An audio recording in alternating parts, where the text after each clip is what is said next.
Don't mind me just warming myself by the fire. Anyway, hello. Welcome to Bloodborne Emergency Donathon Day 27. Apparently I'm supposed to fight some child today. Don't expect it to take too long. It shouldn't be that difficult. I mean, it's not like it's one of the most widely feared bosses in like all of video games. It is quite possibly one of the most infamous bosses among Soulsborne games, a series known for having infamous bosses. Should be easy.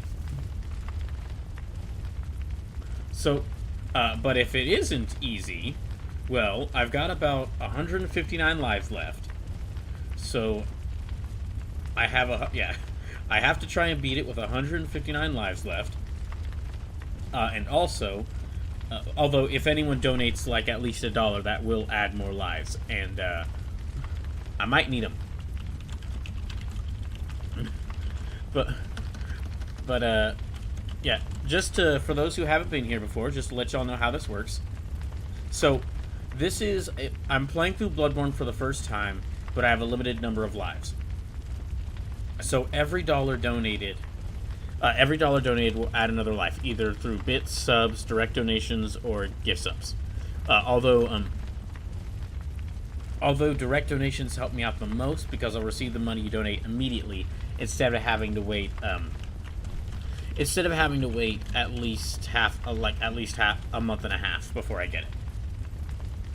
So, if you're able to, please consider donating. And if I do, let's see. Besides the Orphan of Kos, I also have to fight. There's 3 bosses besides them I have to fight. I have to fight. Okay, well, I'm gonna try to fight Lawrence some more. I'm gonna try to fight Ligarius some more. And then I have and then if I beat all 3 of them, or if I at least beat Kos, then the next main final boss is Gurman. Not Kos. Kos is already dead. If I beat Orphan of Kos, then I'm gonna try to fight Lawrence and Ligarius a few more times. But basically, like, as far as like the rest of this playthrough, the remaining story path is just kill Orphan of Kos to complete the DLC, and then the last hurdle is fighting Gurman. And I'll try to fit Lawrence and Ligarius in there, but it'll just depend on how many lives I have left. And also, if you do donate, every single donation will, in addition to adding more lives for this donathon, and keep this donathon going longer, it will also count towards our donation goals. So we've already passed the first 6 donation goals. So, which is, first one is I'm gonna have to do a Pokemon Smasher Pass stream. Second one is, I'm gonna have to do a stream where I draw characters suggested by all from memory. The third stream the third donation goal we've reached is, I'm gonna have to play through God Hand. I already started God Hand, and I'll be continuing it as soon as I can get back to it. Then we also passed the 4th donation goal, which is y'all are gonna get to decide the 200 playthrough. And once the poll closes for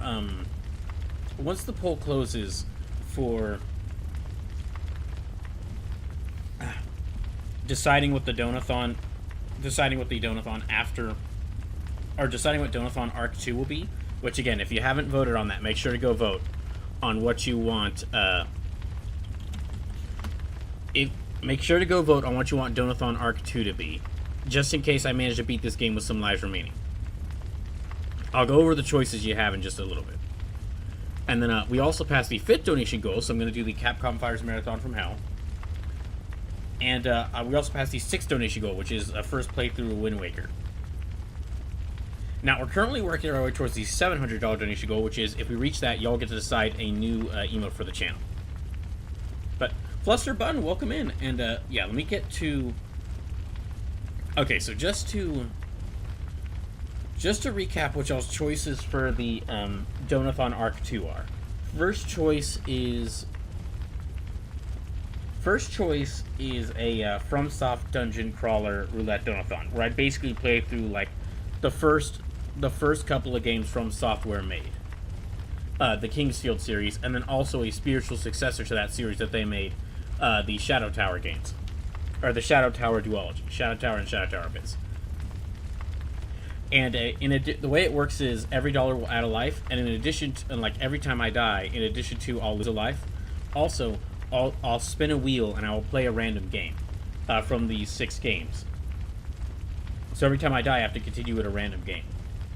The second option is an Armored Core Roulette Donathon, which is similar to the From Software Dungeon Crawler Donathon, but it's a little bit different in that instead of like 6 games, it's like 13 mech games. So yeah, it's 13 Armored Core games.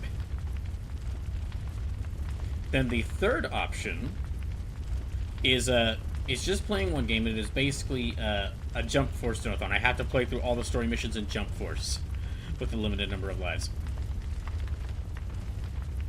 And then the last option is an XCOM 2 roulette, an XCOM 2 Donathon. The way this one will work is, excuse me. The way this one will work is, I'll play through XCOM 2 with a limited number of lives. I'll try to play through it with a limited number of lives, and every time my character dies, I will then I lose a life. And of course, I'll let y'all influence like what characters I make. So, the poll should be available. Yeah, you should be able to reach the poll from that link I just posted in the chat. Yeah, let me put in the YouTube poll so that I can. Yeah, let me put in the YouTube chat in case anyone wants.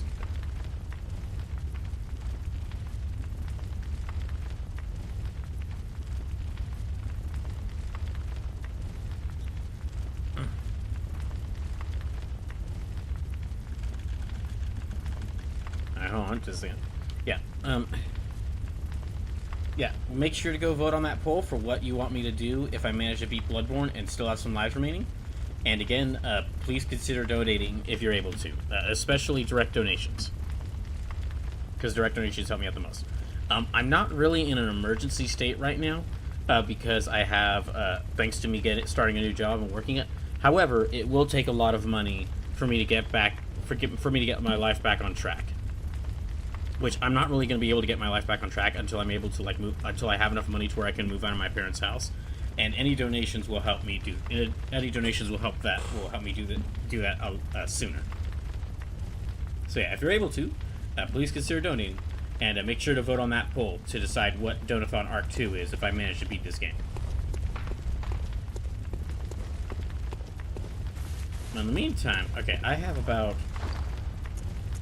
38,000. Okay, let me use these things.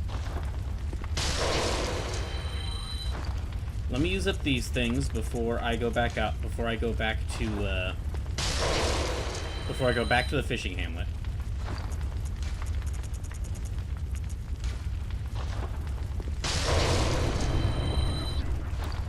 And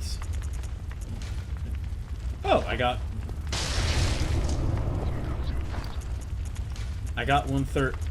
I forgot. I guess I got 1/3 of the umbilical cord from some. Oh, I might have gotten that from defeating Murgo's wet nurse.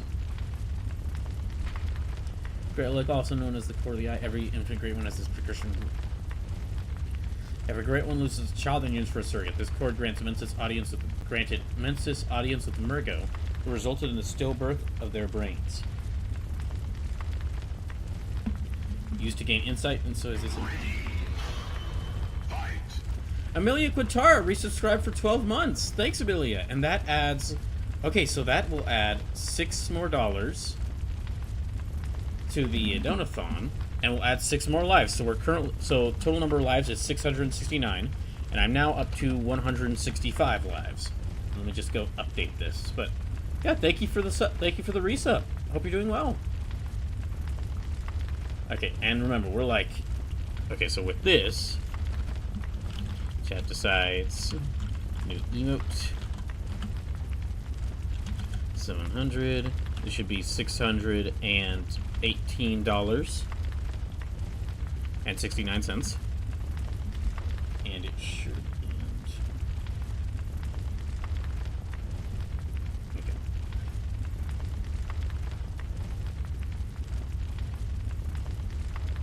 There we go. So yeah, we're now a little over $80 away from the next donation goal. And yeah, just a little reminder: if you're, make sure to go vote in that poll to decide what the Donothon Arc 2 will be. Used to gain insight, and so they say eyes on the inside. Although no one remembers what that truly entails. Well, I guess I can eat. I'm not going to be able to get all three of these and get... I'm not going to be able to get 3 of these and get the true ending to the game, but I guess I can eat one of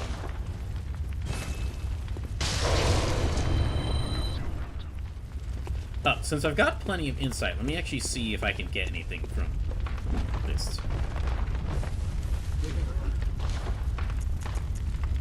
Bloodstone shards with bloodstone shard.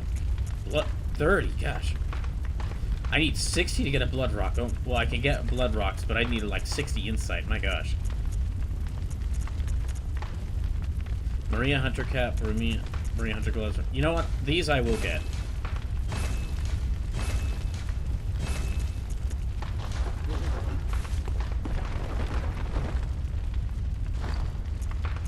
Okay, let me see how good Maria's clothes are.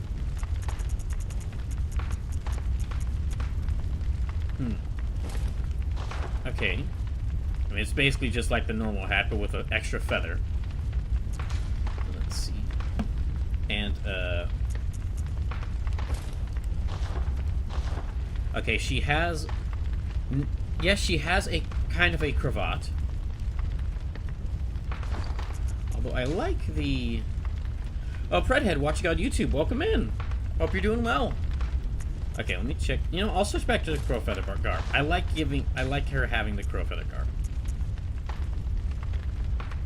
You know, I just realized that like there's like half of the. Okay, the arms is a separate equipment, is a separate like piece of clothing in here, and yet half of these are gloves, which is okay, which makes sense, but the other half are just like arm wrappings. Okay, I guess I'll keep Gascoigne's gloves. Redhead says, gonna watch Revolution tonight with my dad. Ooh, nice! I completely forgot that, I haven't been able to catch up on AEW in months, so I completely forgot that Revolution is tonight. There's like 30... I am gonna catch up on AEW at some point. It's just... I had so much stuff I needed to catch up on, and then I saw that MJF became champion again, and at that point I was like, yeah, okay, I could take a break from AEW, and I'll just catch up. Later. Flusterbutt says, how much insight do you need to get the real ending? So you need to get like 3 umbilical cords. You need to eat 3 umbilical cords to get the true ending, which I could do.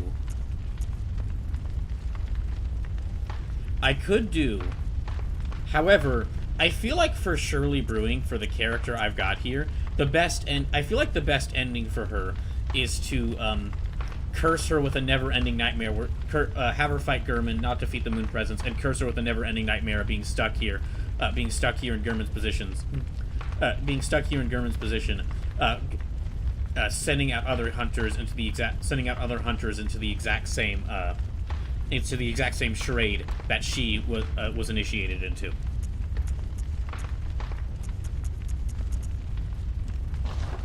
Redhead says, very fair, but the Texas death match is going to be rad. I'm guessing it's between... if it's a Texas death match, one of them people's going to be Hangman Adam Page. Is the other MJF? Flusterbun says, continuing the nightmare. Yeah, I think that's the kind of the best ending overall for Shirley Brewing, the main character here. Also, I know ahead of time like what the 3 potential final boss fights are, and while Murgo's Wet Nurse was like a really fun fight, that Murgo's Wet Nurse felt like a really good, like, second to last boss fight. Like a second to last boss fight. And fighting Gurman feels like the real perfect endpoint for the real perfect boss fight to end this playthrough on.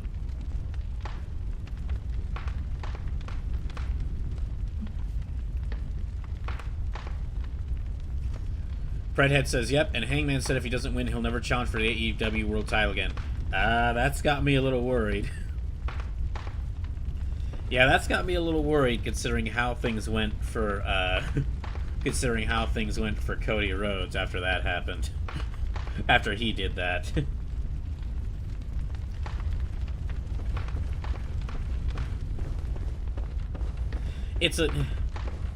I am gonna eventually catch up on AEW to see like how things have been, but the whole MJF becoming champion again feels like a real forked like it doesn't feel like they have a good way to end its situation by having Hangman and MJF wrestle for the fight for the world title again. Because it's like, okay, if MJF becomes champ, if MJF keeps the belt, and then Hangman loses it, then that means that like one of AEW's biggest stars never gets to go after the world title again, which is crazy because he had 2 runs, but like they were both very short. Meanwhile, if Hangman does win it, then it's like, okay, then why did we, like, take the belt off of him, then hand it to Samoa Joe, and then hand it to MJF, only to hand it back to, Hangman. Fredhead says, which makes me hope that Hangman wins. Same here. I'll have to catch up on it myself when I have the chance, but...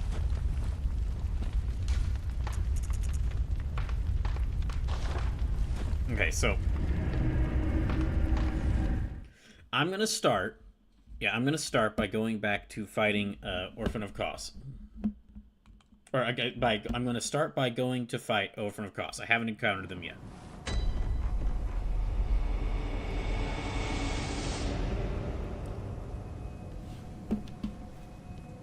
And again, whilst I walk down there,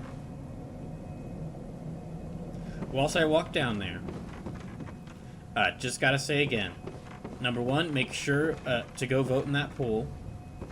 Make sure to go vote in that poll to decide like what the Donothon Arc 2 could be if I manage to beat the remaining bosses in this game. And 2, if you're able to, please consider donating, because if you're able to, please consider donating, because not only would donations help me out a lot with the I feel like this is going to be a big mistake, but not only will donations help me out a lot with, not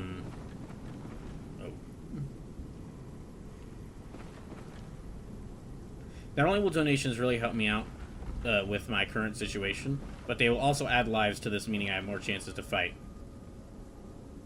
these bosses.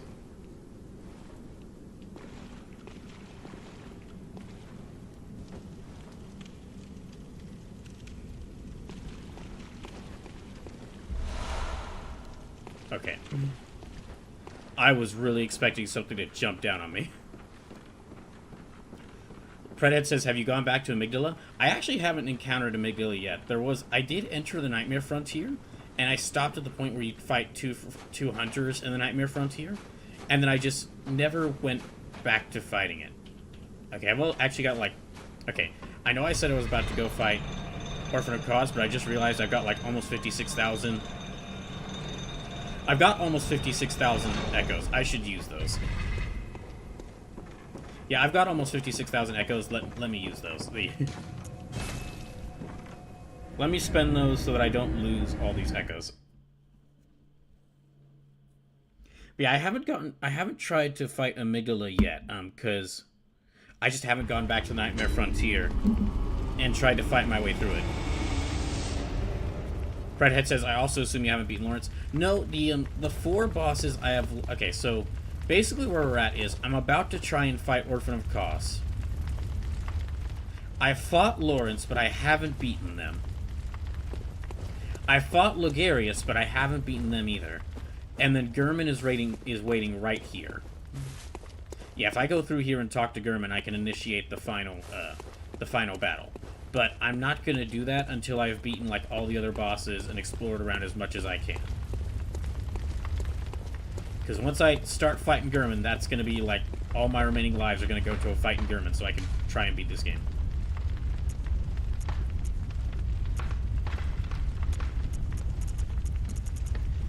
Okay, got 4 vials. Alright, let me see, yeah, just how many bullets and blood vials I can get. Let's see how many bullets and blood vials I can get.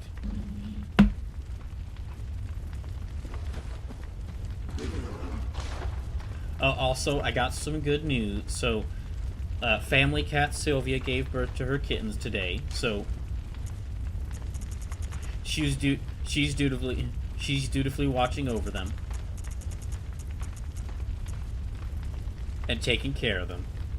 Fredhead says, so you have 5 bosses left. Yeah, well, it's a bit odd. Basically, the only bosses I have left to beat to finish this playthrough is Orphan of Kos and Gurman. Because I do want to beat the DLC and then try and beat the main story. I'm going to try to fit Lawrence, Logarius, and maybe visiting the Nightmare Frontier in there as well. To try and, like, finish those last 3 threads. However, that's going to depend on how many lives I have left. Because I've only got, like, 165 left. I've only got 165 left. So if I can...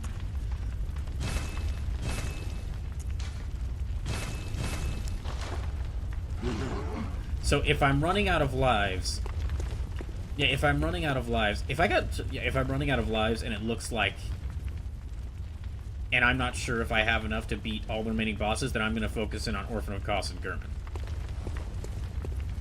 But if I manage to beat Kos easily... Well, Now I'm going to go try to fight Kos. And if I can beat them with enough lives left, then I'll focus in on the remaining areas the remaining things I haven't finished yet. Okay. Sorry, that was a bit of a detour. But now I'm going to go try to fight Kos. Or Orphan of Kos. I gotta remember that. That Redhead says, honestly, you should be able to beat Amygdala fairly easily, I think. Maybe, but there's also the thing of that in addition to fighting Amygdala, in addition to beating Amygdala, I have to reach Amygdala. Which means going back through the Nightmare Frontier, which, I mean, I could try. I might try that. But really the plan for today is, since we've got about 6 hours, yeah, I've got about 6 hours in this stream today, which is a lot longer than the Tuesday and Thursday streams. The plan is try to fight Kos a few times, to see what I'm in for by fighting them.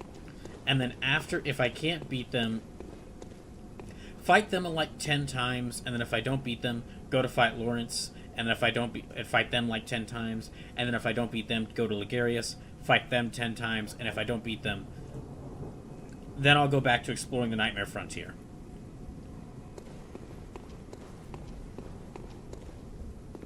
And then kind of just like see how far I could get in the Nightmare Frontier, and then go back to fighting Orphan of Kos.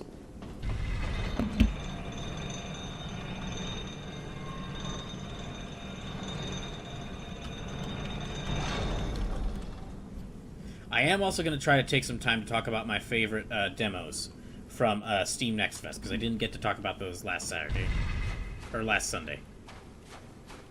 Okay, third. A couple paths for me. That path led to what sounded like some winter lanterns, so I am not going to go there. So we shall see what is here.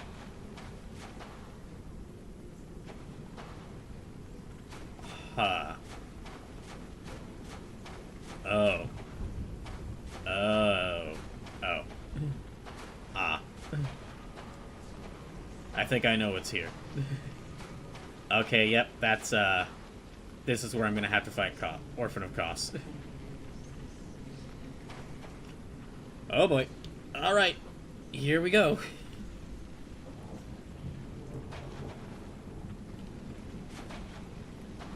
Well, you know, consider... Well, you know... If Kamen Rider has taught me anything, it's that if you want to have a really climactic fight, have it on a beach. So, it makes sense that I'd be doing this fight here. Okay, yeah, let's see what I'm in for. Okay, here we go.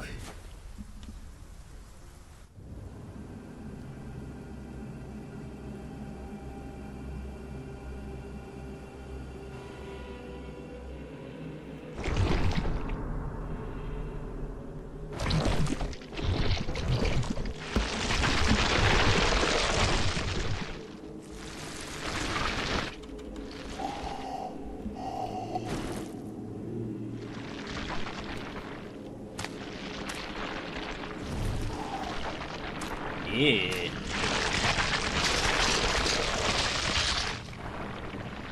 Gee.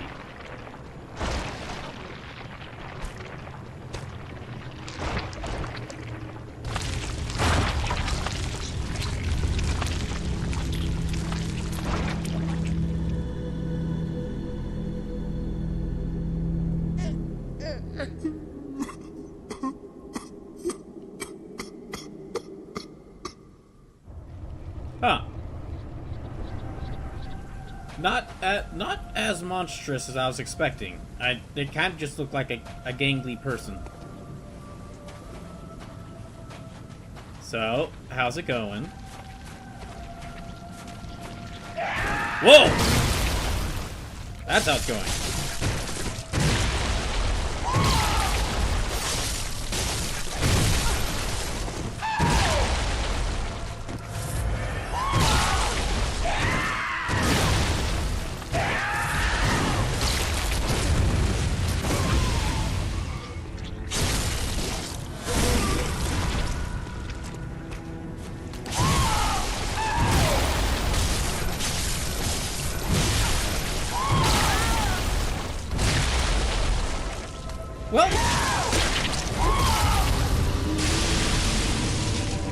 Well, that was the first attempt. Okay, good to know that I can stun them, though. Alright, down to 164 lives. Yeah, I'm gonna try to fight them a few more times, and then... Yeah, we'll go for quite a few more times, just to see if I can beat them.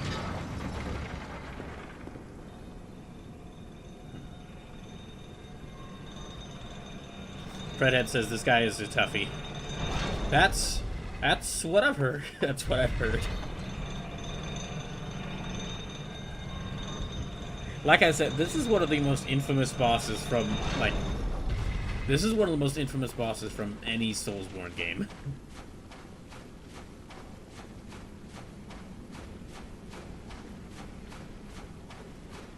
Okay.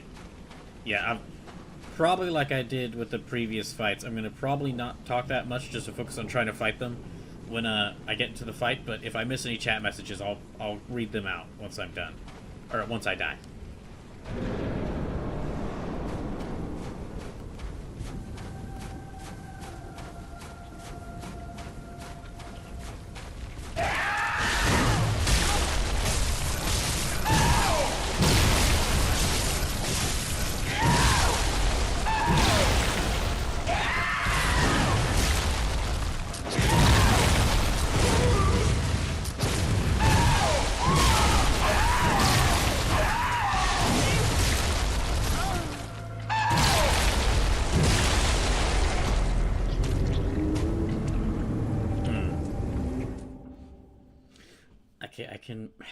I can kind of get the time.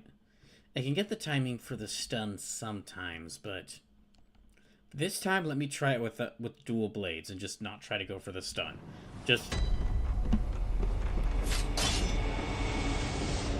Let me just try to go, instead of trying to get the stun, let me just try to focus on dodging and attacking.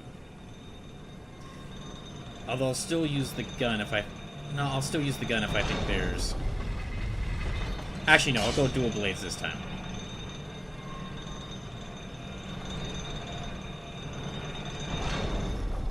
Yeah, I'll go just dual blades this time. And then I'll try to focus solely on dodging and, like, small counterattacks.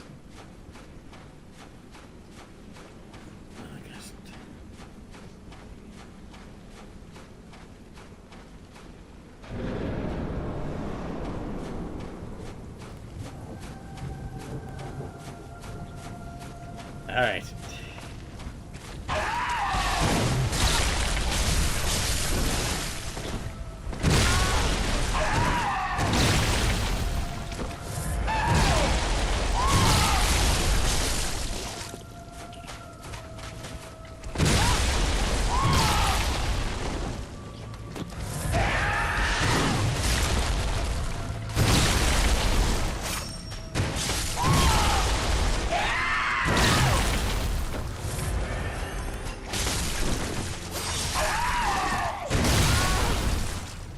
Well, that just took out most of my health by itself.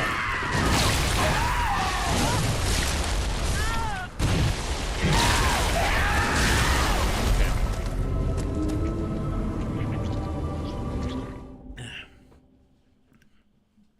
Alright.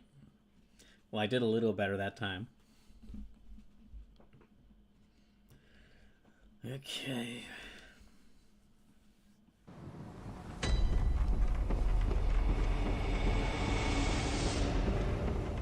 Yeah, well, I've already used Amelia Quintara, like, gave me 6 extra lives thanks to the resub, and I'm already I'm already lost, like, over, like, half of them.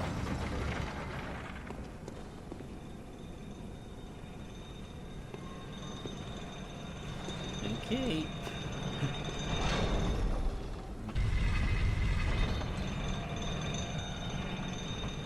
So yeah, as far as remaining bosses go, the bosses I have to defeat are just 2. It's just Orphan of Kos and Gurman. But I'm gonna try to beat the other 3 bosses that I have to fight: Lawrence, Ligarius, and the Amygdala. But I have to reach Amygdala to get to fighting them, and it's really gonna depend on, like, how many lives I have left.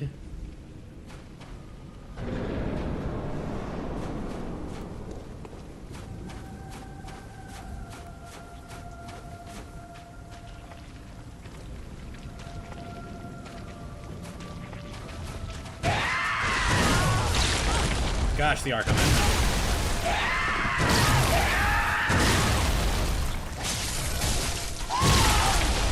Okay.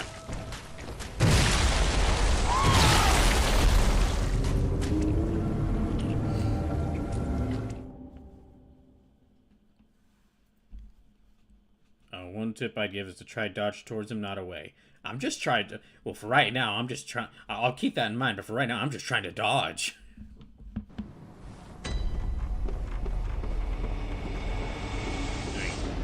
So down to 161 lives. Oh my gosh.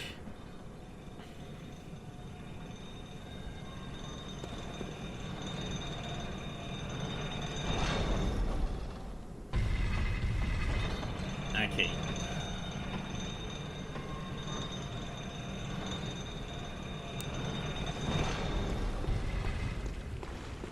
Okay, down here again we go again.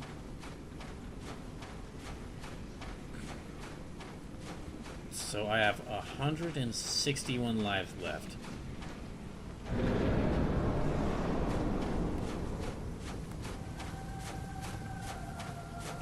I think basically what I'll do is, if I get to like 50 lives remaining, but I haven't beaten any of these 5 remaining bosses, at that point I'll only focus on...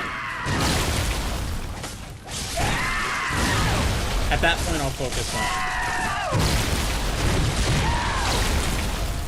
At that point I'll focus on, Dawson.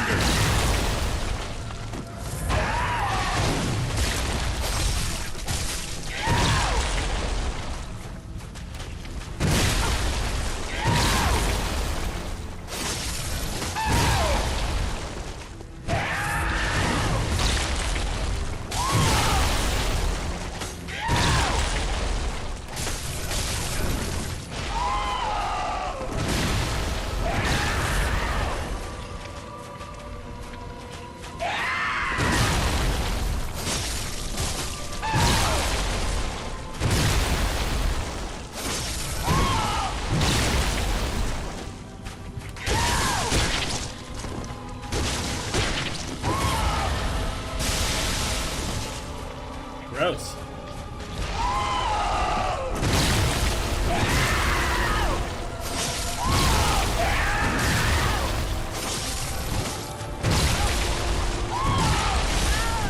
Dang.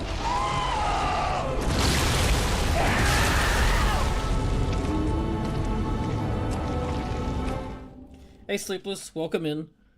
So, thanks to Amelia Quintera's resub, I got 6 more lives, and I've lost basically almost all of them already. I'm now down to, I'm down to 160 lives left, so... So it says, I see Brawl found the Orphan. Yes. Time.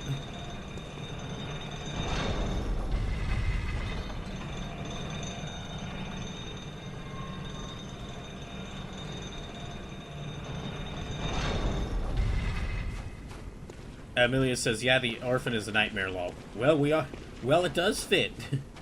Slip says, I don't know why I had in my brain that this started at 2:30 instead of 2.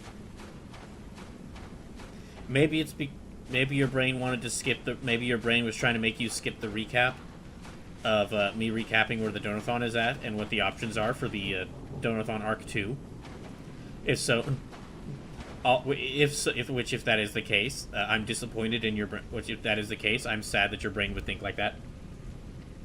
But I know that's not... Amelia says, also fun fact, its weapon is its own placenta. So I've heard. Yeah, I've heard that quite a bit. Okay, this time I'm going to try to use the gun again. Let me see if I can actually stun them.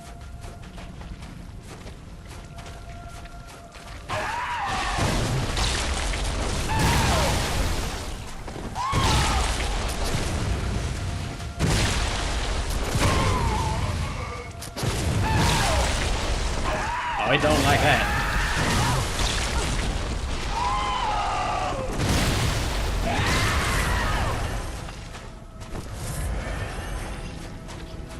Yeah, I don't think they're trying to stun.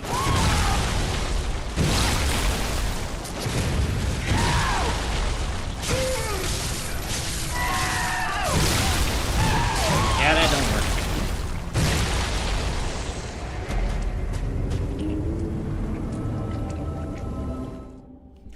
Okay, I'm gonna stop trying to use the gun, because that requires me to, like, time it perfectly to stun it, and, problem with that is I risk getting hit, and if I get hit, I lose like at least half of my life.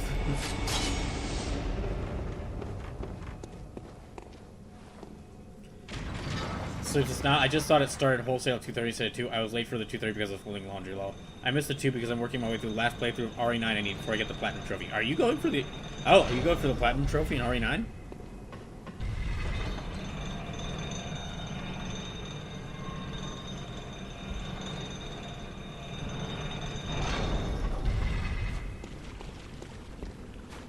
So it says by happenstance. Okay, so... Yeah, I'm back down to 159 lives. So it says, I've really enjoyed shooting the guns as Leon in it. Okay, let's go. Yeah... I'm just gonna try to use the blades this time. We'll see how this goes. Although, just another reminder, every donation of at least $1 will add more lives to this. So if you want to give me more chances again in fighting this, please consider donating.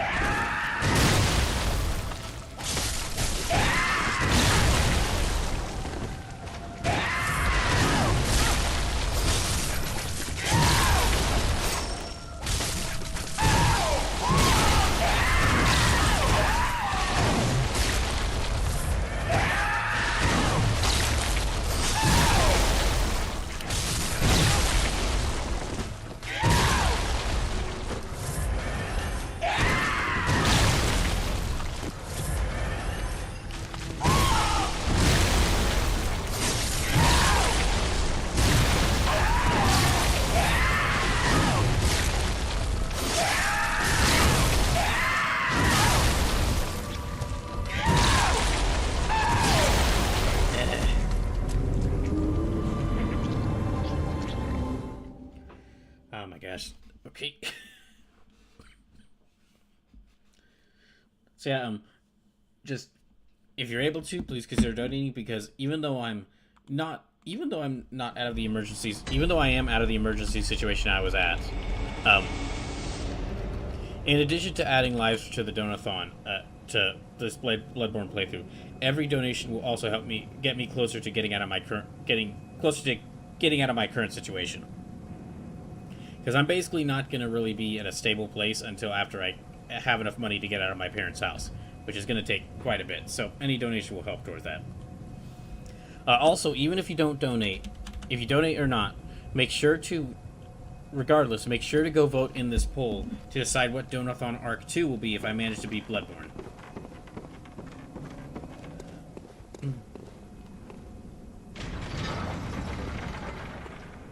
Now, I basically got like 5 bosses left to fight. However, I really only have to beat 2 of them to beat the game. So if I get low enough in lives without having beaten some of these bosses, then I'm just going to focus on beating Orphan of Kos and Gurman.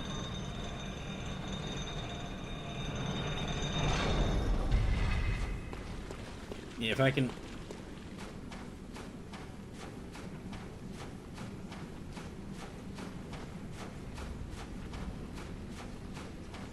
If I get close... Yeah, if I get low, like 50 lives or less, then I'll probably just focus in on fighting Orphan of Kos and Gurman if I haven't beaten them already.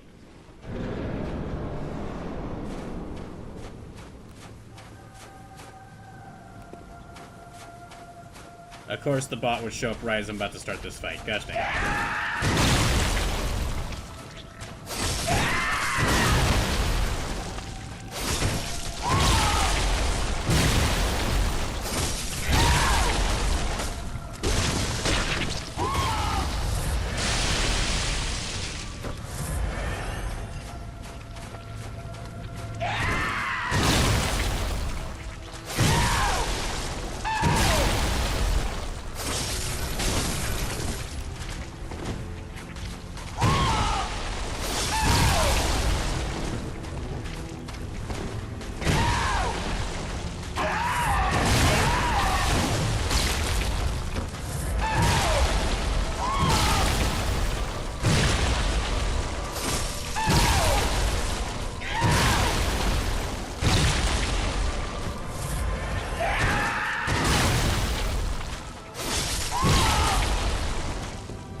I've done barely any damage to them.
Sleepless, thank you for getting rid of that bot. Breadhead watching over YouTube says you're starving. Actually, no, I'm not that hungry right now. I had a decent sized lunch. Okay.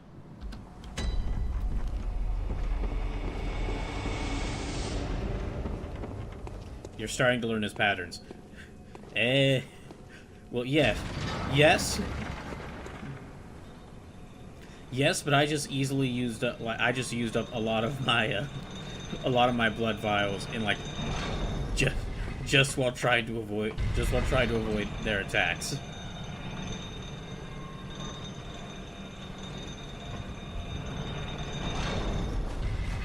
You know, okay. This hasn't worked every other time I've tried it, but this time I will try the...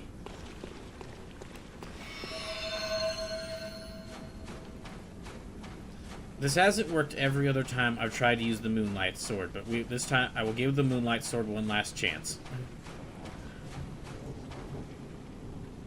One last chance to see if this holy blade that has been used by hunters since time immemorial can actually manage to meet the level of quality of these two swords these two big knives I picked up off the ground after I accidentally got their owner killed.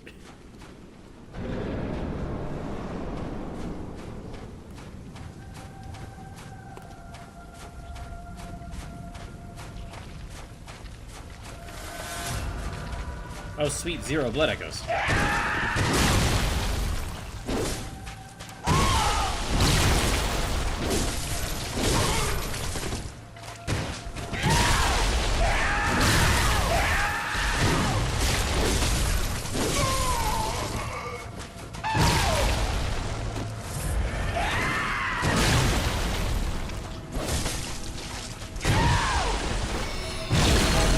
Oh, no.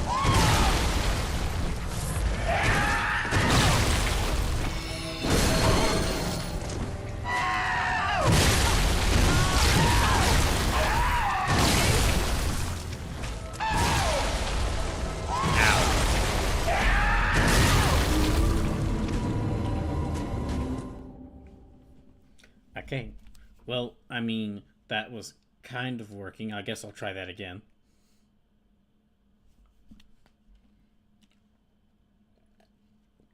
I was staggering them a little.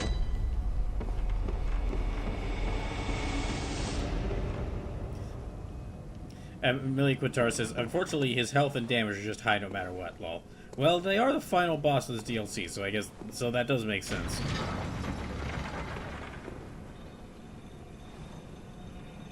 I mean, also, that's every boss... Like, their damage being high, that's every boss in Bloodborne. Like, I have been leveling up I have been leveling up, but because of how this game, like, I think this game scales its, like, it scales its enemy stats to the player's level. So no matter... Even after all my levels, I'm still getting 1 or 2... Like, I can still get, like, 2-shotted by every single boss. Amelia says, yeah, it's just comparatively they have way more than I think any of the bosses, even the DLC bosses.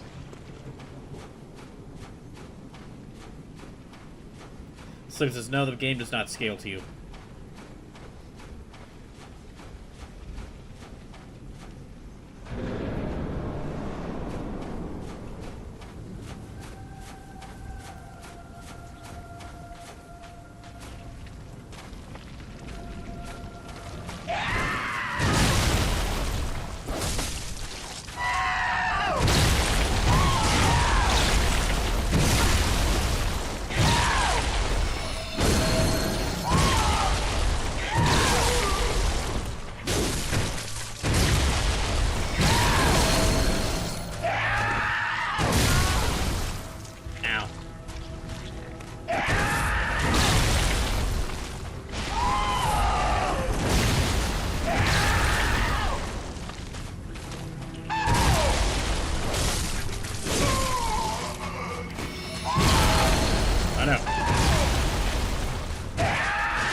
Jeez.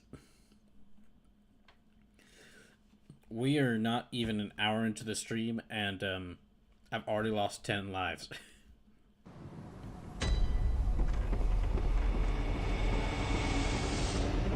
Okay, I'm gonna get to... If I get down to like 150 lives, then I'm gonna take a break from fighting them, and I'm gonna go try to fight some of the other bosses. I'll try to... If I don't get to like 150 lives and still haven't beaten Orphan of Kos, then I'll try to go fight Lawrence. Then I'll try to go fight Lawrence a few times, and then if I don't beat them, I'll try to go fight Ligarius a few times. And if I don't beat them, I'll go to exploring the Nightmare Frontier, because that's like the one other area that I never fully went through. And I'll try to reach Amygdala, and then I'll loop back around to the Orphan.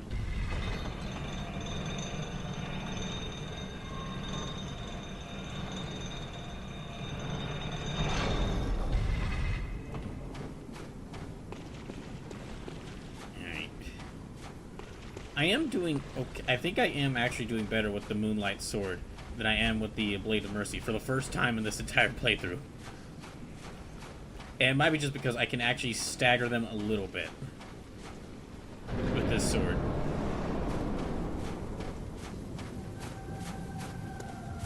Right, so...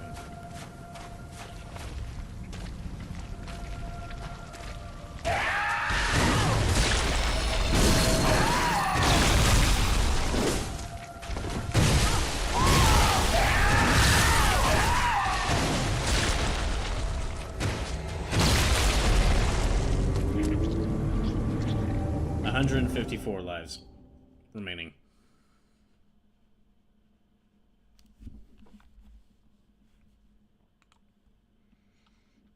Gosh. Sleep says, I think he heard your confidence.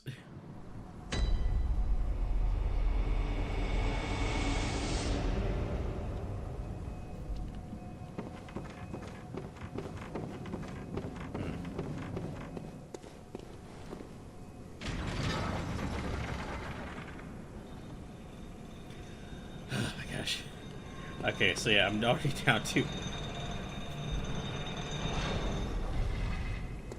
These are... I'm basically fighting against, like... This stream is going to be fighting against the group of bosses I haven't beaten yet. Besides Gurman, who's like, I haven't even tried to attempt to reach them yet, because I'm going to save them until after I beat all the other bosses I need to. So, I might lose a lot of lives this stream.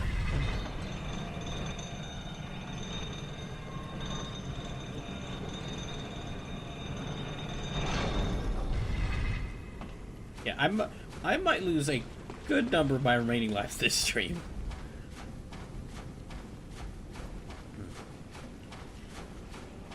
Okay, so I'll try this again. Yeah, I'll try this for like 4 more times, and then I'll go back to antagonizing Lawrence.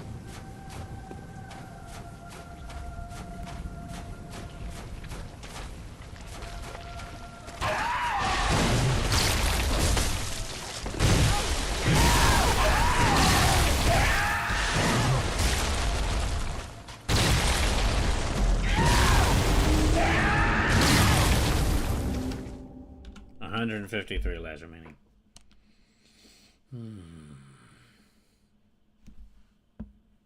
Gosh damn it.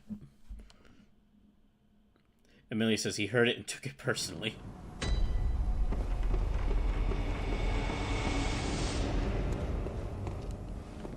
This is why I'm not a fan of babies.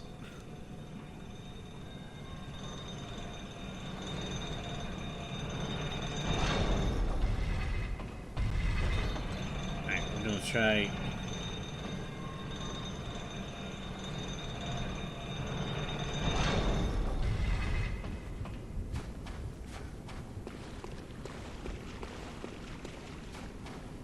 I do love the little effect, like the little dust effect that like as all these sparkles like shine off the Moonlight Sword. Amelia says, I mean, this was the boss I had to play like every day for 3 months before I beat it. Lol. Oh gosh, and I've only got like 153 lives. To beat them and like all the other bosses I have to beat. So, yeah. Uh-oh. I might be in trouble here.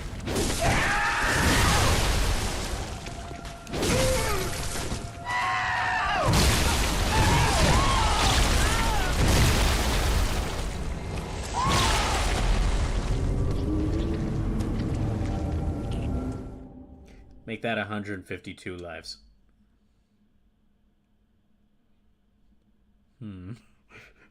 Yeah. Well, if I do drop down to 100 lives, that's when I'm going to do the last, like, level grinding thing.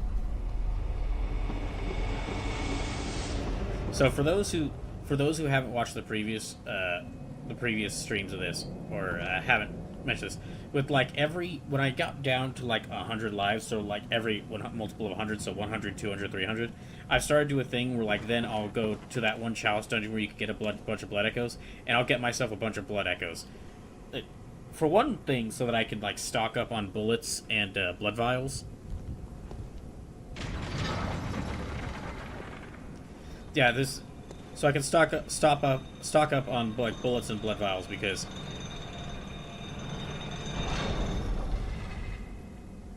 Sleep says this started at 250. No, now Sleepless, you're giving me too much credit. This started over 300. This started when I was over 300 lives.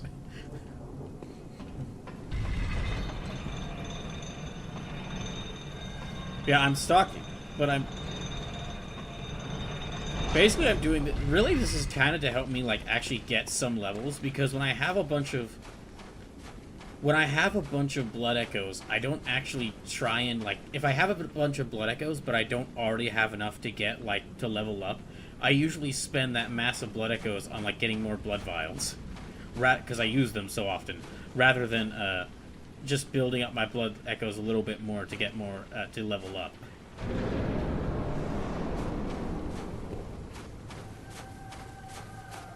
Well, at some point during today's stream, I do want to talk. I finished playing like, okay, so before today, I did finish playing like all the demos I was gonna play from Steam Next Fest.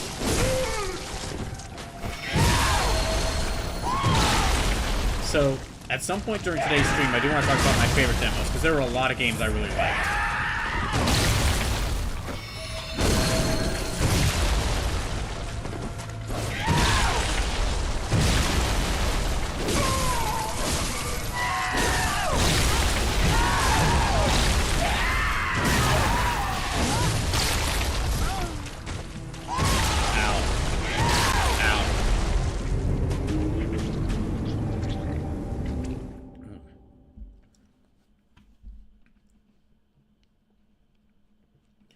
So yeah, partially I'm doing it so that I can try to give myself a little bit of a boost after losing so many lives. But it's also so that I can get more blood echoes, or more blood vials. It's also so that I can get more blood vials, so don't have to go out farming them every couple of deaths, and also so that I can remember to level up.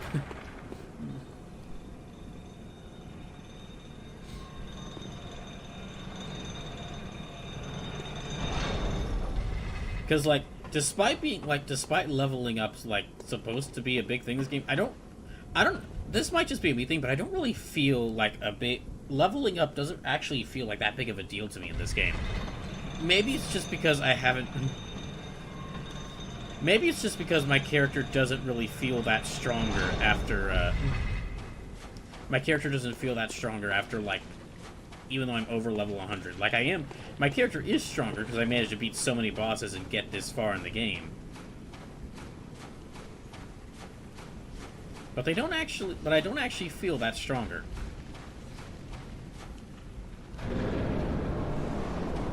But again, that might just be a me thing.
I thought I was out of range of that.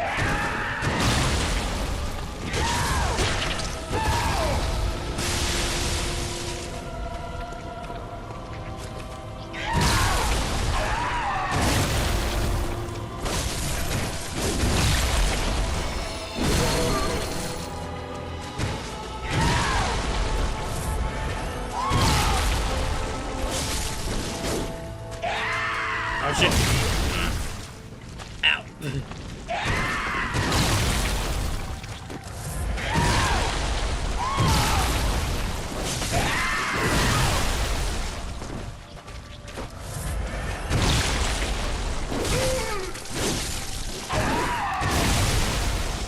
Back up, back up, back up, back up.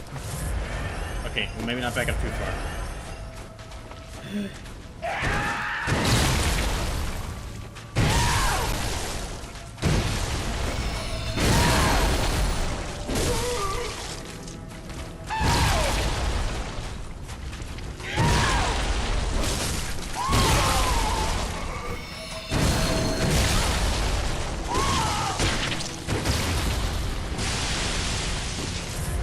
I've already used up almost half of my blood vials.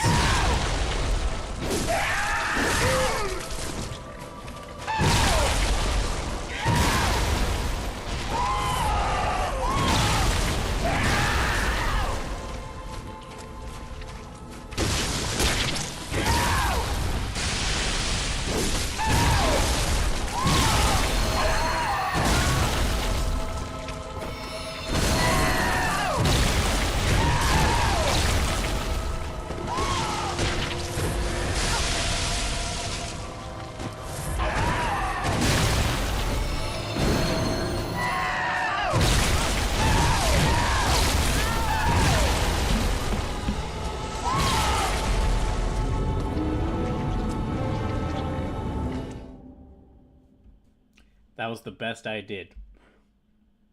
And I got them down to... I knocked off 1/3 of their health. Okay.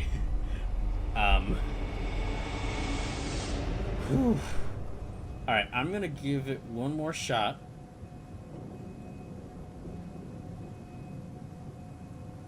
I'm gonna give one more shot against them, because that was the best I did.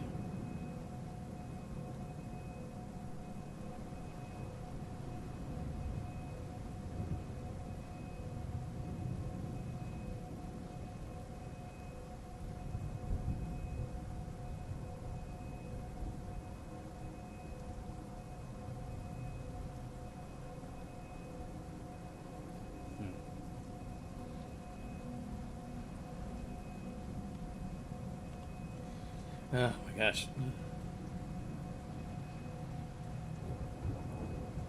Okay, wait, wait.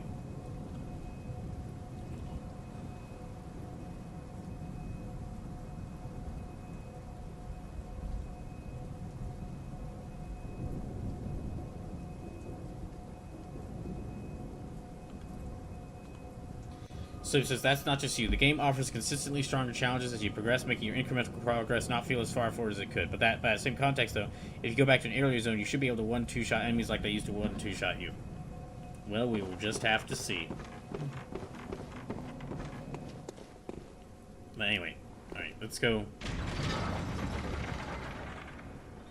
Okay. I'm gonna give it one more try to fight them.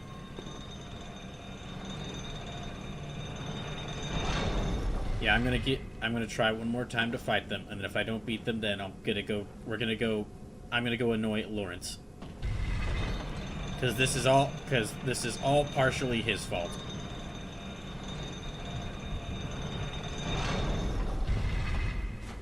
Like, it's not only his fault. I'm sure there's like 500 other church members who are like experimenting on themselves and other people in order to try to become like a great one. But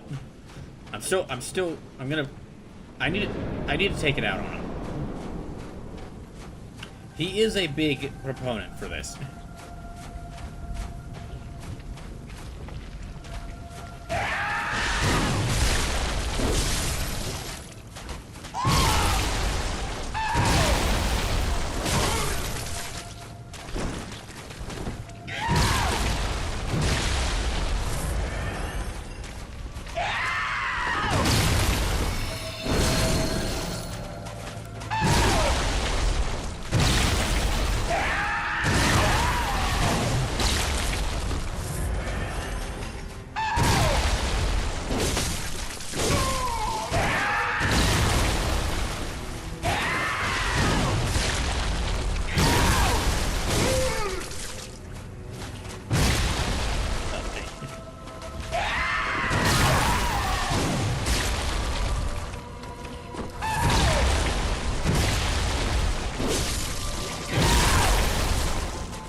I didn't even get a chance to attack him again.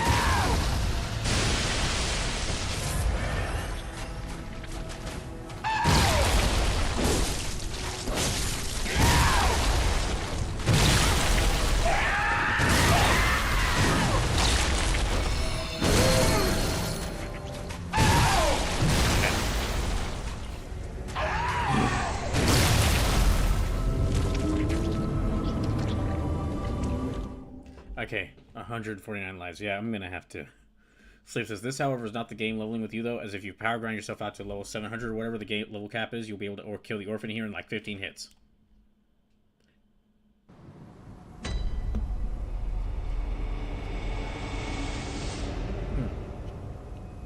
That's an interestingly specific number there, Sleepless. But good to know. Okay, so I thought like the bosses were level scaling to me, because no matter how strong I was getting, like the bosses were still able to like one or two shot me. Unless it's like the opposite case, where it's just like I'm actually really under leveled and I just don't realize it.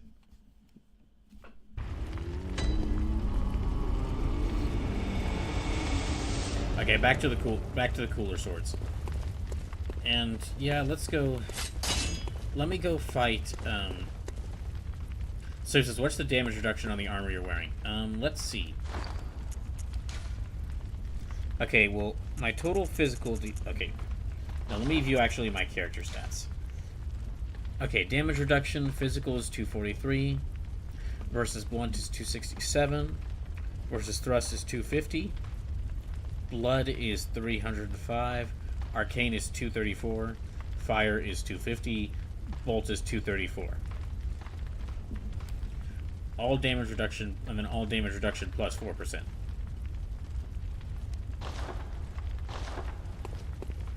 Okay, let's go back to... I'll go back and I'm going to switch over to trying to fight Lawrence. I've got quite a bit of insight built. I've got quite a bit of insight built up. So let me see if I can...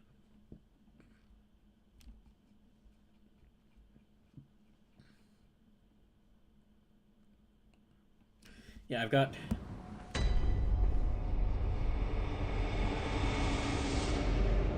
got quite a bit of insight, so I can summon I can summon that one guy to help me out quite a bit.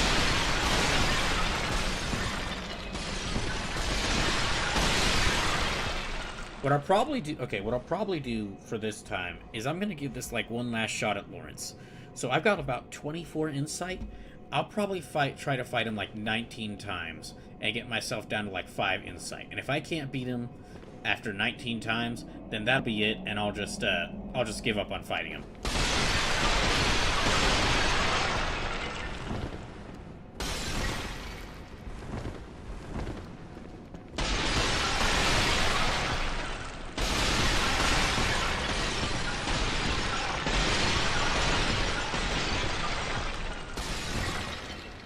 Super says, if you get that over 350, you'll save around 100 HP per hit. Okay. That is good to know.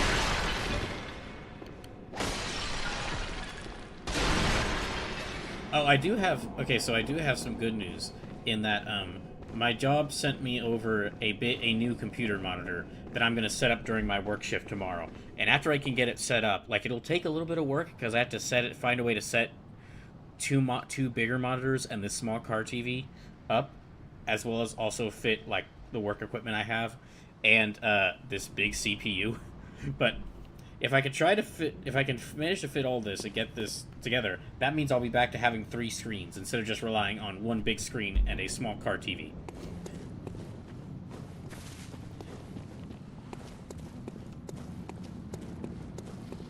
Yeah, for those watching who didn't know this already, after the first stream of Bloodborne, where I was doing this, like the first stream of Bloodborne was on my laptop, and then after that first stream of Bloodborne, every single other stream of this game, I've done with my current setup.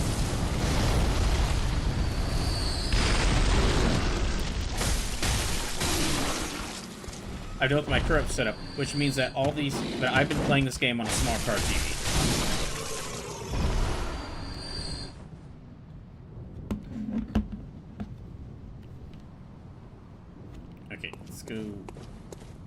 just like the old days of the stream.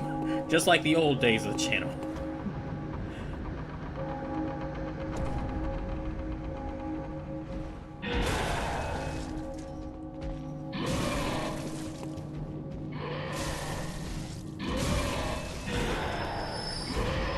Alright. So...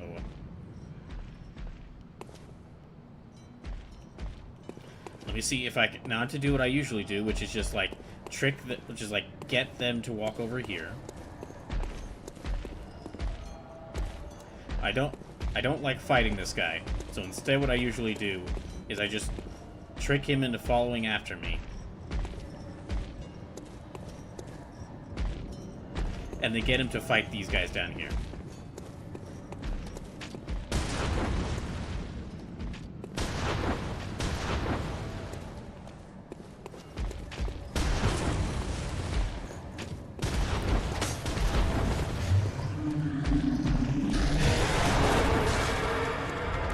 Okay, they noticed me. Ow. They noticed me as well.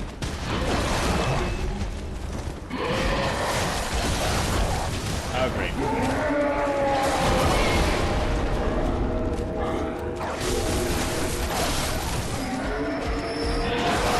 Okay, good. Okay, they went over to fight that hunter, so let me quickly summon... Aha, cowardice wins again.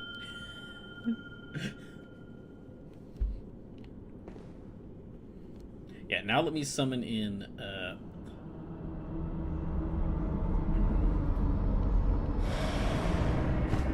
Baltier with his giant pizza cutter. And then we're gonna try to fight Lawrence again. We'll see how this goes.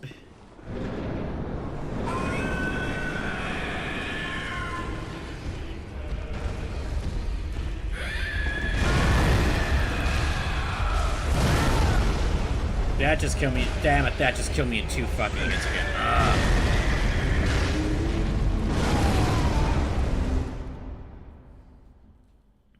Okay, so, like, am I underleveled for all this? Is it just that these bosses are that tough, or am I underleveled that these bosses are killing me in, like, 2 hits?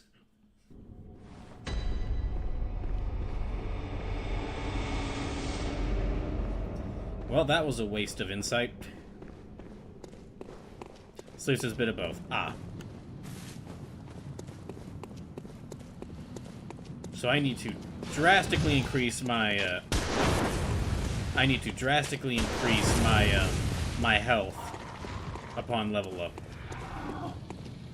And also anything that would, like, let me resist damage. Well, maybe not health, but, like, anything that let me resist damage.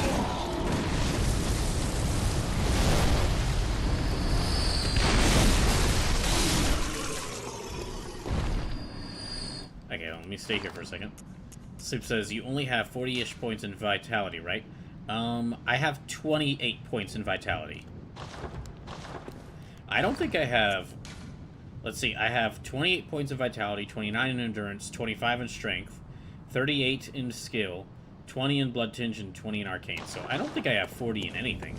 Yeah, I don't have 40 in anything.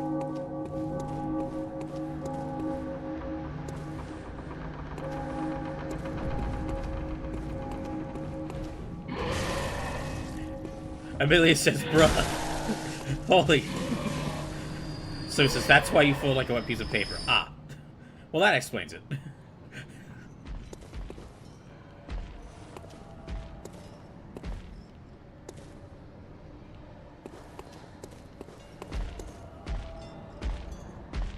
So it says, the fact you made it this far with that distribution is honestly impressive.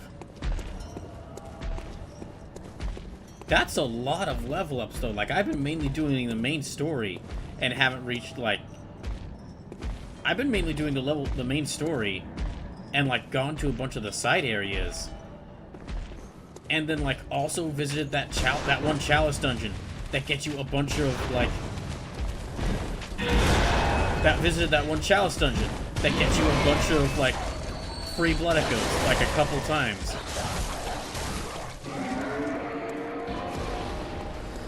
But yeah, I visited the...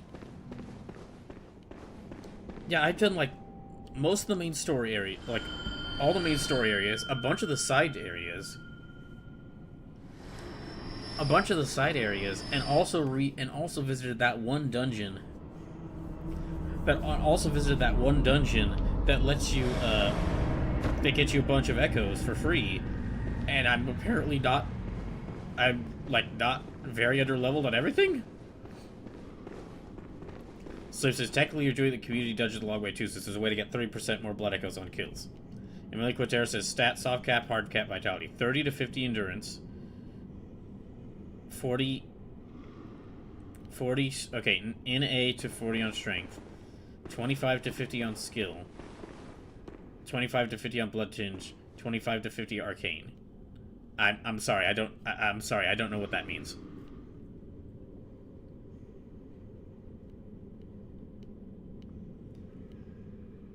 Yeah, I'm sorry. The formatting reading it wrong. The formatting got messed up. Okay, yeah, sorry, I don't know what any of that means. Okay, I'll read it after... If we have any more chat messages, I'll read them after I die to Lawrence again.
Good job, Voltaire. You're doing great.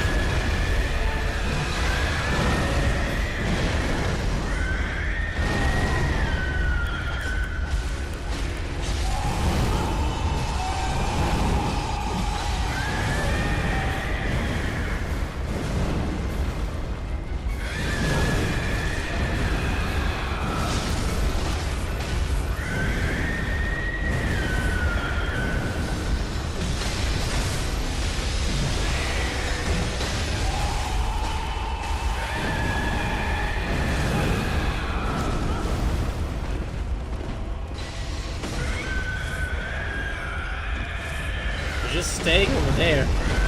I really don't want to get caught in the corner.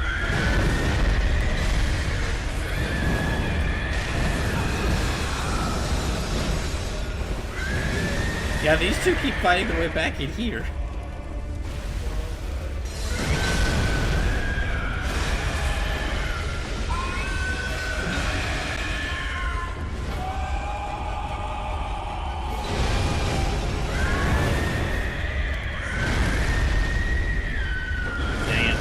Got like 9 blood vials left.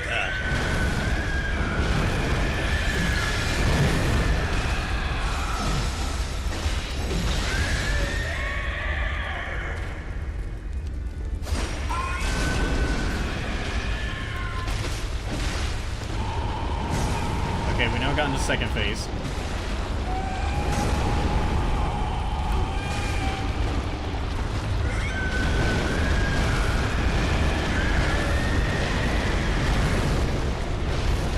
try to find a way around that lava.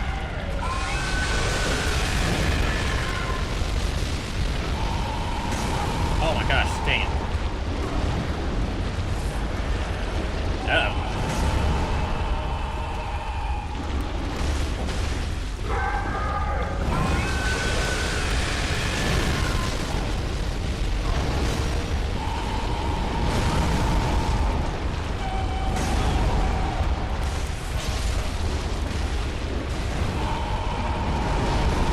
Oh, he's about to die.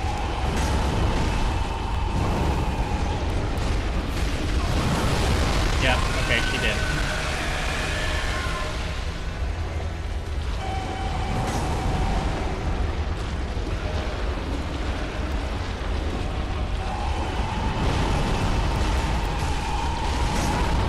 Dang it.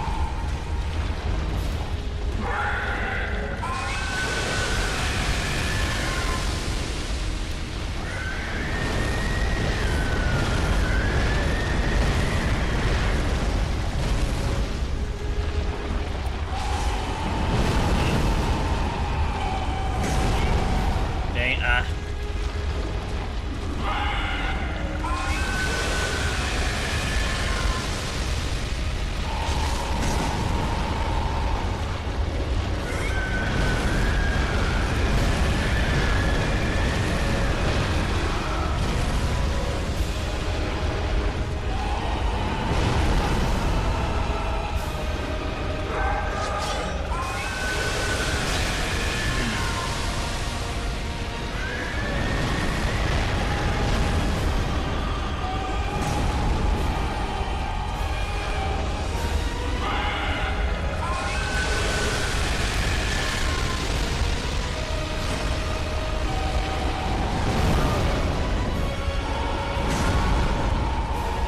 that killed me, I think.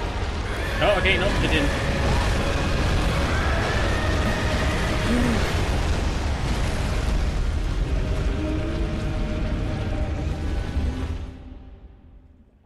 Okay, 147 lives remaining. Amelia said, basically there's a hard cap where any points after that and a stat give a huge diminishing return. The soft cap is basically, it's less effective after that point. So usually you want to hit the hard cap and vitality, and then whatever your main stat is for the primary weapon you're using.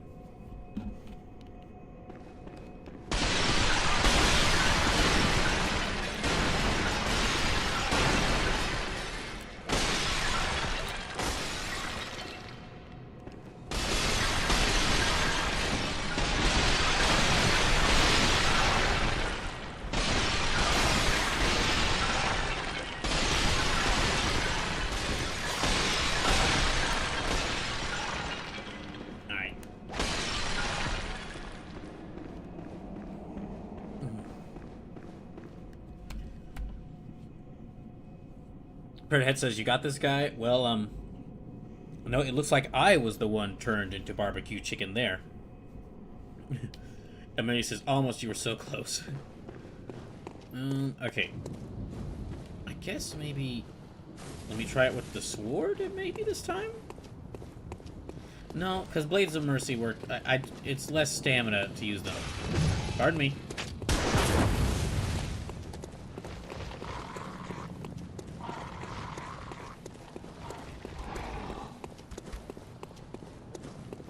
Wait, so basically after a point there's... Okay. So basically after a point there's...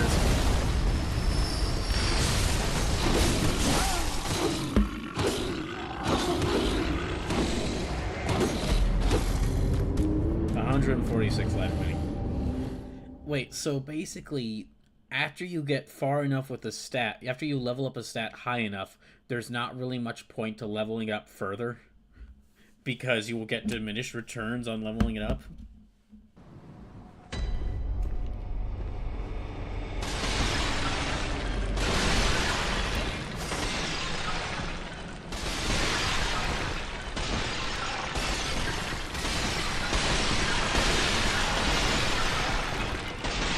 Amelia says, unless it's your main damage stat for the weapon.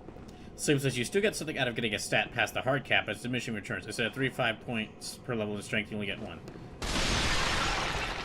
Well, that's stupid.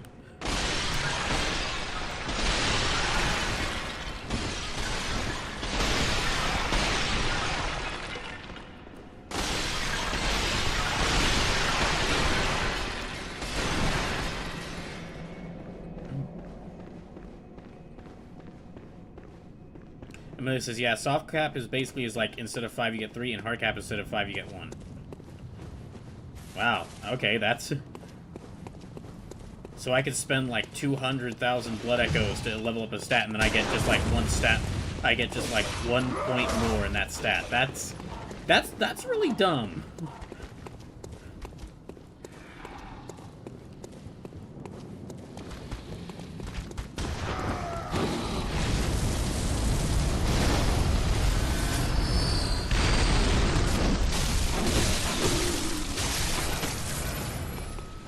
Man, I gotta say, after playing this game, I really look forward to like looking at fan art of this game and waiting for some indie developer to make a much better playing version of this game, to make a much better playing game inspired by this.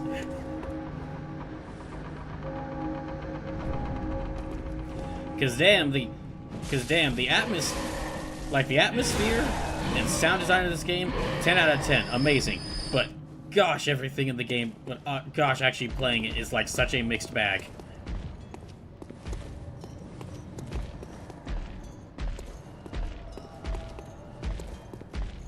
It's like someone took a big bowl of, someone took like a big bowl of my favorite candy, and then another big bowl of my least favorite candy, and then another bowl of rat poison, and mixed them all together. And then put a blindfold on me, and told me to grab a bite.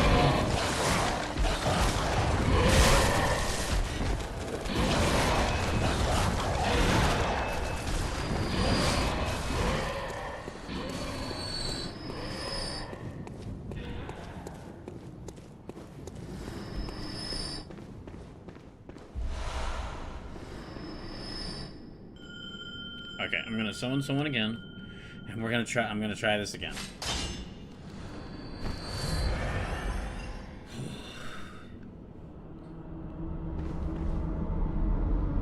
Oh yeah, so remember to... Amelia says the rat poison was gave you visions of the old ones. Act true. Okay, so just a little reminder, when you have the chance, if anyone here who hasn't voted in the poll, go make sure to go vote.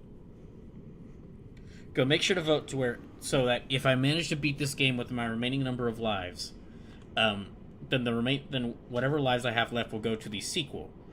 Will go towards Donothon Arc 2. But I'm letting y'all vote what Donothon Arc 2 is. So go vote if you want me to have either do like a FromSoft dungeon crawler roulette Donothon, where I play a bunch of old From Software dungeon crawlers, like basically From Software's very first series in the Kingsfield series, and then like 2 other games they made that are like very similar in gameplay to the Kingsfield series in Shadow Tower and Shadow Tower Abyss. Your second option is an Armored Core Roulette Donathon, which is kind of similar to that first option, but instead of like 6 dungeon crawlers, it's 13 Armored Core games. The third option would be to make me play Jump Force, to play through the main story of Jump Force, and the fourth option would be to make me play XCOM 2, but every time a character dies, I lose a life. So, yeah, go vote on which you'd like to see. If I manage to beat this game with my remaining number of lives. I'm already down to like 146, but maybe I can beat these remaining bosses.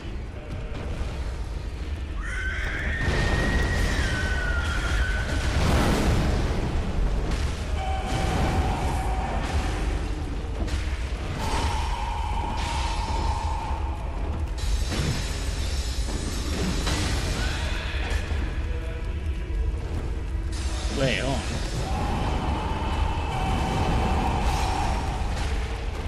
I think there's actually 2 points to focus on their body. But But I might... No, it's not. Okay, no, it's not. That just, for some reason, the camera just made it go really high.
Okay, 145 lives remaining.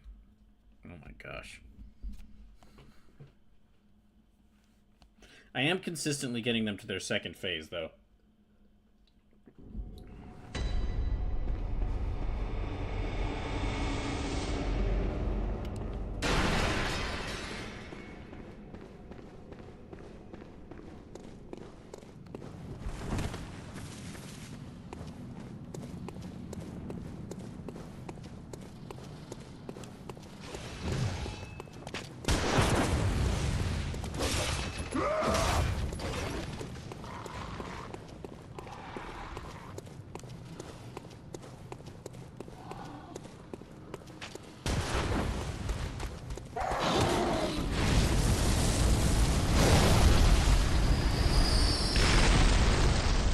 Oh, good. It actually killed them all that time. That never happens. Nice. Okay, I am down to... So I'm down to 145 lives, which means I have less than 150 lives left. I have to kill... So I'm gonna try to kill Lawrence here. Then also Ligarius. And then also the Orphan of Kos. And also explore the Nightmare Frontier. And then try to challenge Amygdala and beat them. And then also, after all of them are defeated, go fight Gurman with less than 150 lives remaining.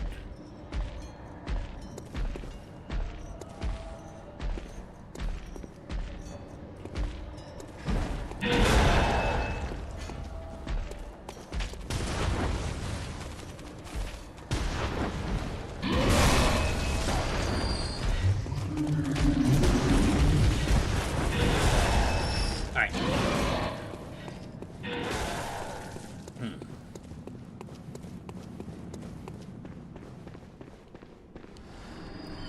Oh my gosh.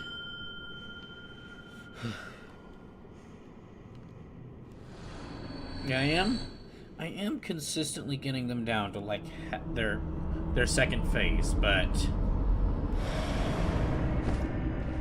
I'm not when they start their second phase, I really have a lot of trouble dealing with that. Okay. Let's try again.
I should have stayed away from that.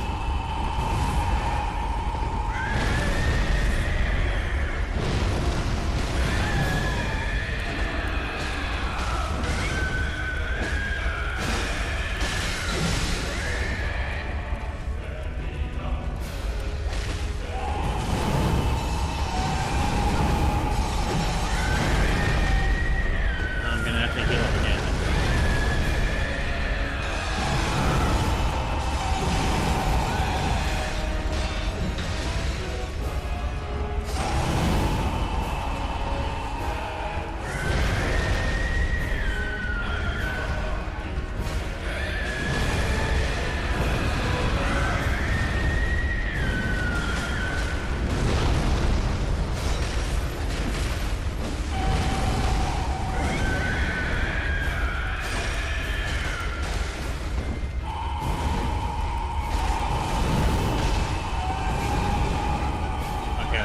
Down to half health.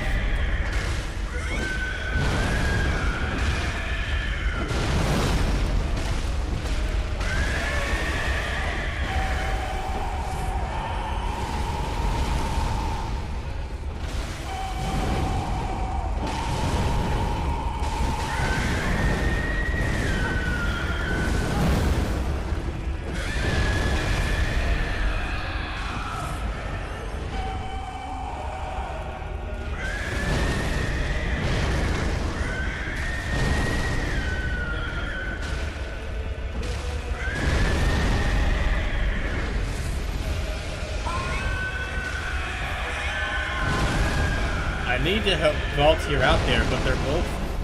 Okay, yeah, I need to help Valtier out, but they're both, like, stuck over there.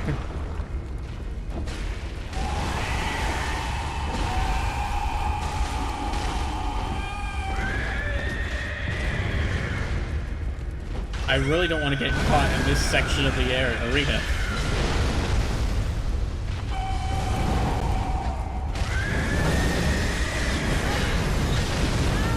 Damn it.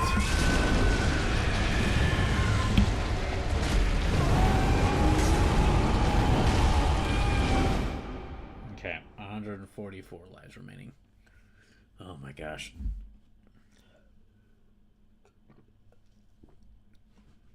We're not even 2 hours into the stream. I might actually get as low as 100 today.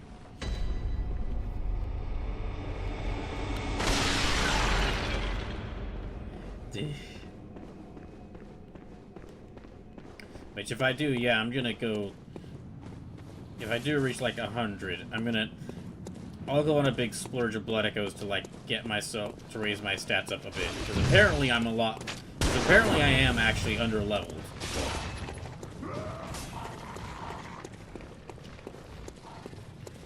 Which is insane for me to think about, because I've been trying to avoid like level grinding as much as possible. And just like complete the game with the amount of echoes that I get from, well, generally the amount of echoes I get from like going through the different areas I've been to. The main areas, the side areas, and the DLC.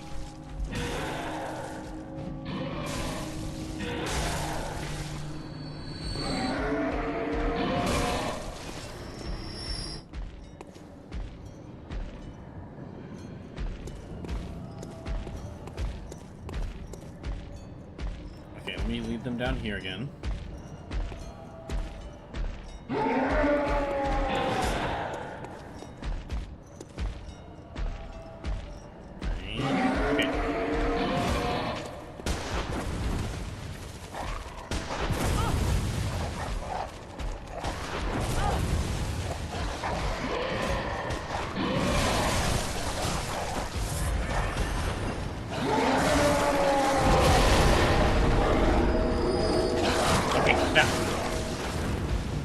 Now let's just run past him.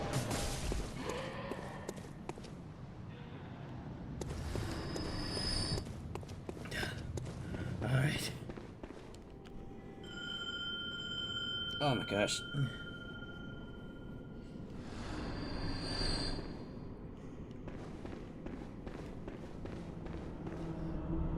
Oh, they might be coming back up. Yeah, okay, they're coming back up here, so we need to... Come on, Volunteer, we gotta run. Because if that thing gets back up here, and Volunteer's close enough, he'll just run up to them and start trying to attack them. Okay, let's try challenging them again.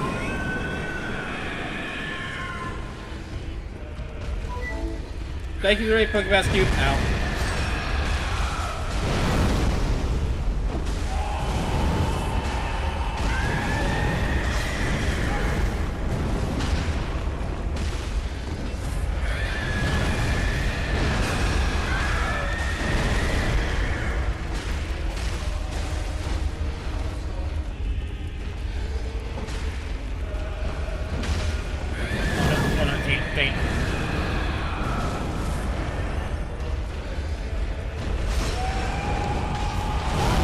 Okay, I've never...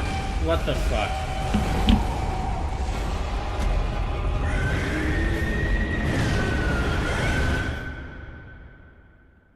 I've never seen them do that move before. 143 lives remaining. That really did one-shot me.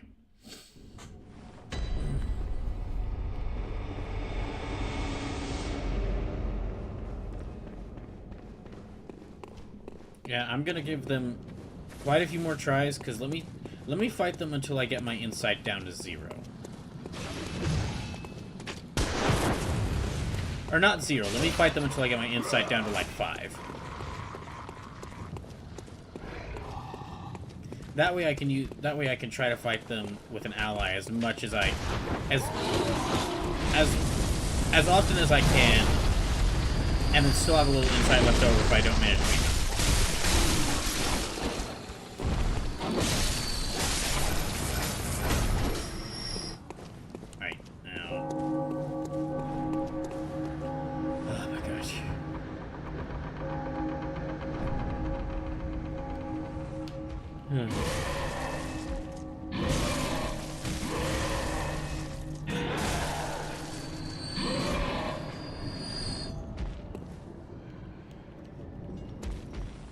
But yeah, gosh. Okay, so I started the stream, thanks to a million Quintera's resub, I started the stream off with 165 lives, and I'm already down to like 143, so I've lost 20 lives.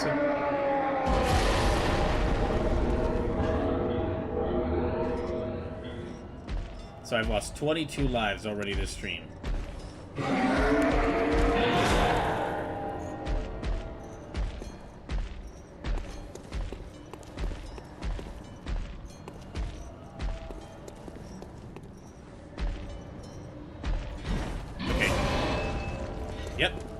Better run, better run.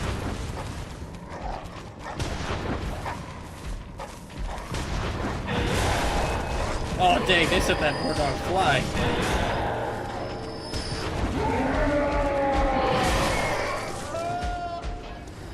I think they just one-shot that dog, one-shot that hunter.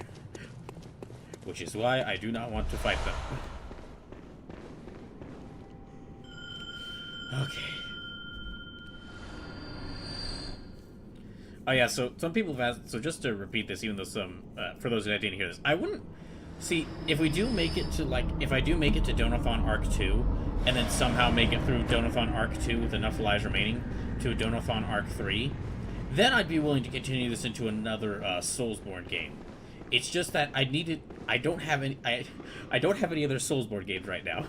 I unfortunately had to sell the ones I had, back when I, didn't have my computer and needed money for food. But after a couple paychecks from my job, I'll be able to. I'll probably be able to like buy some of the Soulsborne, like get back the Soulsborne games I have and get a couple other ones. And if I can, so yeah, if we do manage to get through, if I do manage to beat this game and continue the Donothon Arc 2, and then that I actually do well enough in that, and I have enough lives to where I can continue it into a Donothon Arc 3, then I'd be willing to, continue into another Soulsborne game, and I'd let y'all decide. I also, well, I do have, like one or two Souls-like games, like Blasphemous. However, after going through this, I don't want to do, well, this is another reason. I don't want to do another Soulsborne or Souls-like game immediately after this game, just because of how mixed my experience through this has been.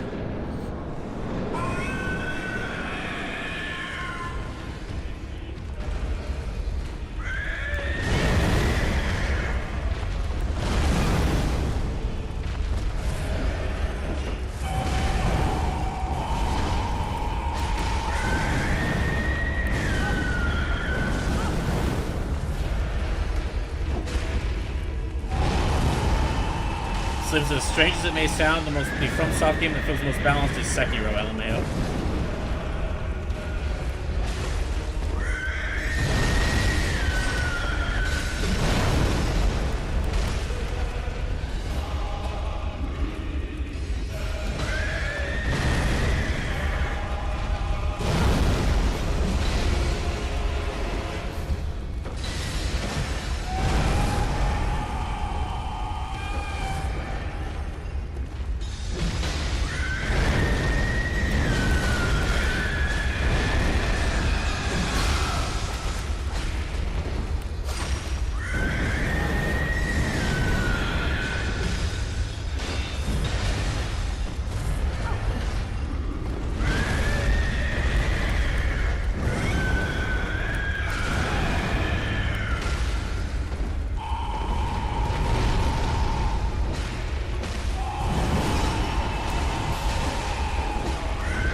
Dang it.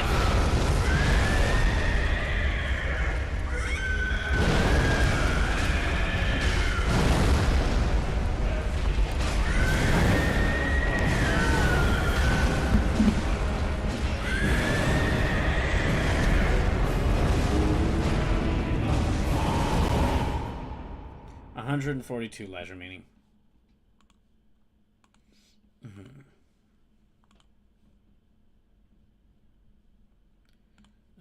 Okay, so dang.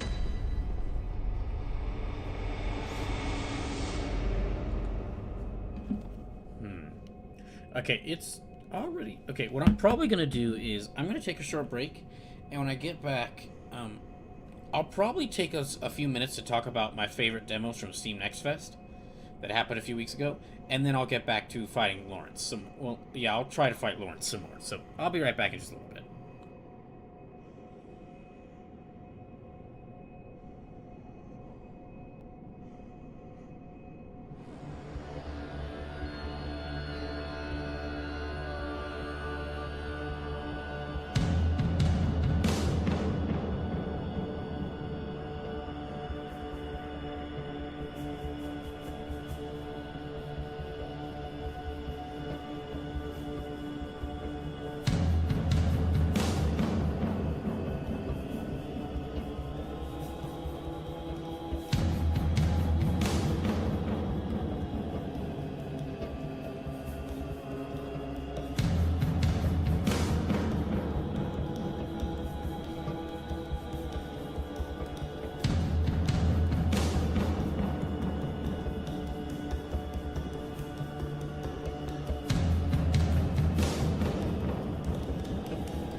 Oh.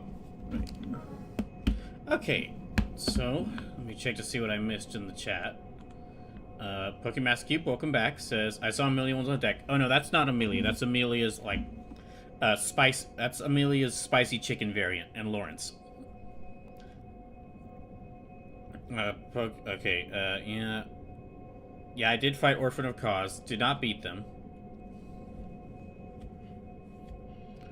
Pokemask Cube says, I wasn't going to insist Brawl defeats Cause, but just has a few good attempts at him just for that complete experience. Not... I feel like I can't say it's a... I feel like that speaks to something about the game if the complete experience isn't beating the boss, but just getting yourself thrashed by them. If the complete DLC experience isn't beating the DLC, but instead getting to the final boss and then getting your ass whooped by him, I think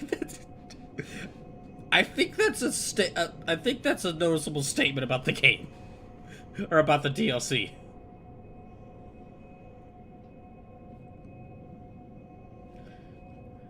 Pokemask Cube says complete is the experience of fighting him, the perfect experience of beating him. But wait, okay, so you could have a complete experience but not a perfect experience?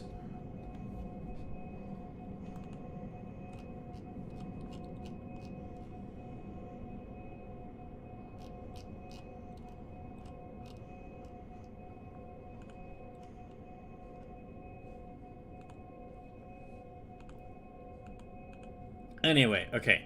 On to more important things though. So okay, I'm going to take a brief break from that.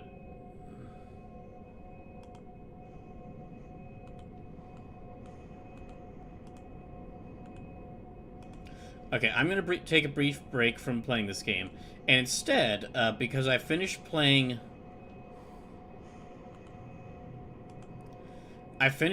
like the, so with the latest Steam Next Fest that happened, I did what I did every Steam Next Fest and tried out like 100 different demos.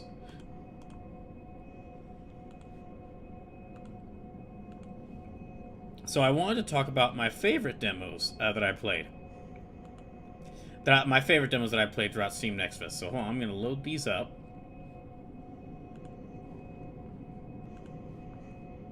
Because there were quite a few of them I really liked.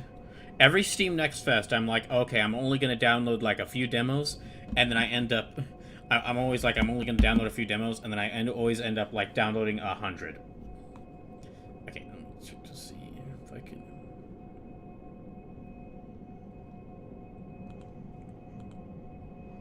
Okay, so yeah, just going to quickly talk about my favorite demos from the Steam Next Fest. So first of all... oh, that's not. That didn't show it right. There we go. Okay. Yeah, first one is this game, Forbidden Solitaire. And this is like it's supposed to be like a horror take on Solitaire. Yeah, it's a horror game take on Solitaire, but it has like it's got a like a really janky FMV style to it, like old FMV horror game style to it. So like it's got like really messed up looking 3D models and like a very like all the animations and like cutscenes are like very over the top. Like it's got a level of like shock horror or schlock horror, I guess the proper term is schlock horror to it, to where it doesn't really feel that scary. It is much more like try to be like a kind of like a parody of like those really dark games from that era. And it's also just a fun alternate take on Solitaire because you have to like explore a dungeon. You explore a dungeon while playing like different games of Solitaire. There's also like this whole like, oh, it's a game within your computer. It's like a curse game with your computer thing, which I'm never really interested in those kinds of like stories for the games. But the actual like gameplay was a lot of fun. Okay, then the next one was Underkeep. This is a game that appeals to me specifically. It's like an old computer dungeon crawler. So this one appeals. This game appeals to me specifically, but it's got really good. It's got really good sprite art. You can make a bunch. You can make a whole party of characters. You know, like a whole party of characters, explore around town and get into fights in the dungeons. It's got like this UI that it's very reminiscent of like games from this UI that's very reminiscent of other games from older games in this genre, especially like the what was it called? Like it was I think it was called like Eye of the Beholder was one of these games. But yeah, this is a game. This is a sort of game that appeals to me specifically, and very excited for it.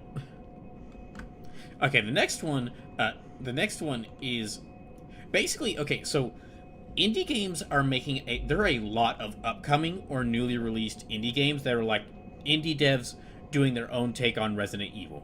Indie devs are really want to make their own Resident Evil game, and or do their own take on Resident Evil.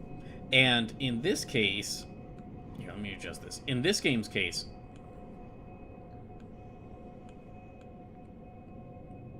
this is one of these, and it's called Vulture Scavengers of Death, and it is basically Resident Evil plus XCOM.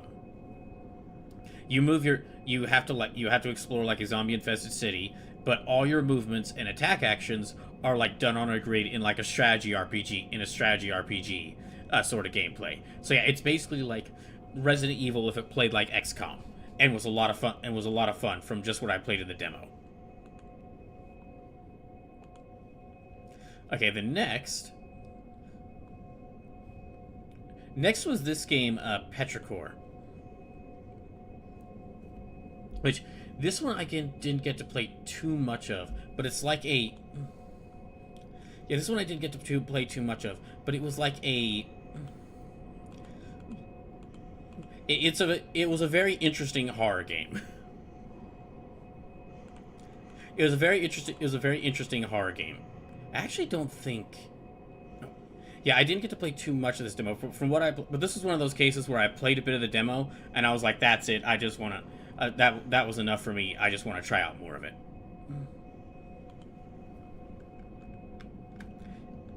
Then, okay, next is this game, a very different kind of game for the ones I just mentioned. This is Akatori, which is like a martial arts movie. It's like a martial arts fantasy inspired like a 2D action game. It looks great. It's like it was really smooth to play. I love any sort of game that has like this sort of like martial arts, this sort of like Chinese or Japanese fantasy inspired world to it. And again, just the sprite art is really beautiful, which that's like, you can make me interested in your game really quickly if your sprite art's really beautiful. Okay, this is one I've played. Okay, I played the previous game in this series before, and I also played another game by this dev, by these devs. This is FFB Games, The Mermaid Mask. This is an upcoming like detective mystery game. I played the previous one of these games on the channel called Tangle Tower, and that was really fun like detective mystery game. And this is basically like an upcoming. This is a sequel to it. You find out that the captain of like a submarine has been murdered. The captain of a submarine has been murdered, and nobody knows who killed him, or like how they got in, or how anyone got into the room, because it was just locked, and the only thing found in there was the person's body. Like from what I played at the demo, like Tangle Tower, it's got the really great looking visual style that Tangle Tower has. They're keeping that. And SFB has been kind of on a good roll lately between Tangle Tower and Crow Country. If you aren't familiar with the previous one of the games in this series, Tangle Tower, they've also made Crow Country, which is probably like their most well-known game. Yeah, very excited to see this, and will definitely play it on stream when it comes out. Okay, and then next, this is like, okay, this is a old school looking shooter, or an old school looking FPS called The Last Salvage Squad, where you play as a giant robot girl. Like it's got this very unique like two color style to it. And yes, the characters you play as are like these giant robot girls start fighting an alien invasion. And this is another one where I played only a little bit of the demo before I was like, okay, this is really good. I just want to play. I've seen enough. I'm interested in getting this. When the full game comes out, I'll absolutely play more of this. Okay, then next. So I mentioned that. Okay, so there's the games that have become. So there's of course like the From Software dungeon crawler Roulette Donathon that I might do if y'all decide to vote for it. Well, in recent years, there have been a lot of like Kingsfield inspired indie games. There was like Lunacid was one of the Lunacid was like one of the big ones, and there was also another game that was kind of similar. In it was, what was it called? It was like Shadow of the Labyrinth, I think it was called.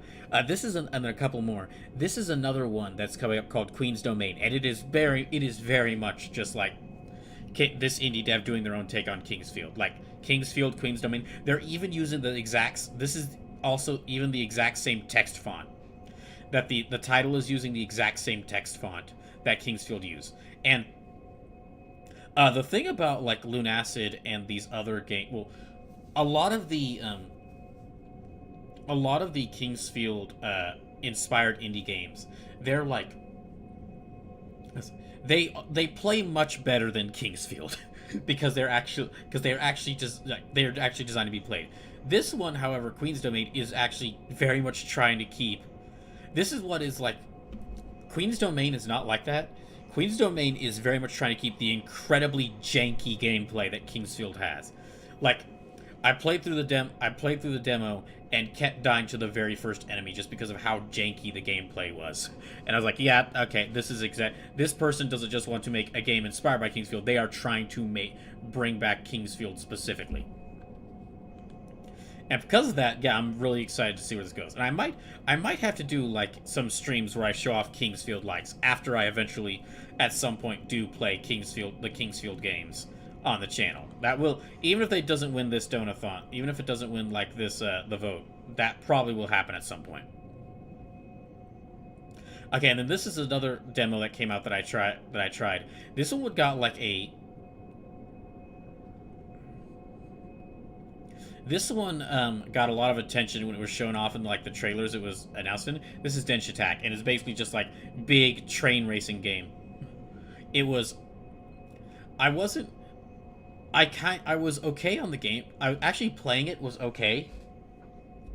So I wasn't the biggest fan of the gameplay just because it's like not the kind of game I usually play. However, does this game have like a good style? Like. Yeah, dang, does this game have some really good style. It has like full-on animated cutscenes. It has incredible looking like menus. So even though the brief amount of gameplay that I played didn't sell me on actually playing it, I'll still probably get this just to see the game. Because dang, was this a beautiful game. Okay, let me just take a moment to like catch up on chat. Pokemon Master Cube says it comes on CD in the year 2026. There's still games coming out on like SNES cartridge and like GBA cartridge, so that actually doesn't surprise me. Pokemon Master Cube says also consider when Kingsfield is made in with indie games budgets and the workers nowadays. Of course, the indie one play better because the way modern things are.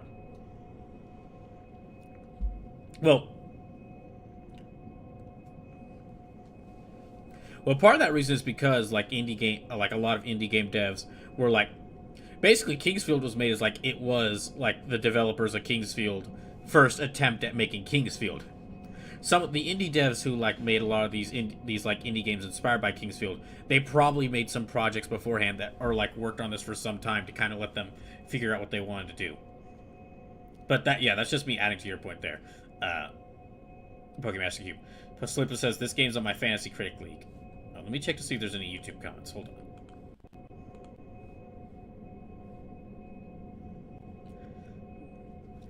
Fredhead says, I kind of like that. Okay, next, let me check. Okay, let me go pull up the next one. Let me pull up the next one. Okay, so this game... Okay, this was another one I saw in trailers and wanted to take a look at it. It's called Dos Divas. And it is a turn-based RPG with a heavy focus on cooking, and it is about two sisters going on basically a cooking road trip, going on a road trip in their food truck mech. Which, after playing the demo for this, I thought to myself, why the heck haven't we seen like an anime or a show with a food truck mech before? That is brilliant. Yeah, but yeah, it is a turn-based RPG, but with like a heavy focus on cooking. And while I'm not often like the biggest fan of, I don't generally care that much about like cooking mechanics in games. However, I do really like my RPGs, and this was a fun RPG, so I will definitely keep an eye on this one.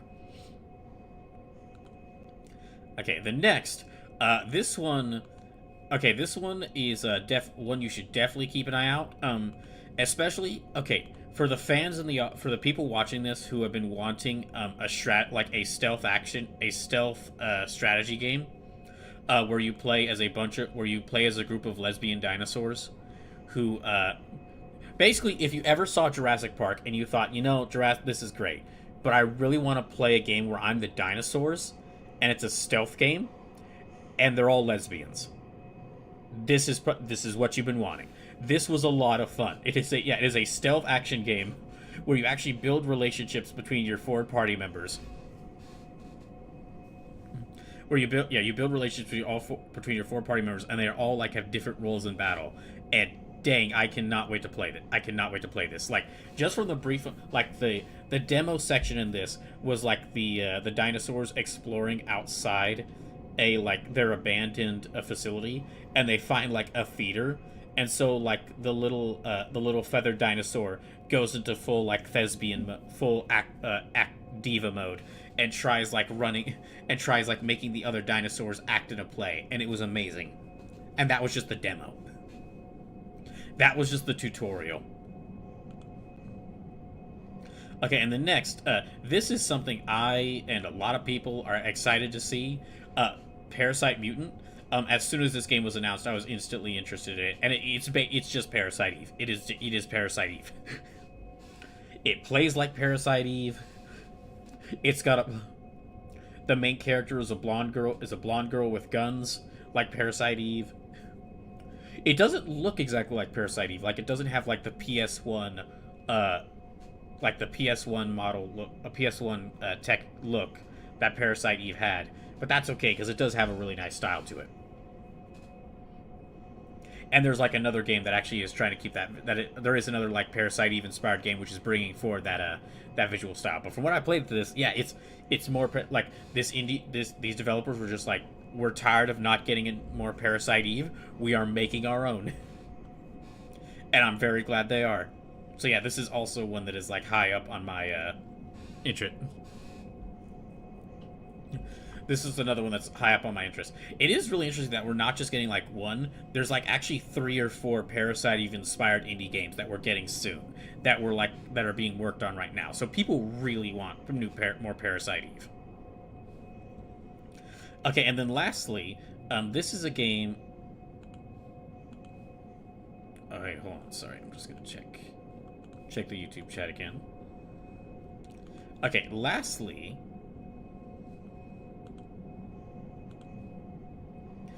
This is a game called, and Detective Harding mentioned this game to me. This is a game called Hell Maiden, and it's Vampire Survivors. It's Vampire Survivor. It's one of the many Vampire Survivor clones, but it's got a really nice visual style to it. And it's by Astral Shift, who also they've also made a couple games like a Little Goody Two Shoes, which was like a very cutesy looking horror game. So yeah, this is basically Vampire Survivor. So it says, oh, it's Lesbians Dante's Inferno. Yes.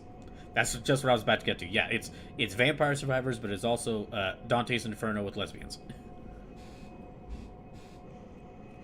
Pokemon SQ says, I'm waiting on the Warhammer one to come out. I am interested to see like what the Warhammer Vampire Survivors clone looks like. But yeah, this is... It plays like Vampire Survivors. I don't know if I'm going to like it as much as Vampire Survivors because I already really do like Vampire Survivors, but it does have a really nice style to it, and it was fun to play because it plays like Vampire Survivors. So yeah, just to go back through these one last time to mention them. So yeah, Forbidden Solitaire, Underkeep, Vultures, Scavengers of Death, Petrichor, Akatori, the Mermaid Mask, the Last Salvage Squad, Queen's Domain, Dench Attack, Dosadivas, Clever Girls, Parasite Mutant, and Hellmaid. And yeah, I'll make sure to post these Steam pages in the various Discords I'm a part of after the stream. But okay, just had to share that. Yeah, just had to share that because I always love talking about these like new upcoming interesting games.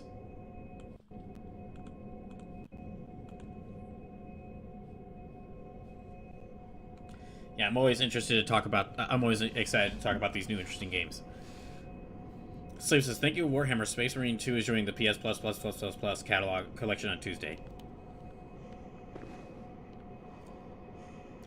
Slave says, "Detective played the demo for Forbidden Solitaire. Proper spooky that thing was. It was properly spooky. It was very much like, it was clearly inspired by like a specific era of like horror games, and it was wearing its inspirations on its sleeve, but it was doing it really well."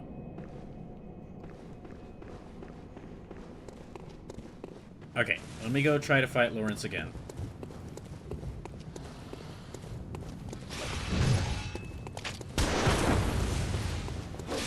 And look forward to next Steam Next Fest, where I will download 100 more demos.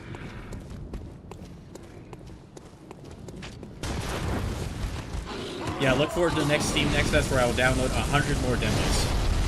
Even though I will try to only download like 5.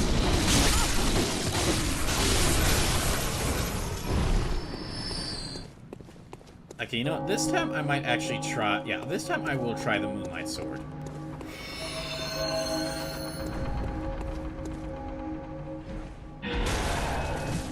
I'm gonna try to fight Lawrence with the Moonlight Sword this time around. Yeah, even... So, something to mention is that even if I don't beat Bloodborne with my remaining number of lives, I will take notice of like what Donothon had the most votes towards it, and I'll keep that in mind when planning out future events. Like if I don't manage to beat Bloodborne with some lives remaining,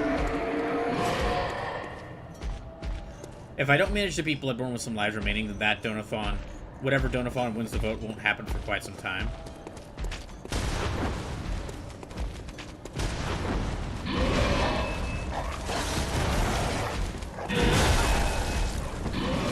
Yeah, if I don't manage to beat Bloodborne, whatever Donothon that would have happened, that won't happen for some time. But whenever I like, but I'll keep like whichever one has the most votes, I'll keep in mind when I'm next able to plan out like a charity event, like the next Dying for Life charity event.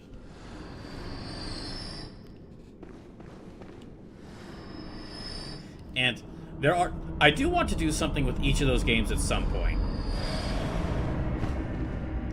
Like, I do really want to play XCOM 2 on the channel. I really want to play XCOM 2 on the channel. I would like to show, like... I would like to play, like, at least some of all the different Kingsfield games and Kingsfield likes I've tried, because I want to justify... I want to justify me trying those games out somehow. The Armored Cores, I mean, like... It's got that's a series that aligns with my interests so much. I have to play like those games on the channel, more of those games on the channel at some point. And Jump Force seems like if I ever feel like torturing myself, that is a if I ever want to torture myself, that jump force feels like the perfect method to do so. Okay, let me try fighting them again. Gonna try this again. This time I'm gonna try it with the big sword.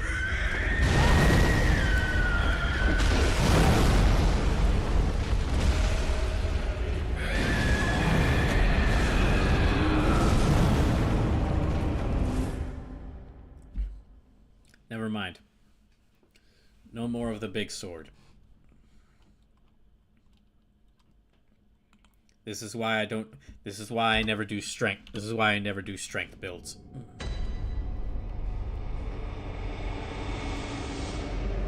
So he says, I'm going to say that barely counts. No, it counts. It still does count. Down to even if I get jobbed out in like 2 hits. Even if I jobbed out in 2 hits, that still counts.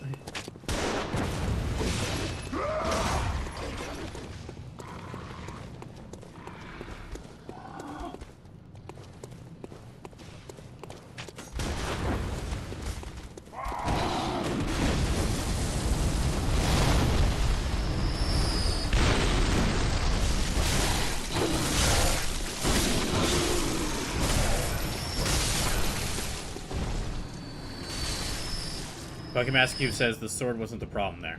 Okay, in that case, okay. Then I will give the sword one last chance. I'll give the Moonlight Sword one last chance. When I'm while trying to, in fighting Lawrence.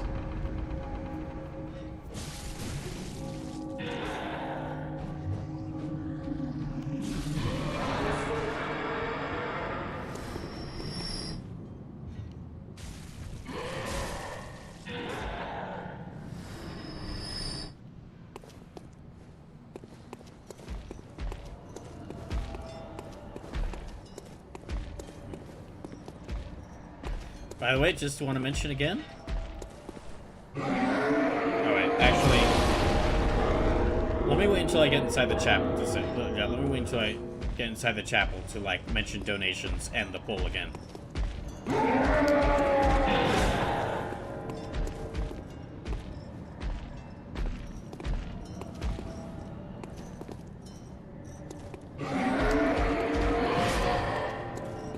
That's it.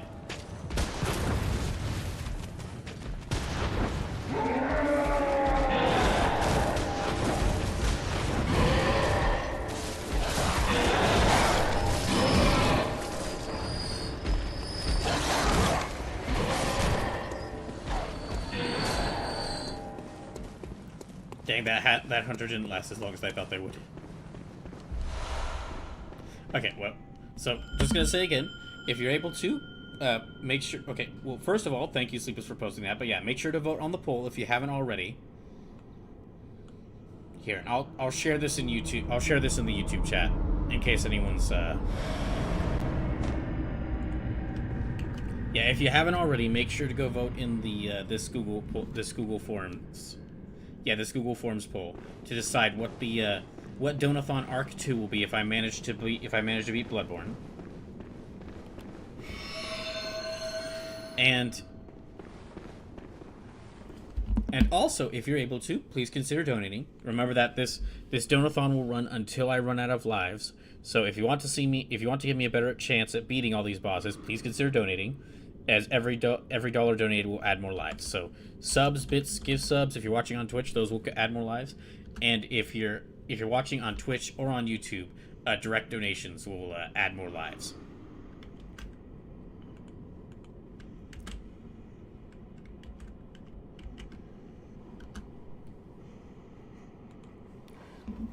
But all right, I've got about 141 lives left.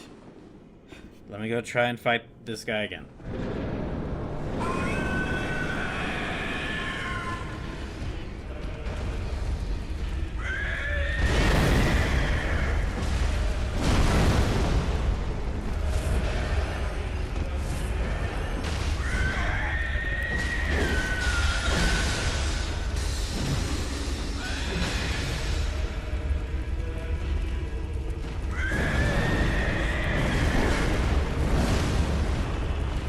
does do a lot of damage with just 2 swings.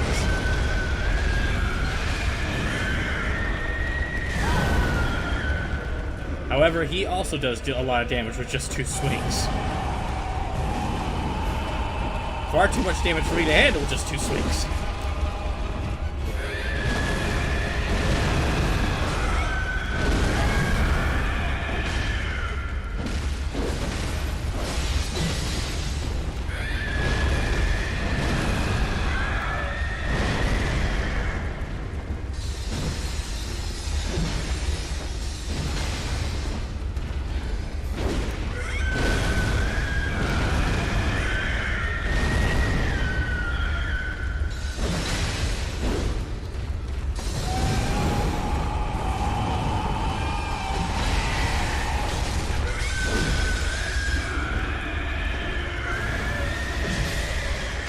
Okay, if I can dodge properly, this is actually good to use.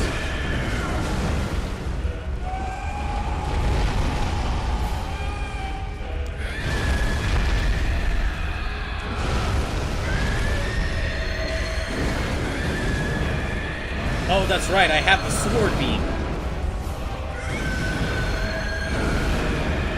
If I can aim it properly.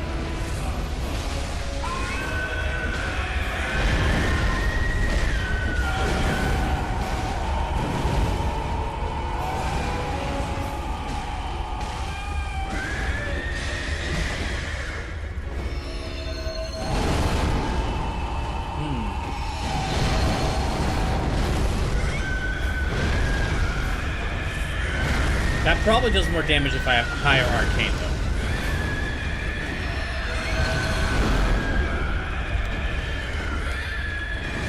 Yeah, I'm not doing the attacks well.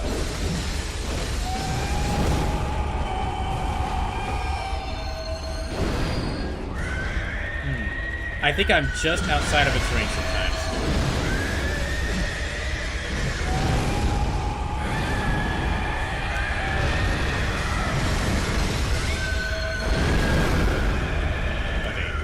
Does also use...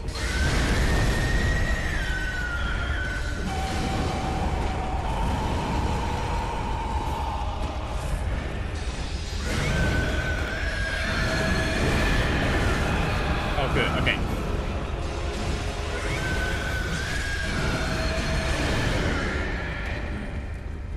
I'm much better with this in Armored Core than I am here.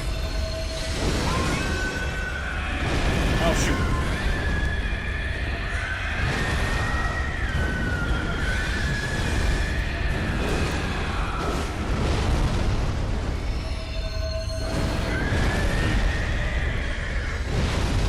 Yeah, I gotta get better at aiming that. Okay, so I was clearly wrong. I will admit, I was horribly wrong when I said this sword was not good for this. I was one of the wrongest. I will fully admit, one of the worst takes I've ever had on stream. The Moonlight Sword not being good for this fight. It was just me.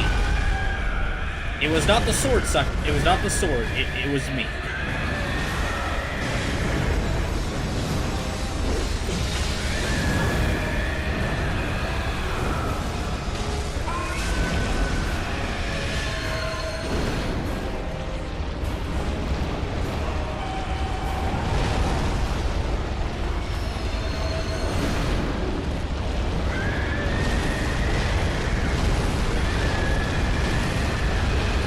Valtier, heal, dude.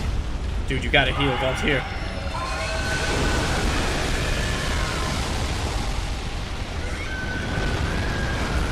Oh, fuck.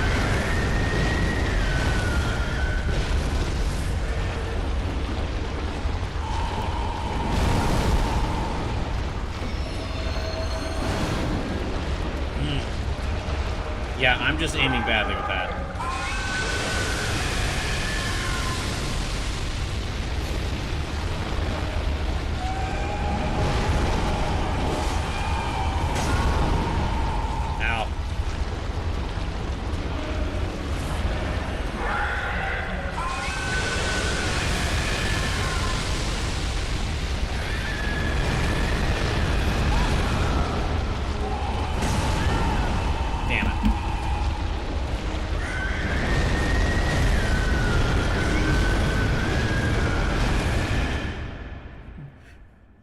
Fredhead says cheese potential. Kind of short range, though. Why did he heal? That's what I'm asking. We could have had that if he's healed.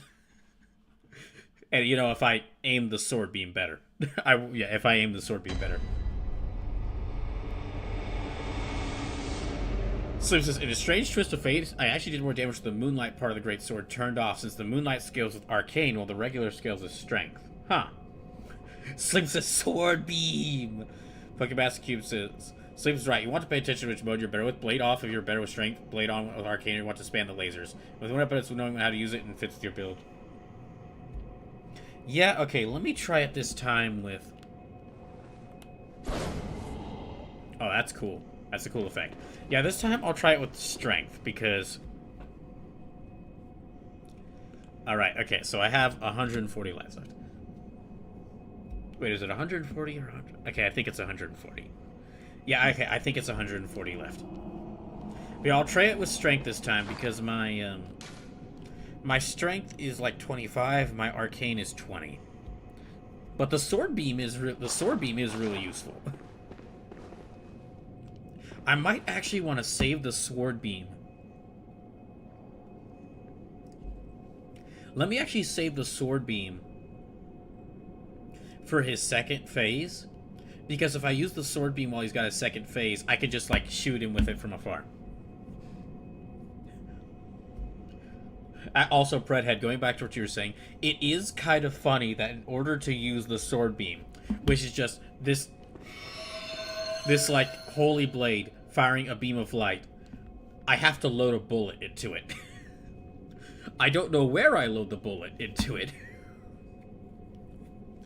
I don't know where I load the bullet into it, but apparently, yeah, it is. I do have to. It does cost a bullet to use the sword beam, so I'm loading a bullet in somewhere.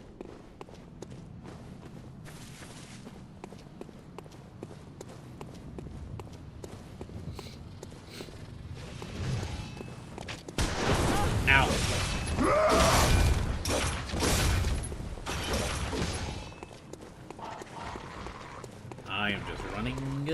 I'm just running away from there.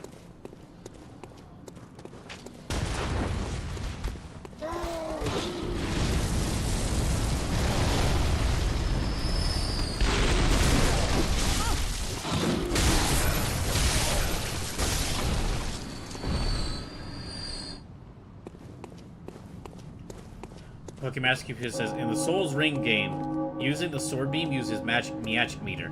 So I guess it's just a balancing thing to limit how much you can spam. Oh, it's definitely a balancing thing, absolutely. It's definitely a balancing thing, but it is kind of fun. But it is kind of funny that I have to load a bullet into the sword.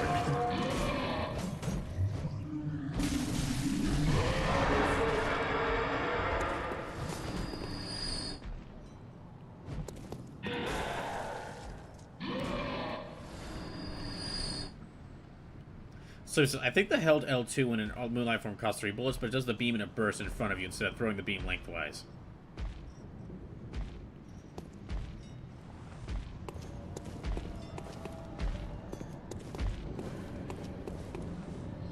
You know, it actually would be kind of cool if, like, the Moonlight Sword, like, because it's like the Moonlight Sword, it would be kind of cool if, like, this one weapon had, like, actually gave you a magic meter. If this one weapon actually gave you a magic meter, and so only as long as you're holding it. Of course, it's absolutely understandable why they wouldn't do that, because that would be like that would be like a whole extra mechanic to add just for one weapon.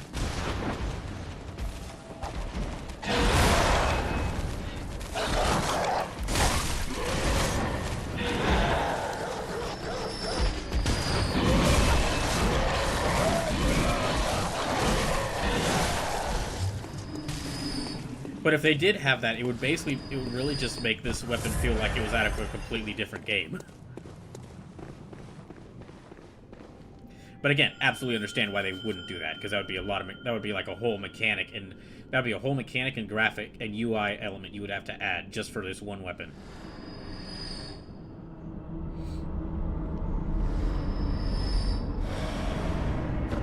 Pokemon Master Cube says, and how do you make the meter longer? In the other games, you just level up that stat to get more.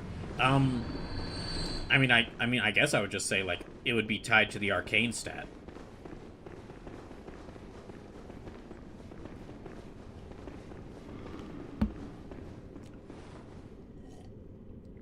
Like, instead of, for this one specific weapon, instead of arcane building up, like, your strength, your amount of damage with the weapon, your arcane, building up your arcane actually builds up a magic meter, or a magic meter.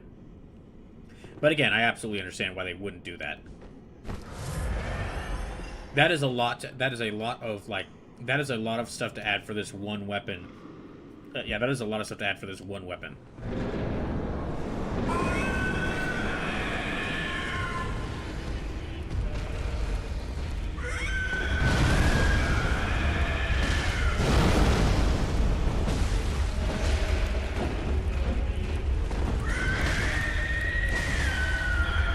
Okay, that does do more damage. Ow.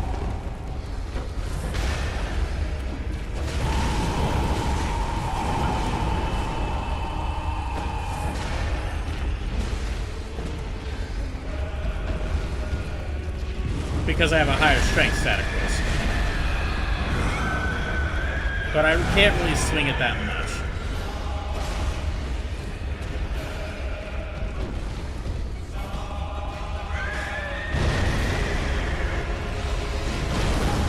Dang it. Oh no. I should have not dived into that.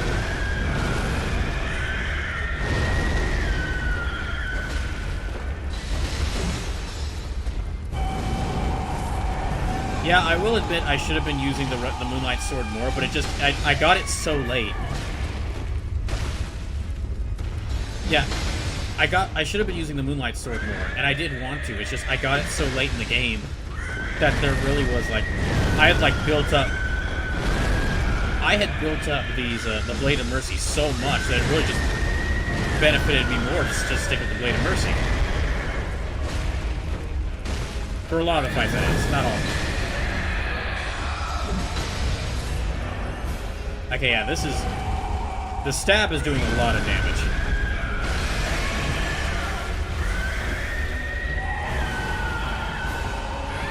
And I can't, like... A part of me would be willing to, like, respec my character into, like, an equal strength and skill build. To, like, get... So that I could get equal good use out of both the Blade of Mercy and the Moonlight Sword. But I don't think you can spec your I don't think you can respec your character in this.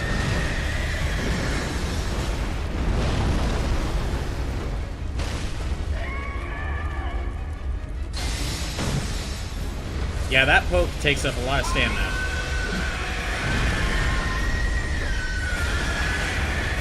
But it does do a lot of damage. And it's pretty fast, actually, so...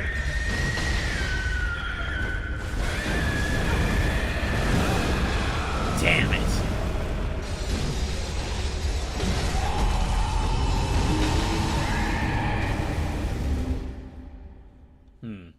Okay.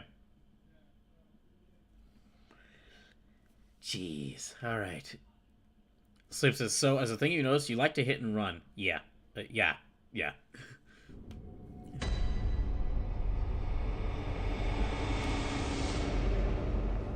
Sleep says, because you're not using the majority of the benefits of the Blades of Mercy, which is that they get faster as you continue to attack the enemy, you're missing out on the majority of their power.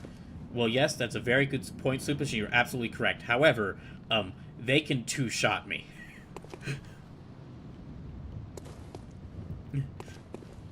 So yes, you're absolutely right, Sleepless. However, it's not a good idea for me to try to like do like a Dragon Ball fist spam when they can just go, and then just kill me.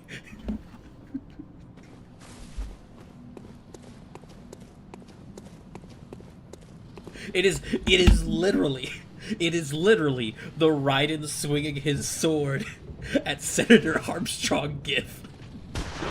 Uh-oh. Yeah, it is literally the Raiden swinging his sword at Senator Armstrong gif, and he doesn't do anything, and him not even reacting.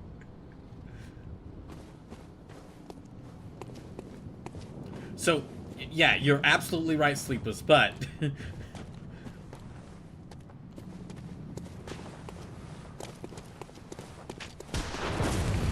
You're absolutely right, Sleepless. However, I have 139 lives. Do I want to play safe or do I want to play well?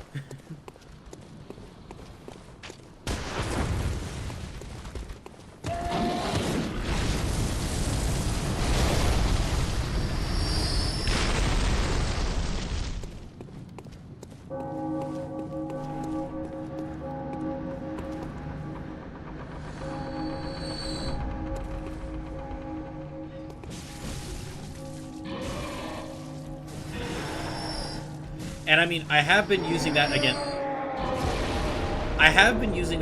enemies, because what I often do against enemies is just keep swinging the Blade of Mercy. When I fight normal enemies, I just keep swinging the Blade of Mercy with no regard for, with often no regard for my own health, unless I get really low.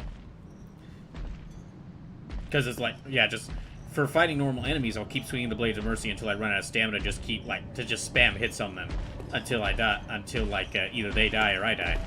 But yeah, I can't do that with bosses. Bigger enemies and bosses, I can't really do that against, because they can often like just kill me in 2 hits.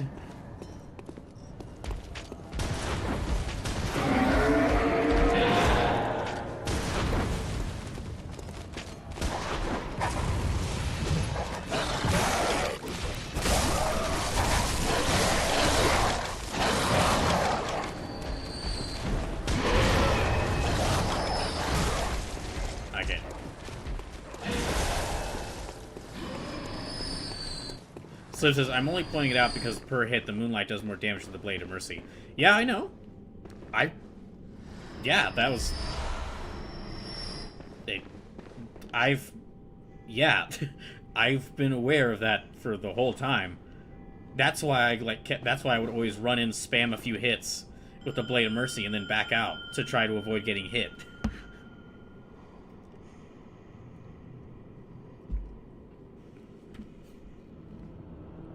It's the skill. It's a pair of knives. It's dual short sword. It's like, yeah, it's a pair of knives that are skill based versus like a great sword. Yeah. Yeah, the Moonlight does do more, like a lot more damage per hit than the Blade of Mercy. A lot of other weapons that I have do more damage than the Blade of Mercy. The way I like to play is go fast, because if I could get more hits in, I can usually stack the damage.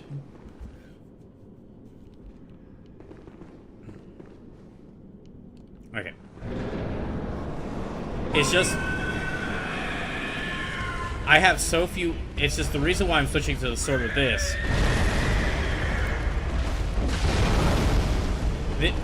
With this boss that can two-shot me, and I have so few lives remaining.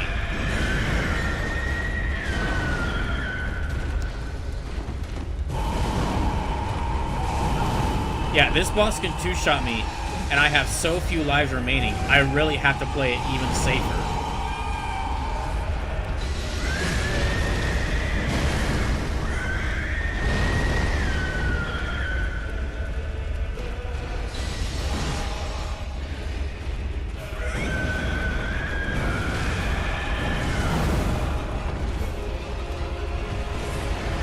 That's also why I'm not even trying to follow up on attacks when I take a hit.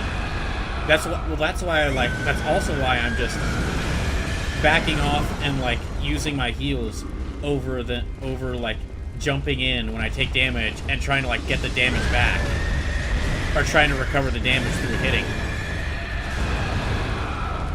It's because if I take one hit from these bosses and then I try to go back in to do more damage to them, if I take another hit, before I recover that amount of health, I'm dead.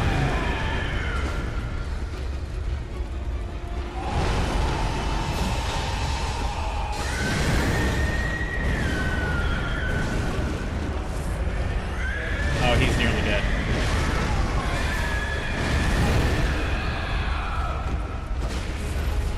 Yeah, he did.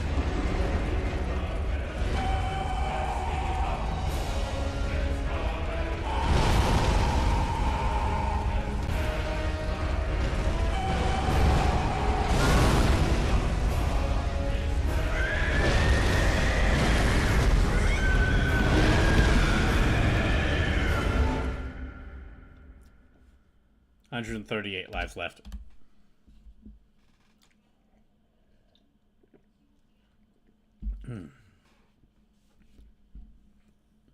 Predhead says he died fast this time, and so did you, lol. Yeah.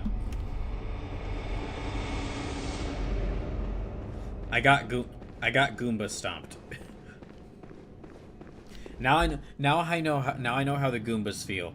Now I know how Goombas feel when they're when they try so hard to kill Mario and he just steps on them and kills them instantly.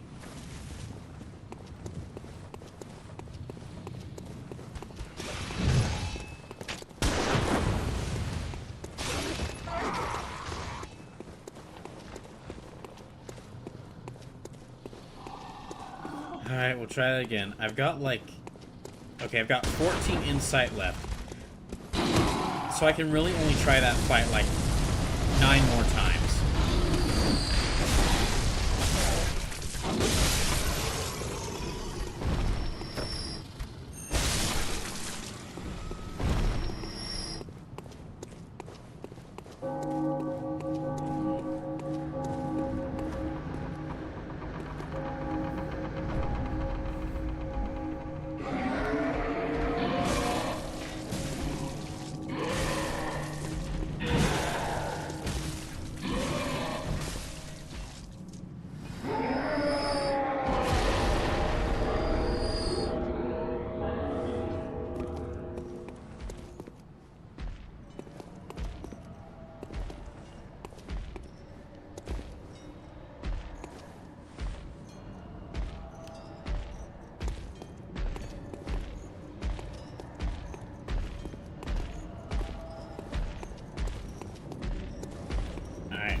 Trying to draw them over.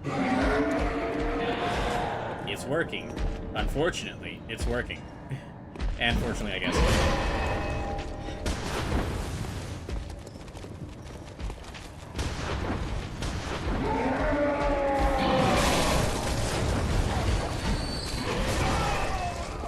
Okay.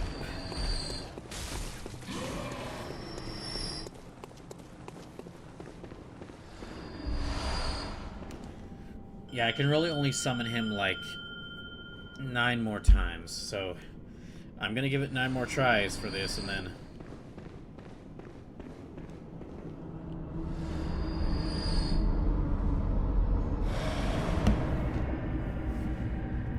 I'm gonna give it 9 more tries to fight them. But if I get down to 5 insight and haven't beaten Lawrence yet, then I'm just gonna have to probably have to give up on fighting him, because I've only got so many lives left. Although that could change if anyone donates, which if you do, if you want to see this playthrough continue, if you want to see me beat this game and continue this into Donothon Arc 2, please consider donating. But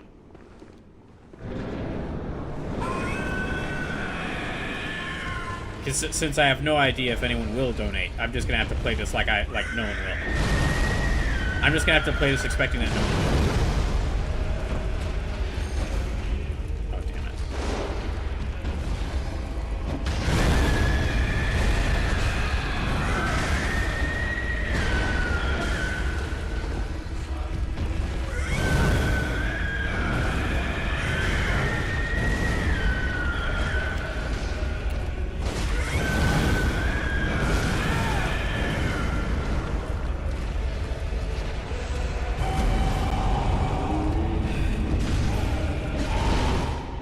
137 lives remaining.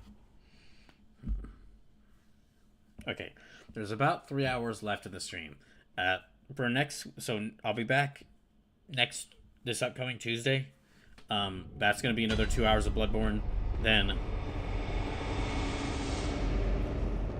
on Thursday it'll also be another 2 hours of Bloodborne, and then on next Sunday it'll be another 6 hours of Bloodborne, unless I manage to run out of lives or beat the game. That's kind of the plan.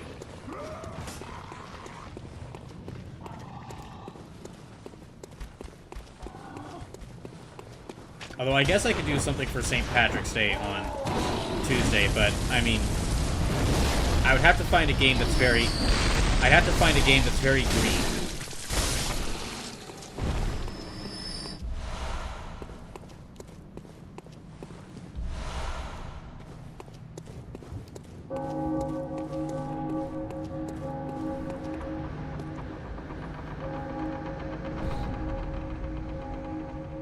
Well, I mean, okay, there is a game I know that is very green. There's a game I know that is very green. But that's Splinter Cell Chaos Theory. But that game has, like, an abusive relationship. That game gives the player an abusive relationship with the color green, so I never want to play it again. So it says St. Patrick would appreciate you winning the nightmare. Yeah, because St. Patrick would absolutely be one of these would absolutely be turned into a beast. Quite a few of the and I'm saying this as like someone who was a devout Catholic. Quite a few of the Catholic saints would be would probably turn into these beasts if they were in this world.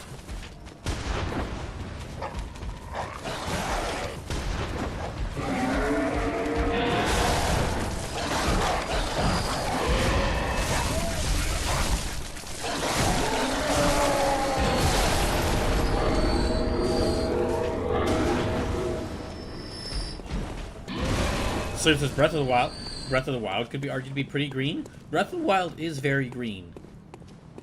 Pokemon Cube says Pokemon Leaf Green. That actually is one of the best answers right there, Pokemon Leaf Green. Especially because you can now get it on like Switch 2 eShop for like $20, but I don't have a Switch 2. But I mean, I could just get the game on emulator if I want to play it that bad.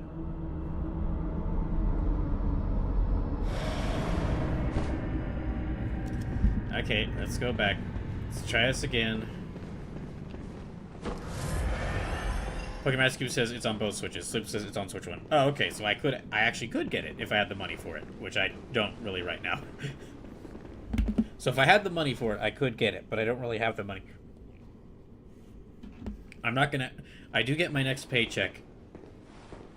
I do get my next paycheck this upcoming Friday, and it is a lot like it is going to be over double what my first paycheck was. But that's not in time for St. Patrick's Day.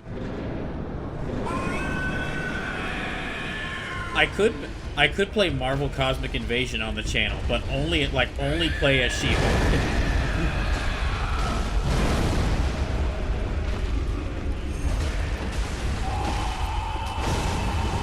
Yeah, I could play Marvel Cosmic Invasion on the channel, but only play through the game as She-Hulk.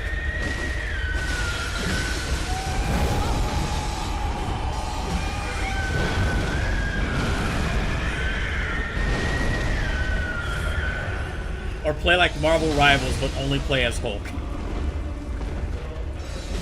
Or play Marvel Rivals, but only play as Hulk, or Hulk, Rogue, or Loki.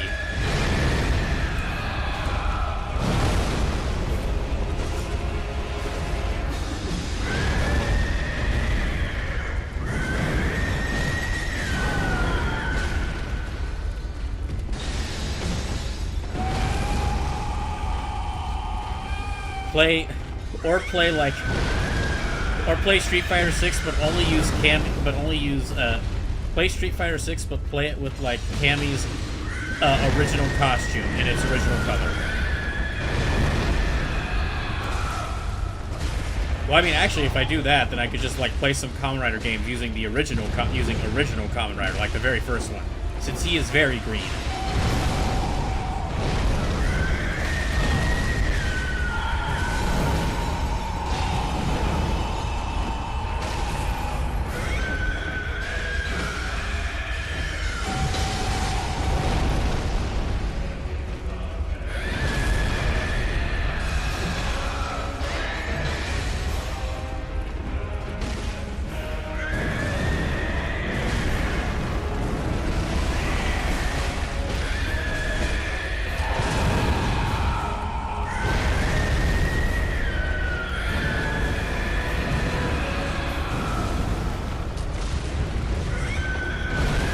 I shouldn't have done that. I should have shot him. I should have saved that bullet.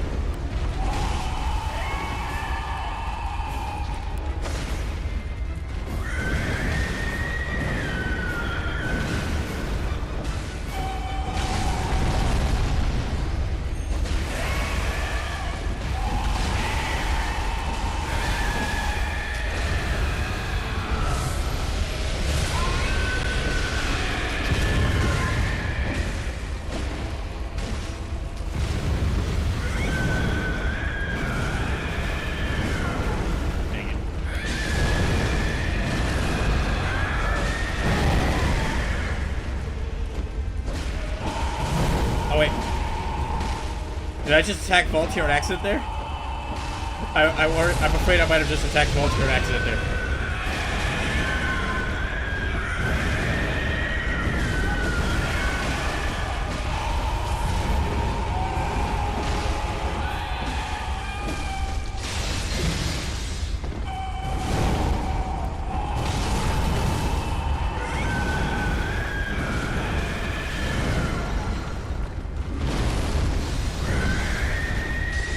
I don't know how I dodged that.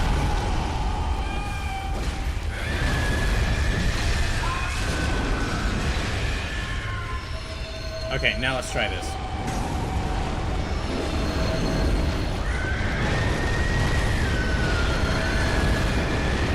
That is such a short range.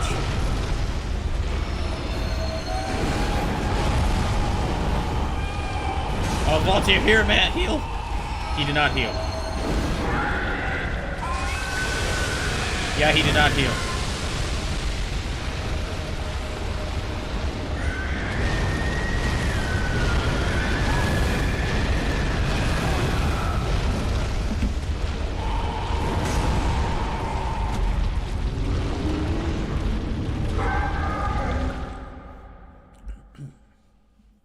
Poker Math Cube says, you know what? FromSoft needs to make something more akin to a Monster Hunter like. Good lord, no. You can already fight dragons in like Elden Ring and like there's 1 or 2 dragon fights in the Dark Souls games. You could already fight like a bunch of dragons in Elden Ring, and I absolutely would not want to try to see from Software trying to do their own take on Monster Hunter's slow as molasses combat would be my worst. That would be like one of the immediately uninterested in whatever that game is. really, watching Pokemon Cube, the real solution to this is whatever game they make next, just add dinosaurs to it.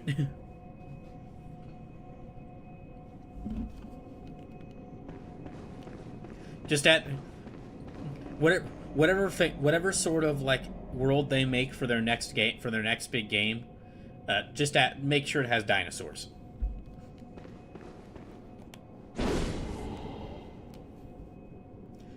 Pokemon Rescue says didn't had to say it had to be slow. Imagine them making a more fast-paced version. But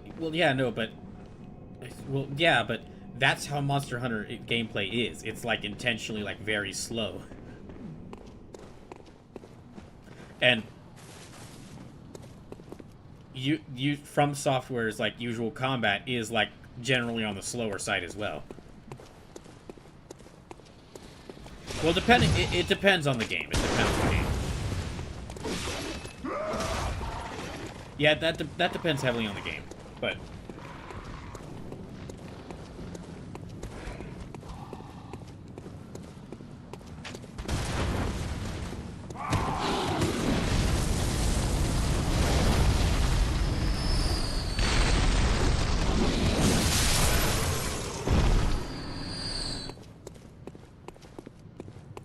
So it says Night Rain's pretty fast-paced. Wouldn't Night Rain actually be kind of close to that? Because you can actually, like, you can join up with Night Rain as co-op, and Monster Hunter, like, has co-op missions. Although in Night Rain, I don't know if you can customize your... I don't know if you can, like, change your weapon. I don't know if you can change your weapon or armor in Night Rain.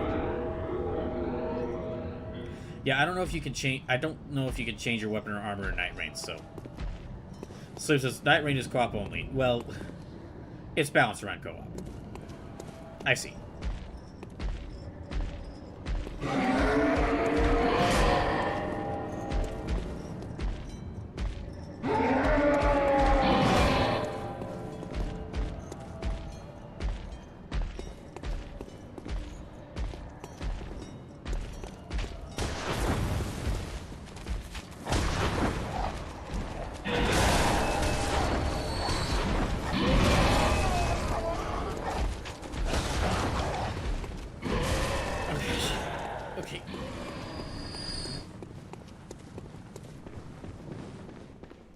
Alright, I have like 7 more chances for this.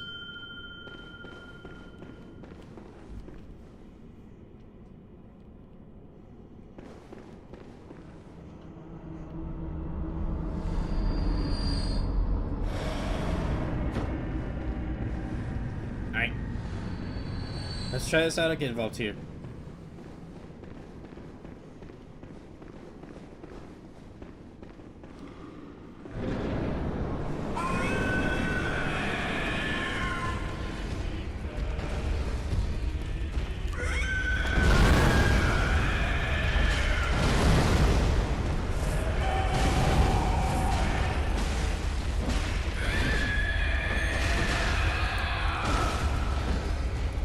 I didn't hit. I'm with that swing hard.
$136 lives remaining. And yeah, if I get to like 5 insight and haven't beaten this boss, I'll have to give up on it, because I'm losing a lot of lives this stream.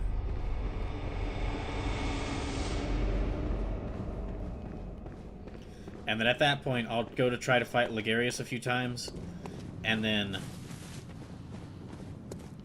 yeah, if I don't beat them in the next, like, 6 or 7 attempts, then I'll go try to fight Ligarius. And I'll basically give, like, one last try against Ligarius.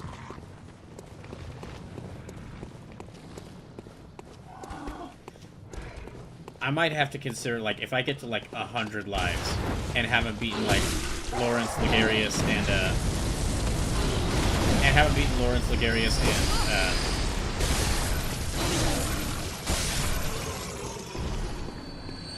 if I get to like well, no, because I'm already close to 100 lives left.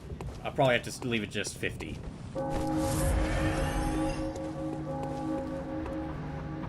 Maybe 75.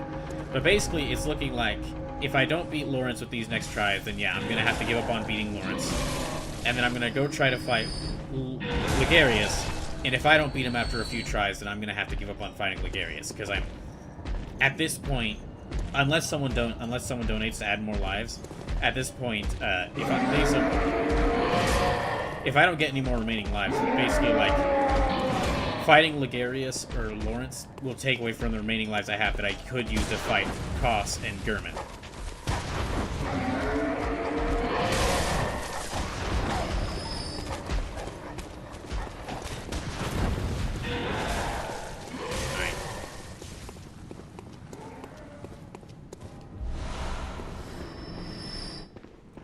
Molotov cocktail. That's completely useless in this fight fighting against this thing. That is the last thing I want to use when fighting Lawrence. The last thing I want to do when fighting Lawrence is throw more fire onto it.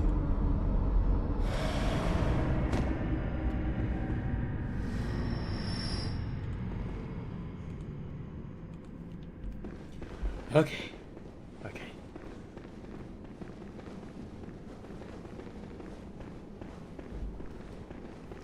Alright, so about 5 more tries. Oh no, excuse me, 6 more tries counting this one. My bad. Sorry. Okay, let's go.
shoot. Okay.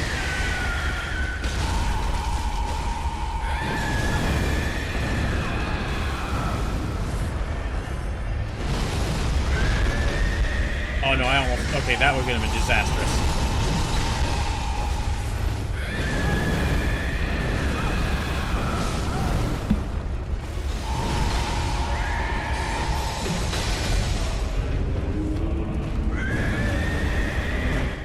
That was disastrous. Alright, 135 lives left. Okay.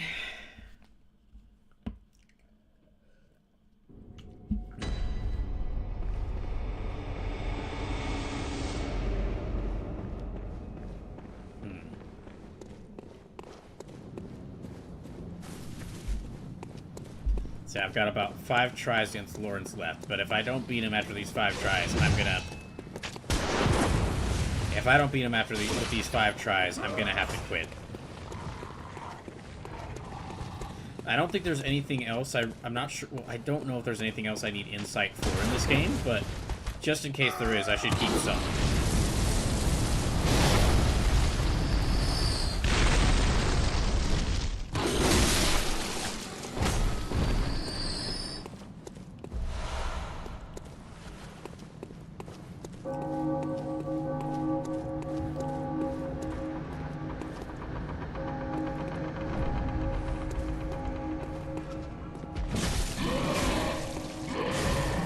Fucker Master says, I've gone through Night Rain. It's fucking whack to turn on every now and then, and easy to return to.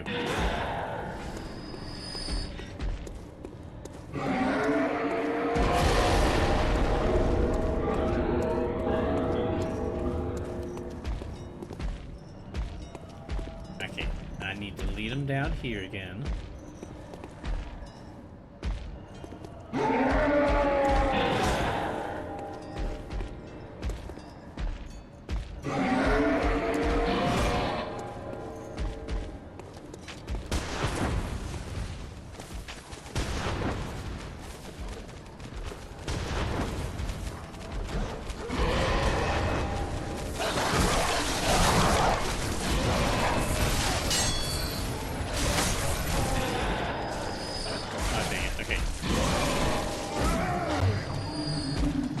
Hey Scorcher, welcome in. Yeah, welcome in, Ace Scorcher. Hope you're doing well. Okay. Run past them. Alright. I got 5 more tries for this.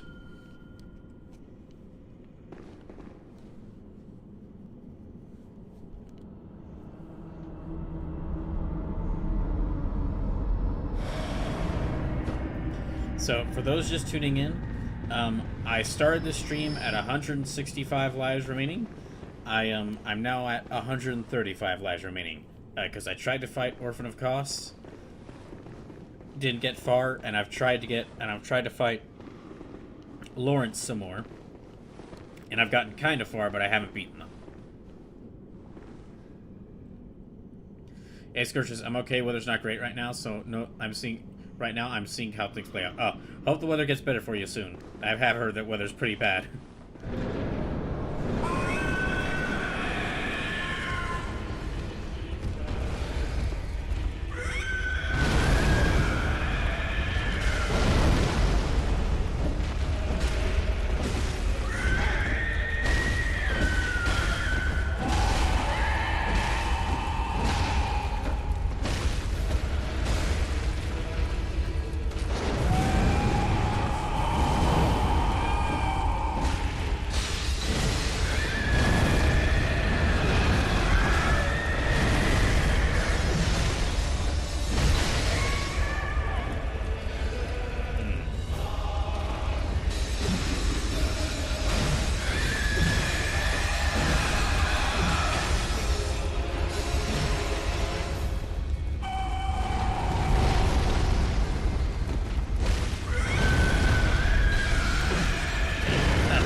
Volunteer's not doing good.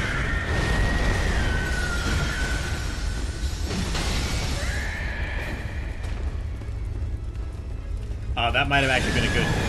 Yeah, okay, I might have messed up by backing up during that.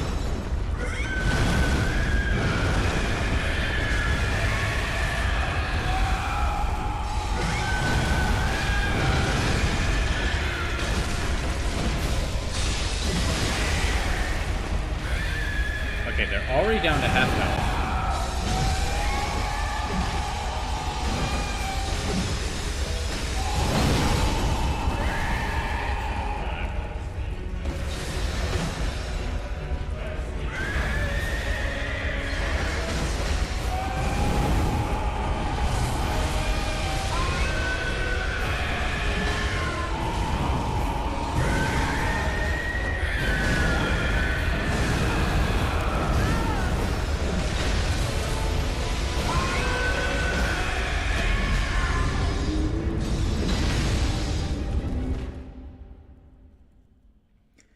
$134 lives left.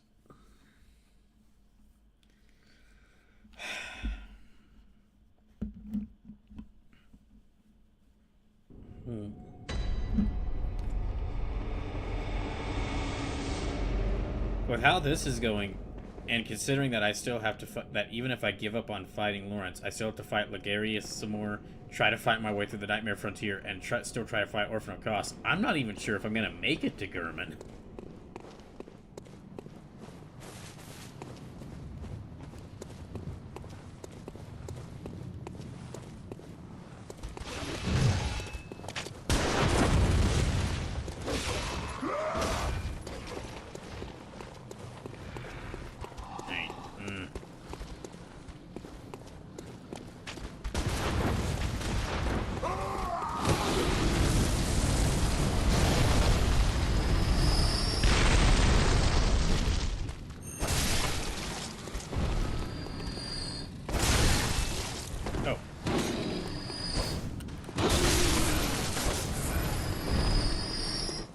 Wait, okay, that boulder hit something down there as well.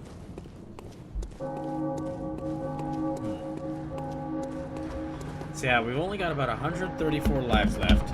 So just a reminder, another reminder, if you're able to, please consider donating. Either through subs, bits, gift subs, or direct donations. Just remember that every dollar donated will add more lives to the play. Will add more lives to this, and make me play Bloodborne longer. And also, if you haven't already, go make sure to vote in the poll to decide what Donothon Arc 2 will be if I do manage to beat this game with some lives remaining.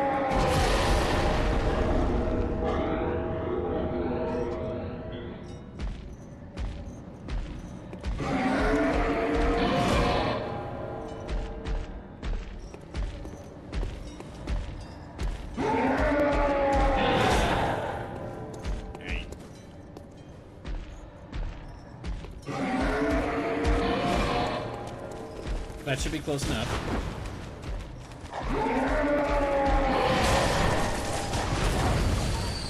Okay.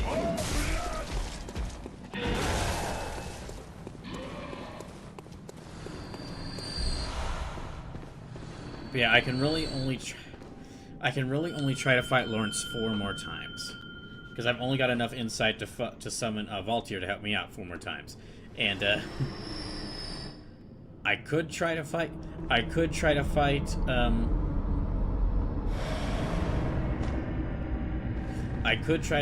Lawrence on my own, but I don't. I could try to fight Lawrence on my own, but I don't like my chances. And I only have so many lives remaining.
always dodge to the wrong side on that third swing. And, like, 2 swings from him is enough to, like, get rid of my entire health bar.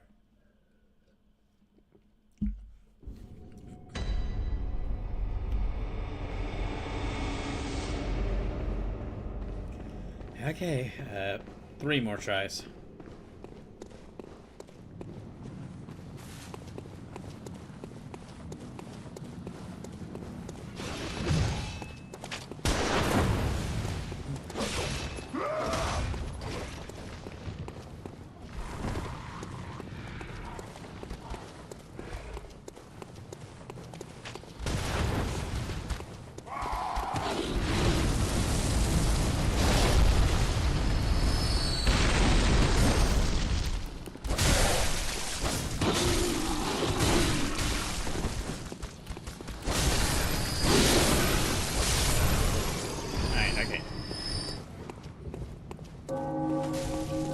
Did unfortunately lose a little bit of health there, so I'm gonna have to heal up before the fight again, before my next attempt fighting Lawrence.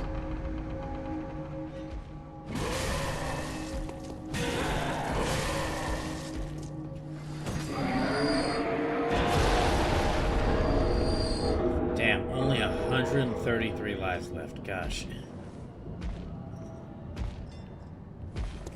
I've lost like 32 lives in this one stream. And it's only been 3.5 hours, so we're only about, like, a little over halfway through the stream.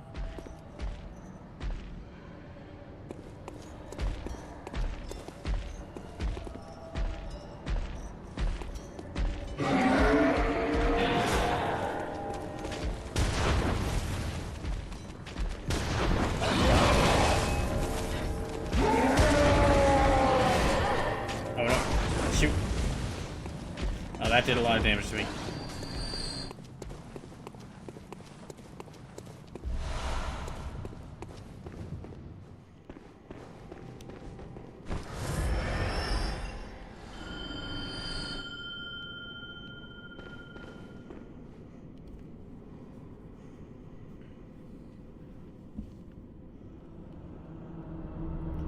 Amelia Quintero says, "I'm back. Tornado sirens started going off." Oh gosh, that's.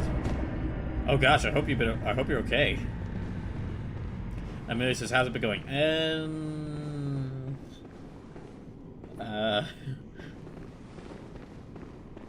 I'm now at 130. I started the stream at 165 lives remaining. I am now at 133, and it's all from fighting. And it's like. All from fighting Orphan of Kos and Lawrence here. So I have, like, I'm going to try to fight Lawrence 3 more times, and if I lose these next 3 times...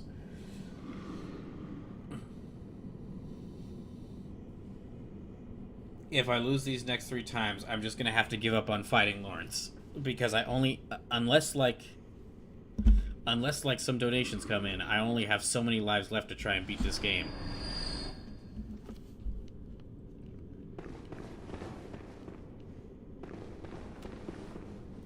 Amelia says, "Feral also better than expected."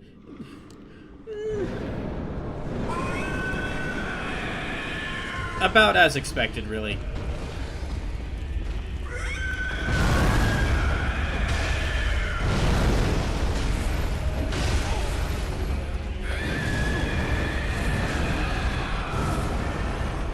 So yeah, if I can't beat Lawrence these 3 times,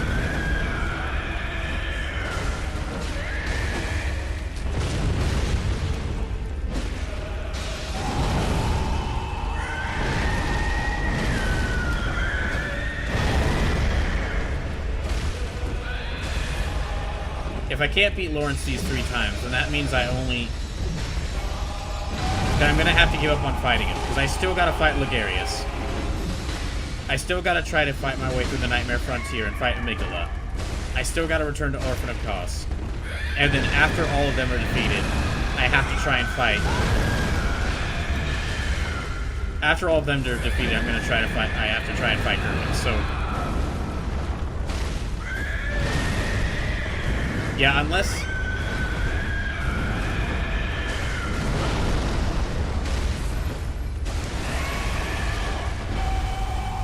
unless some donations come in, I only have so many lives to beat these 5 remaining bosses. And I do not want to try fighting Lawrence without help.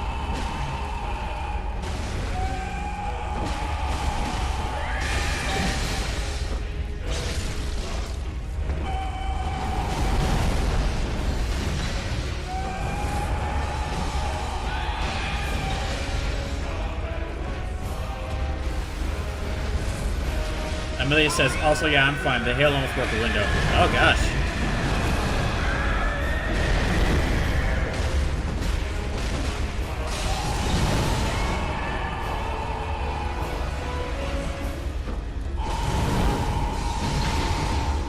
I am able to consistently get him down to, like, half health, but then he starts that second phase, or I just mistime my dodge, and then he two-shots me.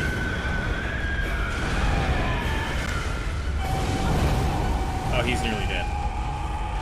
No, wait, he healed himself.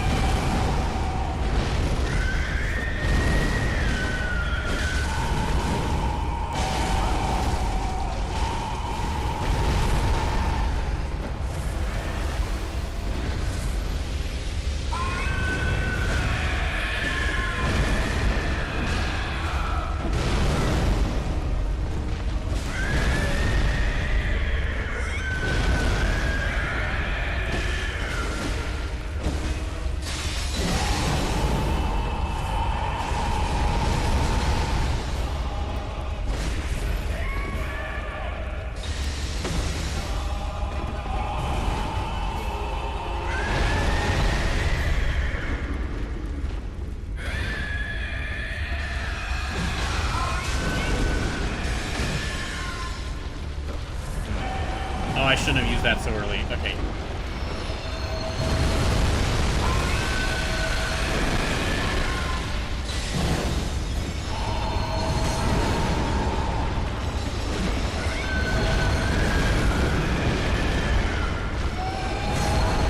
Damn it. Oh, gosh.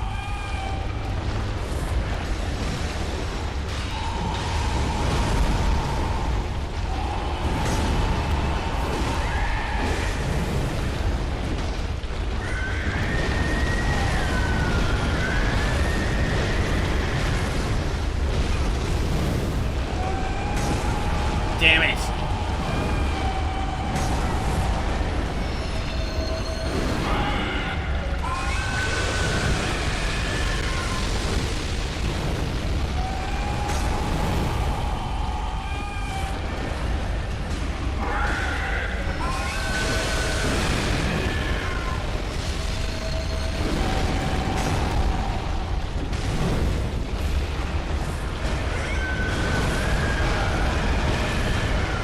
Volunteer, you gotta heal, dude.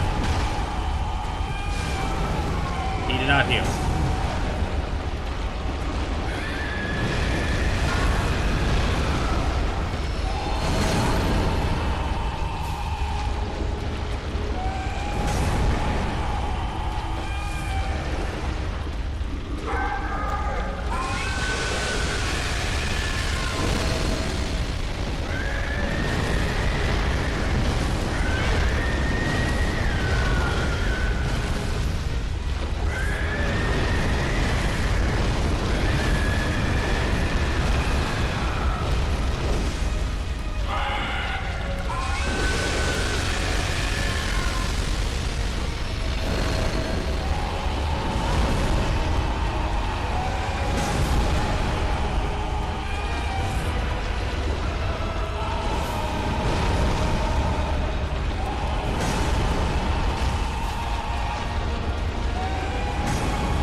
132 lives remaining.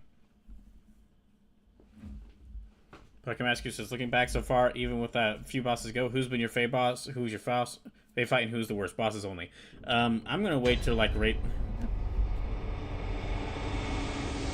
I'm gonna wait to rate bosses until after I've either beaten this game or have lost all my remaining lives.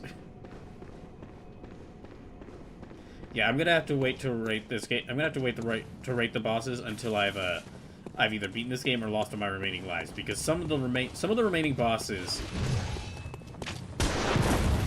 basically if I don't when I get to rating the bosses, if I didn't beat them, I'm not going to include them in the rating, I'm not going to rate them or rank them.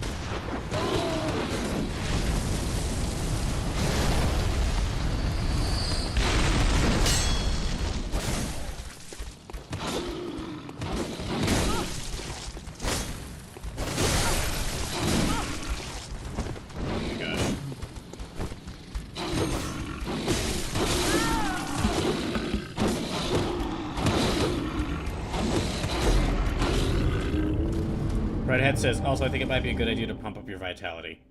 Probably.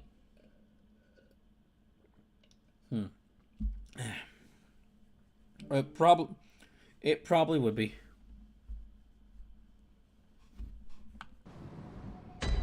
Dang, okay,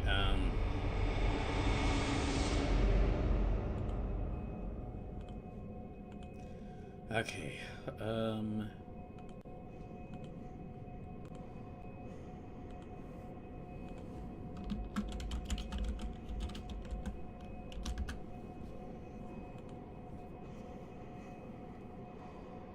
Amelia says, if you haven't beaten Marligarius yet, I don't have to go for him, yeah, lol. Okay, let's... He should be easier. Well, he should be, but we'll have to see. I'm not sure if that works for me. I'm not sure if it's that way for me. Okay, I'm gonna take a short break, and when I get back, I guess I'll try fighting Lawrence a few more times. I'll be back in a little bit.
Okay. Dr. Caliban, thank you for the raid. Dr. Caliban, raid 45. Welcome in. This has been, well, I'm in day, like, 27 of the Bloodborne Emergency Donathon. I started by trying to fight the Orphan of Cause. I lost, like, a lot of lives to them. And then I tried to fight Lawrence, the first vicar, some more, and I lost a lot of lives to him. So... Okay. What I'm gonna do is... I'm gonna try to fight Lawrence one more time. And then if I lose this... Because I think I realized a mistake I made in my latest attempt. I'm gonna try this one more time, and then if I mess up this time...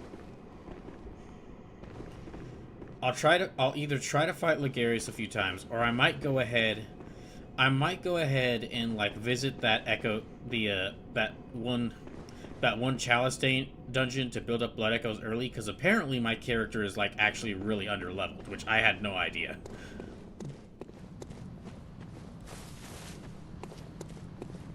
Pokemon Rescue says, emergency, more like no mercy from the game Donathon. Well, no, the emergency is, like, in regards to... Ow. Well, the emergency is more in regards to my current life situation.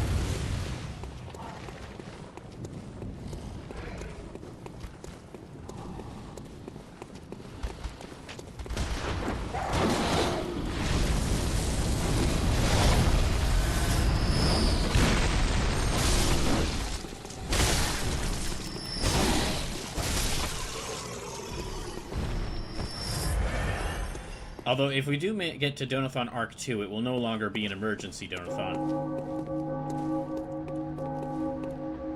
So it's less like you're underleveled, and more like you're leveled to be a jack of all trades, not to use your equipment effectively.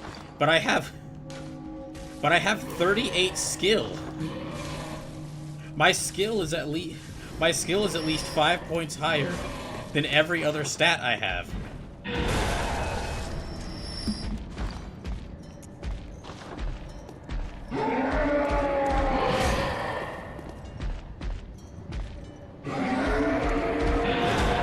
Amelia says, yeah, it should be 50. What the fuck? But that would take, like, getting to, like, a really high level.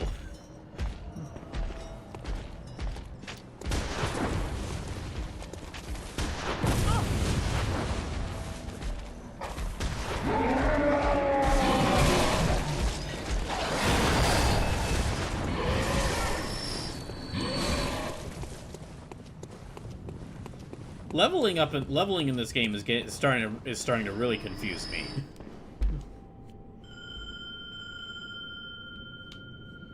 Sleep says, and if you don't have stats allocated to ones you're not using, you'd be better able to do what? If you didn't have stats allocated to ones you're not using, you'd be better able to deal damage and survive.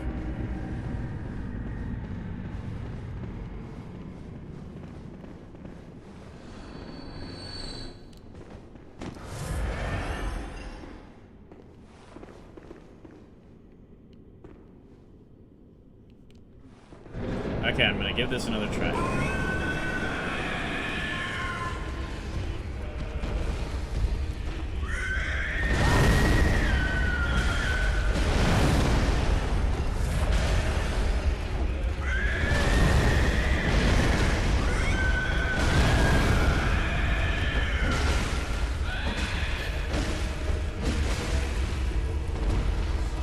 Fine, you know what? Fuck it, I'll use the Blade of Mercy again.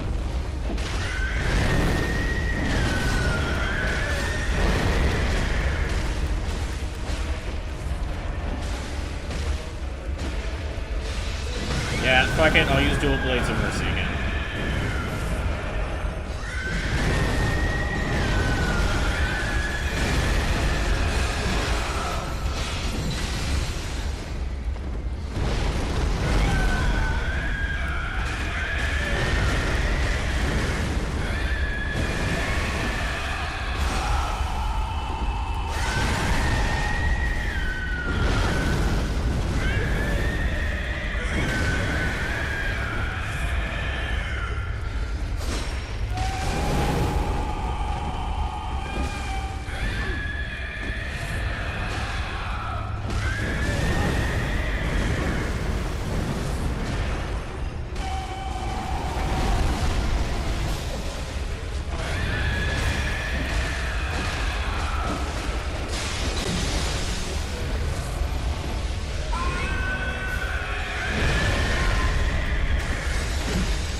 Okay, Pokemon Master says 50 isn't a major number in Bloodborne like it is in the Souls Rings games.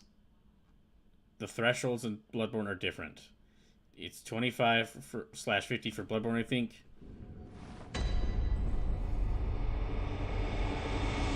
Pokemon Master says, yeah, it is, but most builds go for 30 for 35 because either diminishing returns, and particularly the 40-50 range, you get very little in most things.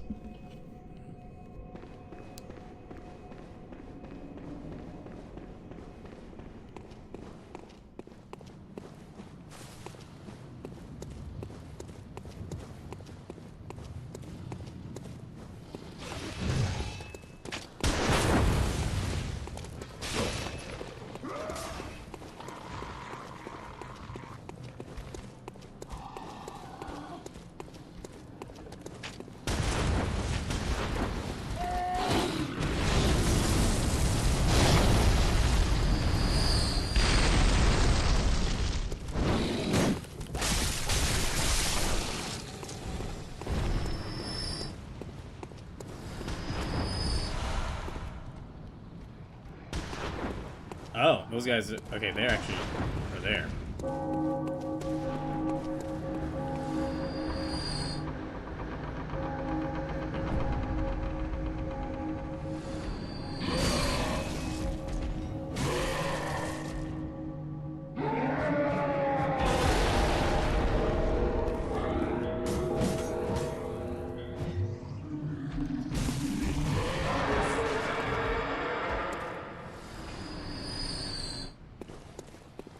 Just get out here. Okay, I'm willing to let my insight get down to 3 if it means that I might be able to beat Lawrence.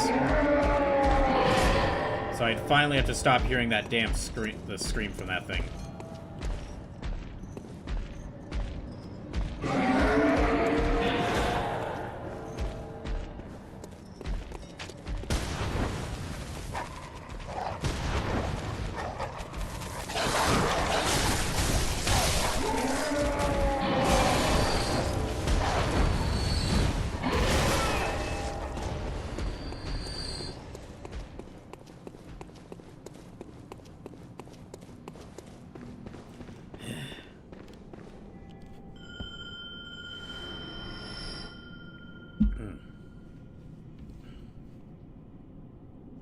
Pokemaski says, Endurance you want to get to 40, as that's basically max. You only get 1 point every 6 levels after that, which isn't worth it. What the fuck?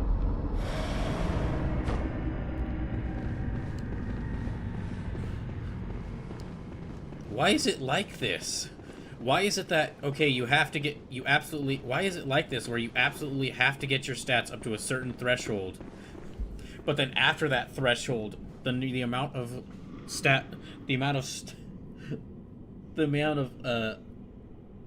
points you get, or the actual like increase in stats you get from every level invested in them, goes down significantly. Why didn't they? If they really wanted to keep you like give you a limit to what you can have, why not just set a leveling limit?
Volunteer, you need to heal, dude. That's good. Better. Okay, I need to heal now.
Fucking fine, whatever.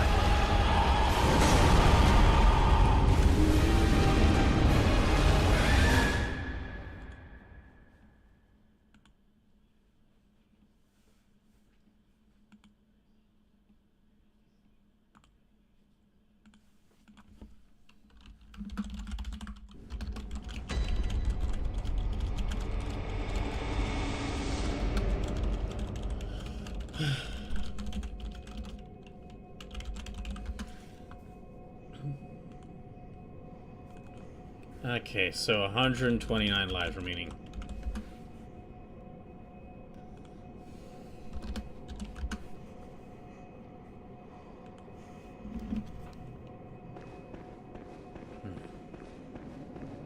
Yeah, I'll give it like a few more tries. But I only have so much insight, and I really don't want to fight that thing without help.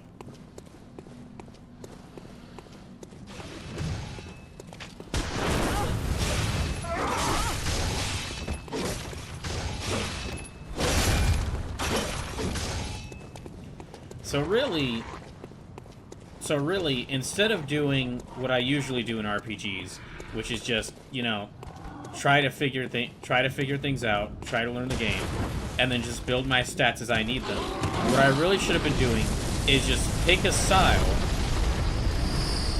immediately, and then just dump everything into that.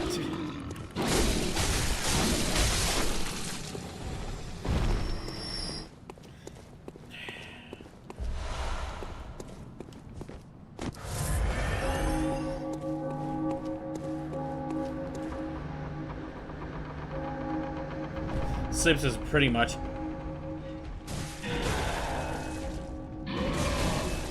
That makes me hate this game. Okay, well, not hate, but just really dislike it. Because I really can't stand it when a game's like, this is an RPG. Okay, so I can build my character however I want? No, you can build your character one of two ways. This is really just an action game, but we wanted to add a level up mechanic that's like two things.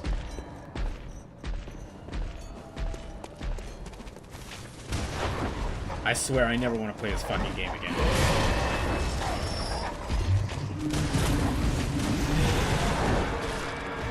I need to find a From Software RPG where they actually make an RPG.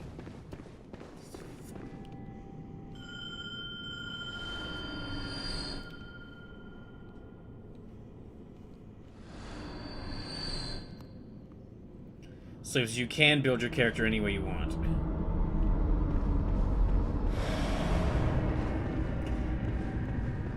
Okay, but it looks like if I try to build a blood tinge focused character, I don't really have any weapon options. Same with an arcane until like late into the game. Millie Quintar says that's why in Dark Souls 3 and Elden Ring they added reset options. So it really just feels like instead of 6 different, okay, it really is starting to feel like instead of 6 different stats I can build into, this is really just like hell. I really only have a choice of like strength and or skill, and then maybe add a little bit into blood tinge or arcane depending on what weapon I want to use.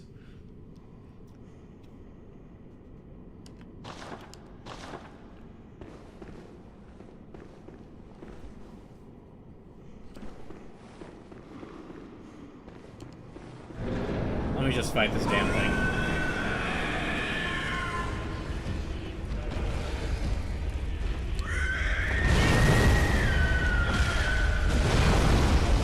Fredhead says, I find this funny.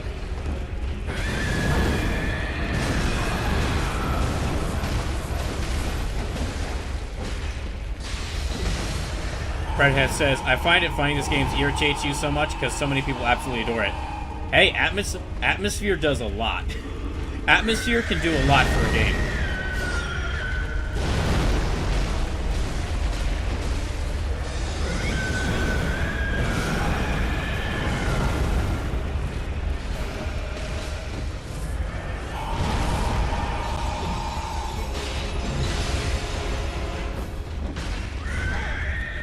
Also, people might just want to play, like...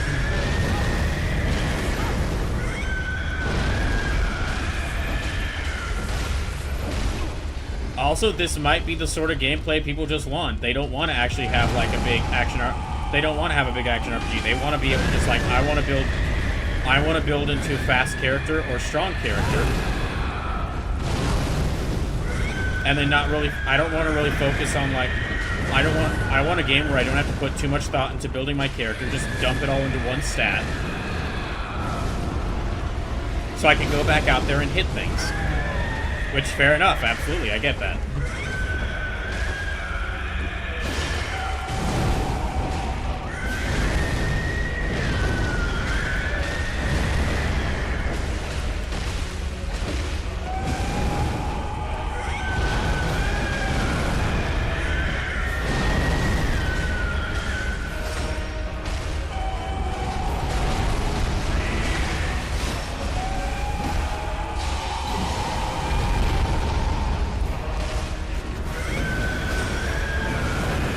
This is what I mean when I usually say, like,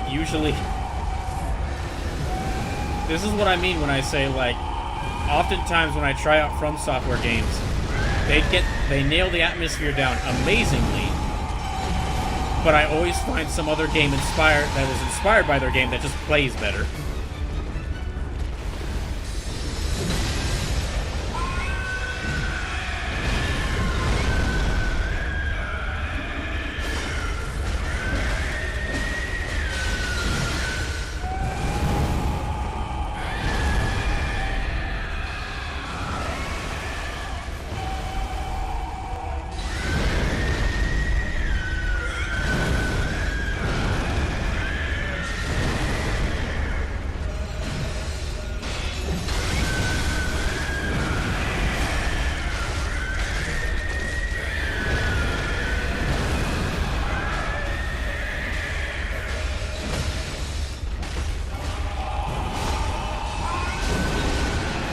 Basically, I went into this game expecting this to be like a fun Lovecraftian, fun werewolves in London, like action RPG.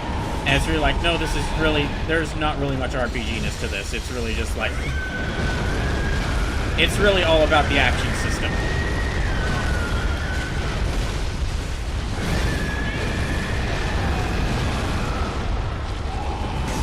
And I've overall always been kind of mixed on like how FromSoft designs their like third-person action games.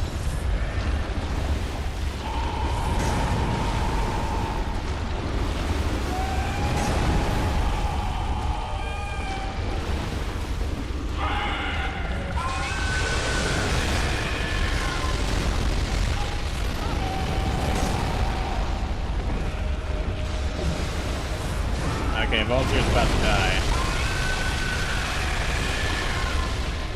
Yep, they died.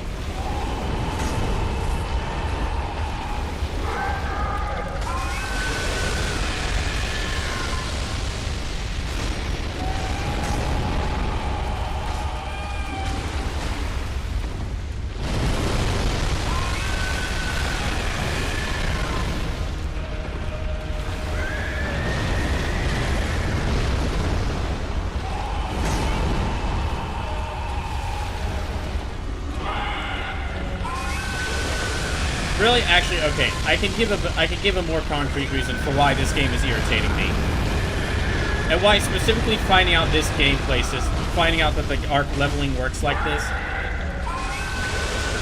I can give a more clear reason for why, like, giving the this leveling system really bothers me.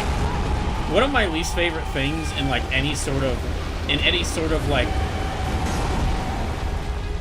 one of my least favorite things in any sort of RPG, when playing any sort of RPG, is when someone's like, well, why aren't you playing it this way? When it's like, I don't want to play it like the way you played it. I'm sure the way you played it is absolutely the most efficient way to play it, but I'm playing this game for the first time. I want to learn the game. And finding out this leveling system is like this, and being like, oh, okay, this is just a leveling system that encourages that. I'm not supposed to try and learn the game. I'm not supposed to try and learn what stats work. I'm supposed to just pick a stat, and then I'm not supposed to learn what stats do what, or what benefits I do get by leveling up to whatever stat. It's really just pick a stat and stick with it, and only do that. Now that's my last hit vial.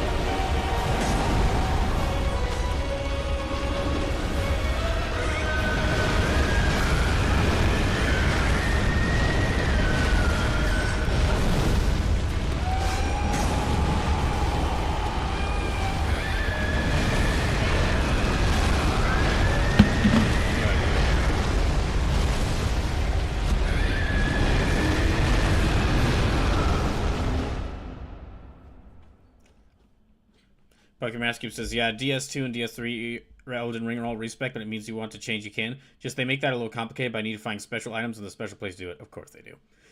Amelia says, it's meant to be a limited rare thing, but yeah, you can do it.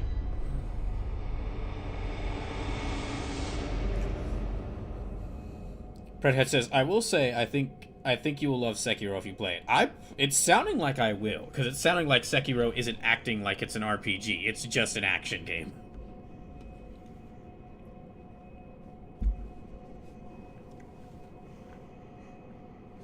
Slim says, so are you mad at D&D because if you put your stats into intelligence that is barbarian, you're effectively wasting your stat points? Actually, yes. One of the problems I'm running into when playing Baldur's Gate 3, and this is part of the reason I've had to restart that game so much. It's not something with Baldur's Gate 3, it's something with D&D, where the game is where when playing D&D, you have to immediately select your class. And you have to focus everything on the stats that class wants. So I can't really build.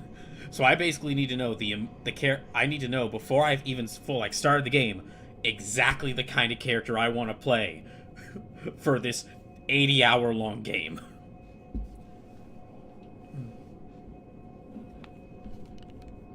Now in Baldur's Gate 3, you can actually you can change your class, and you can change your class. You can respec in that game pretty easily. But part of the reason why it's taking me so long, so many tries to start and restart Baldur's Gate 3 is because I'll start a character and I'm like, well, I don't really feel like this. But it'll be before a point where I get withers and can respec my character. Basically, yeah, you have to get withers. But you have to get withers to respec for that. But what'll basically happen is so many times I would start the game and I'd be like, okay, I'd try out the game and I'd go do stuff and I'd be like, okay, yeah, well, I'm not really feeling this, but I don't have withers yet. Let me go restart the game. Or and I'd start again and I'd build my character and be like, okay, yeah, well, I'm not really fully agreeing with this. And I don't have withers yet. Let me restart the game.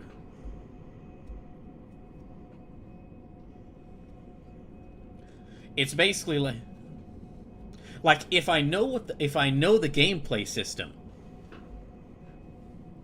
Amelia says you can get withers the moment you wake up on the beach law. Well, yeah, you have to go into a dungeon to find. You have to fight your way through a dungeon to find them.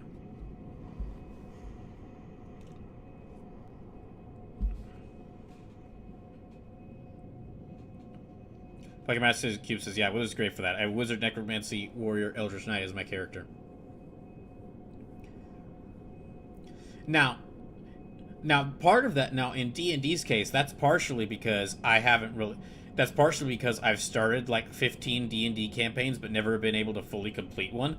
So, I really like D&D, but I really like D&D, and I know, like, the basics of the game. I know the basics of the game, but I'm familiar with how D&D works, but I'm not familiar with it to a point where I could easily decide like what kind of character I want to play from the immediate beginning.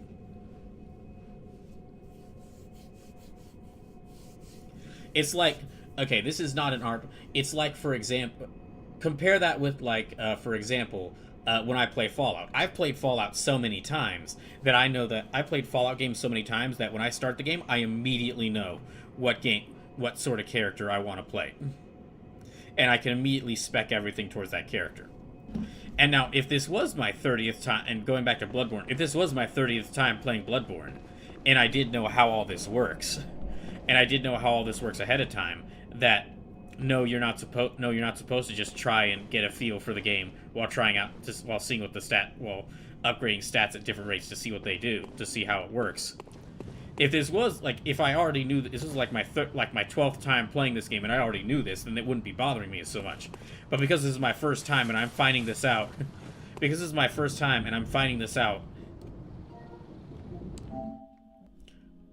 102 hours in.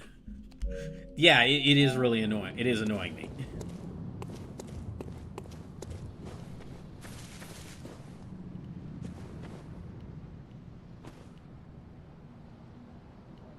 Amelia says true, but yeah, the dungeon you could just make a beeline to. Thanks, Lamppost.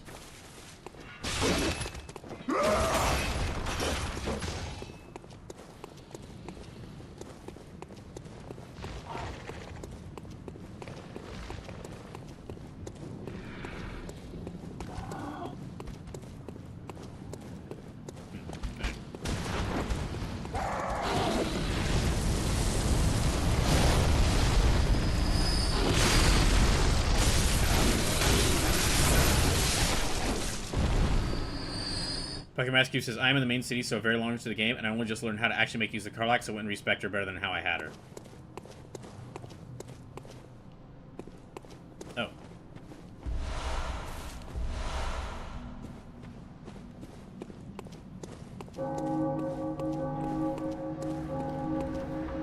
Emily says, I mean, I found out at Ornstein Smolo. It happens to all of us.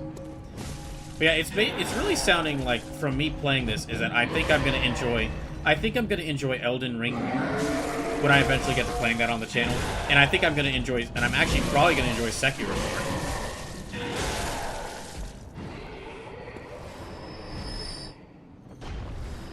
Oh, they actually got that guy.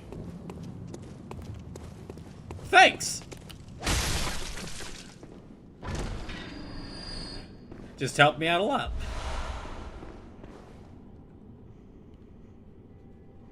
Pucker Mascu says, in Elden Ring, it kind of helps you can unlock an easy chicken farm decently early from the little runes. Slip says, I think you'll enjoy any of them more now that you know about the leveling stuff. But yeah, but that's... When I play games like... When I play any sort of RPG, I like to learn how the gameplay works, and then like, I might change how my character works as I learn the game. That's why I ended up liking Final Fantasy VII and Final Fantasy VII remakes. Well, it's not the only reason. It's one of the reasons. That's why I basically like Final Fantasy VII, Final Fantasy IX, and Final Fantasy VII remake. That's one of the reasons I ended up gravitating to those and just started loving them so much. Because like I originally built my characters one way, but then as I learned the game better. And how it worked better, I was like, oh, let me just move some things around, and I like this much more. Amelia says, Elden Ring doesn't have the same stat system, but getting the respecs isn't too bad, at least for several of them. I have to play around with a few builds. So if you can learn how the gameplay works just fine, just learn it while you're operating within the framework of how you start. So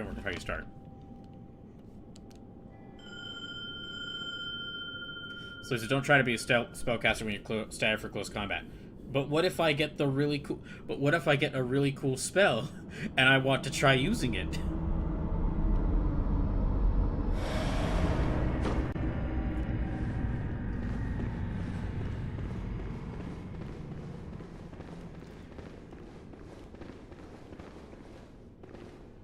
I mean, it does kind of... It does... Pokemon Master says, also, Elden Ring has more customization options of the weapon for bonus abilities with the Ash of War system, so you don't have... you don't have to have a strength weapon with some sort of magic ability, but not need the magic stat to it. So just remember where that spell is and come back with a character suited for it. Well, that kind of... Well, that's gonna be annoying at like 50 hours into it. That's gonna be really annoying 50 hours in.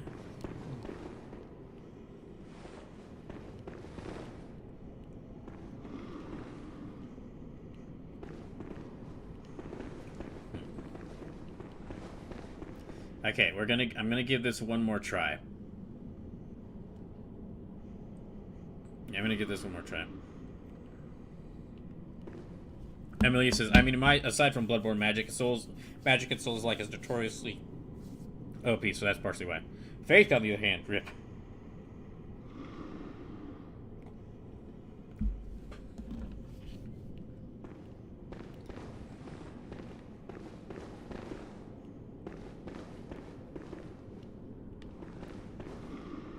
Okay, let me actually just go in here and fight.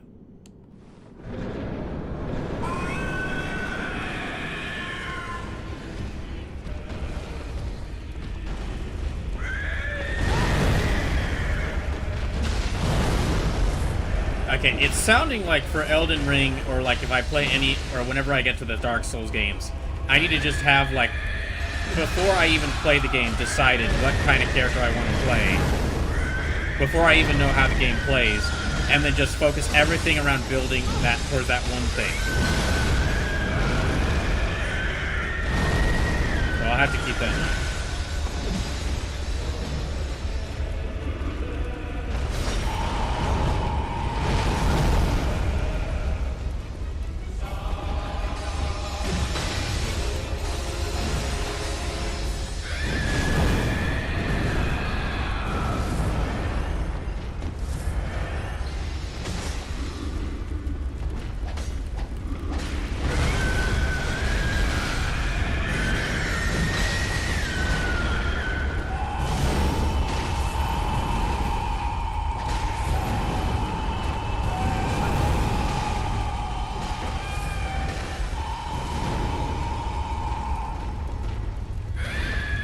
Redhead over on YouTube says you're just one STS away. Well, I'm guessing that was for like my previous attempt at fighting Lawrence. If so, sorry I missed that.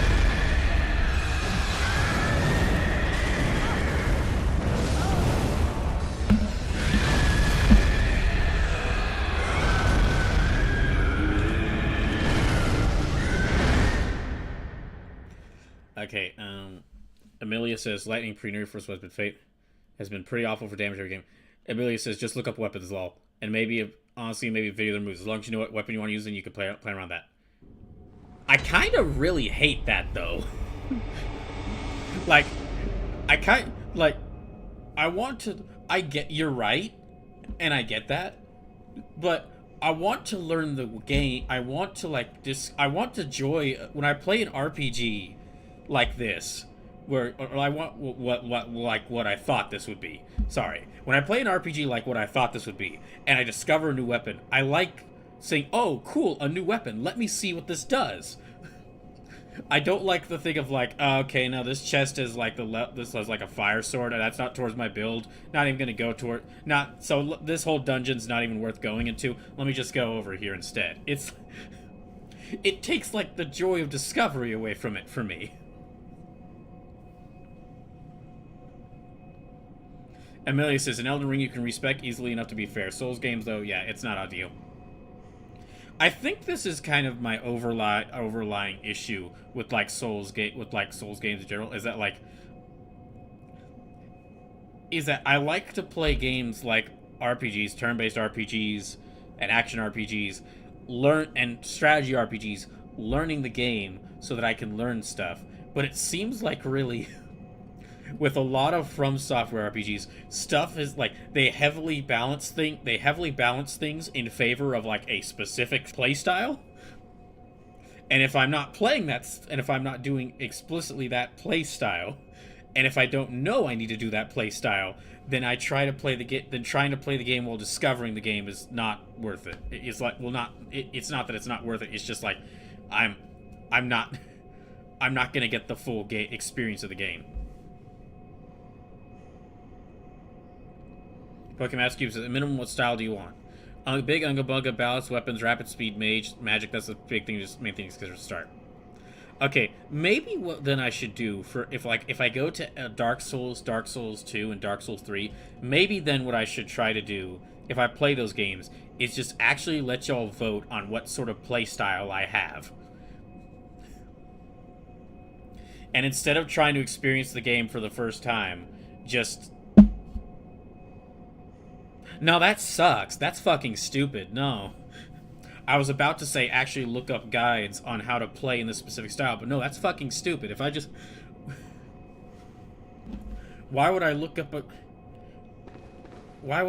a guide to learn how to play a game instead of just playing the game to learn how to play the game?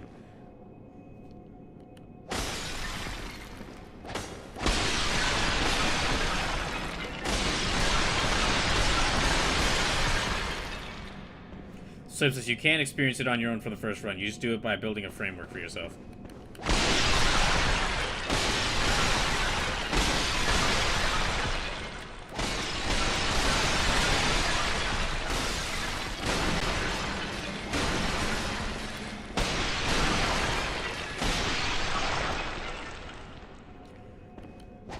Oh my gosh, okay.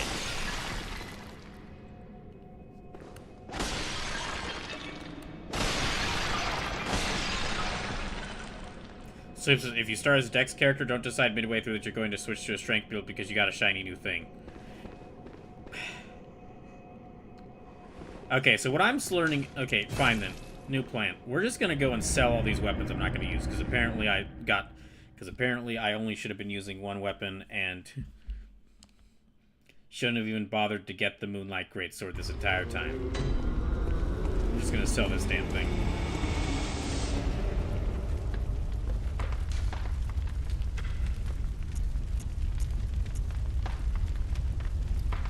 So if you're Unga Bunga, don't decide you're suddenly going to be a mage.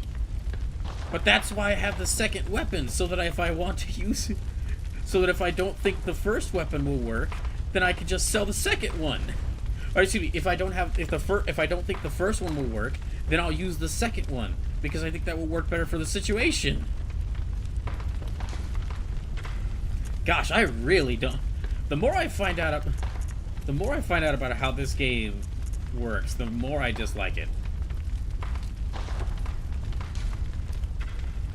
So yeah, it sounds like instead of actually like trying to get new weapons or items and like try them out, I really should have just been like, okay, I found this one weapon that scales well with my character stats. Only use this thing for the rest of the game. Which, I mean, is what I did for the majority of it. I used the Blades of Mercy, but it's still just kind of... But I still left this second spot open so that I could try other weapons.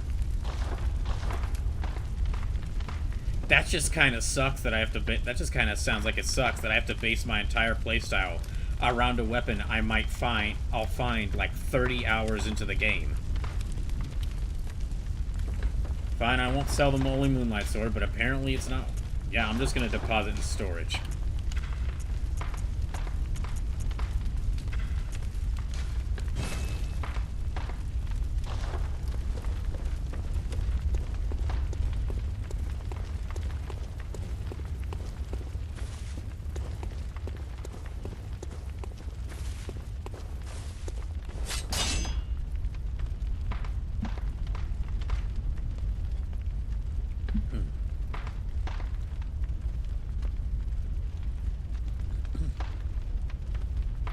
Pokemapsky says, maybe you would have a better time in a co-op run than play off each other. That would be good for, like, a second playthrough, but not exactly for, like, my first time playing through a game.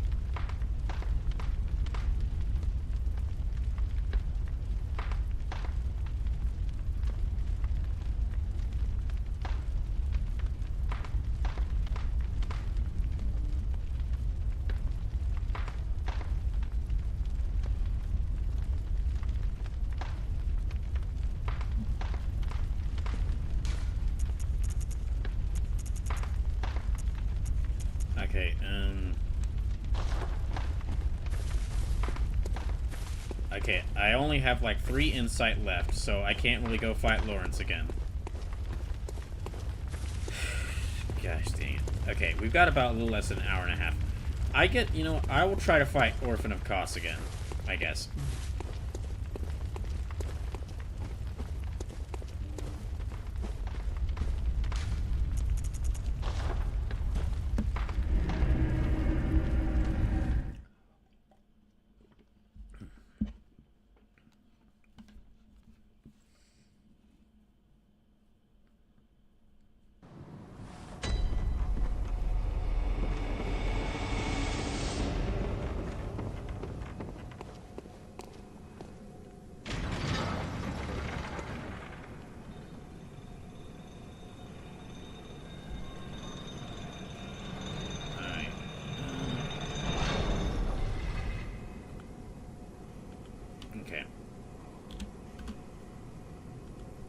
Amelia says, I think like Slips has mentioned, if you need to, you can just farm the Chalice dungeons to get some easy runes.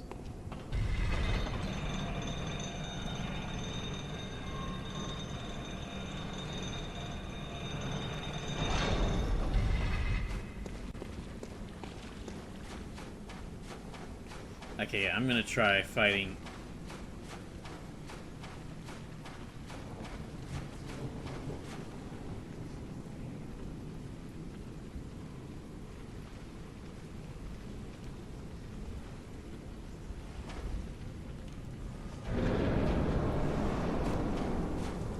Yeah, I'll try fighting Orphan again to see how this goes.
So it says literally the community dungeon was created because there was no respec option in the game, and they knew players would learn. That they needed to focus their build at some point.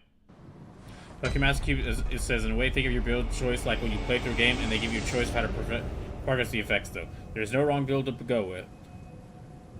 I'm not sure about that. They put bosses in that each build style will have better hard times against. Well, no, I get that, but still, again, my problem is that my problem with this whole thing is that I have to. My problem with this whole thing is that I basically I need to have like fully committed to a build and only try things with that specific build and that specific style before I even knew how the game worked. So I was like, yeah, so I went at this game like, yeah, I'm gonna probably use the faster weapons, but I'd also like to try new things I'd get. But what it's sounding like, and feel free to correct me if I'm wrong about this, but what it's sounding like is like, no, I should have known I should have known exactly what I was going for, and only done things with that style.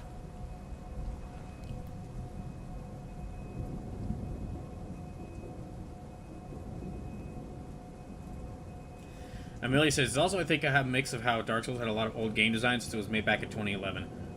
And has a very old school mentality of, like, needing to read the manual, ironically, before playing all.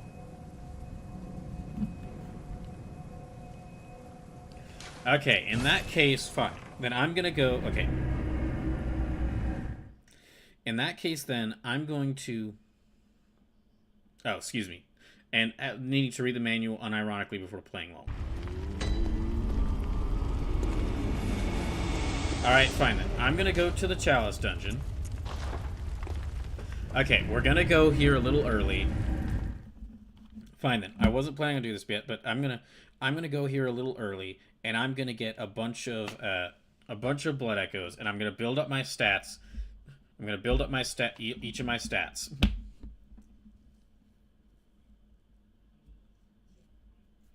Pokemon Rescue says, part of addressing that is in Elden Ring with the Ash of War stuff. You can tweak most weapons to change the stats they use. They're not what they need to start with.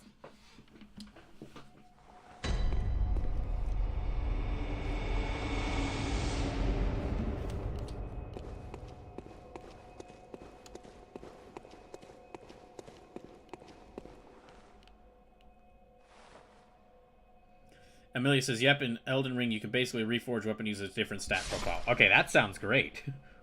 Aside from most boss weapons. Okay, well that makes sense. Pokemon Rescue says, oh, e.g. you can take a great sword that was used strength as main stat and change the play be better with dex. Pokemon Rescue says, there is a thing in Dark Souls 3, but it's more limited. Okay, I'm just gonna go here and then go back a bunch to get a bunch of blood echoes, and then we'll add...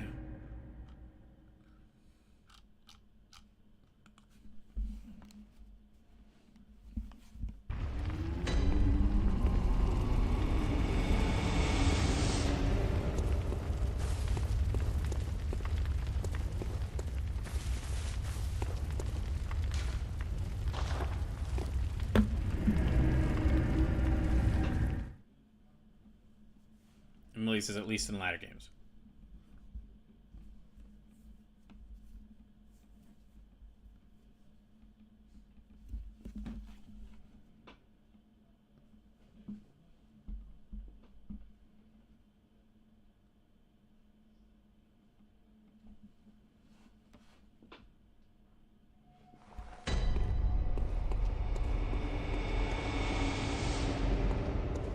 Like Masky says, that's a part of learning from feedback and tweaking, experimenting how to do these changes that so fit with the game.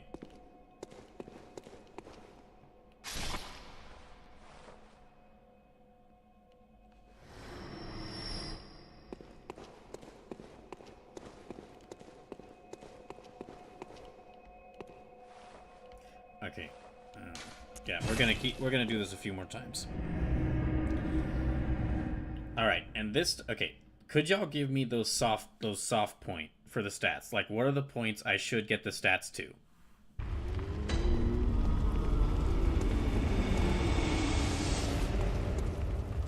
And I'll see how closely I can build to them, to where I need to be. Emily says, it won't save you now, but you know, there's a light at the end of the very, very dark abyss. Oh, there was no saving that. There was no saving this. There was no saving this. That's why the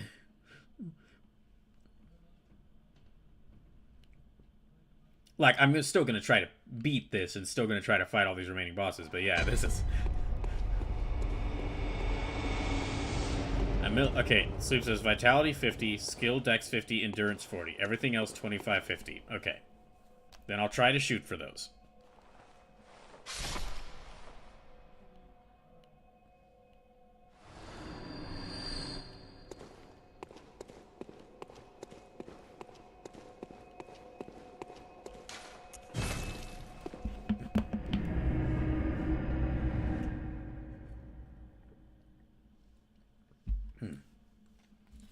I mean, okay. Everything else 25, 50. Okay. So I need to level up. Go on, good. Very well. Let me stand. Okay, so I need to get my vitality up to 50, skill up to 50, endurance up to 40, everything else 25. Slave says, to expedite this, do you have any of the runes for yourself that Farewell, increase how many runes you get when Hunter. enemies die? Let me check.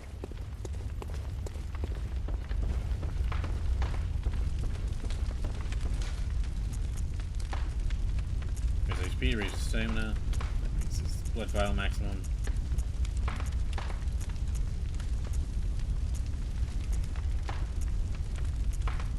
Make additional discoveries, boost rally potential. Like a masterpiece says, moon runes are the one to look for. Okay. Acquire more blood echoes. Alright. There.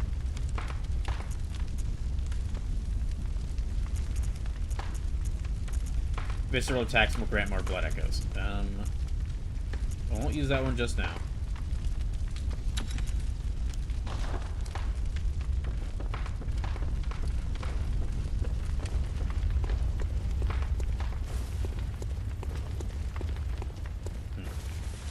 Okay, now let's go back in here.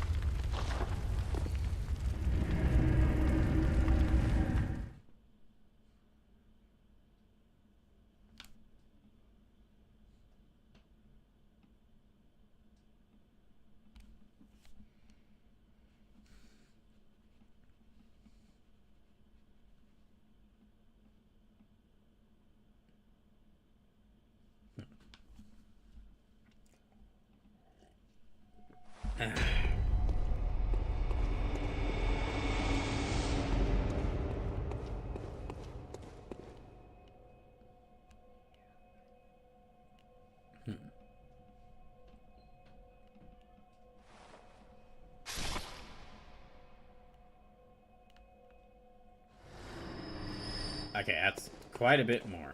Alright.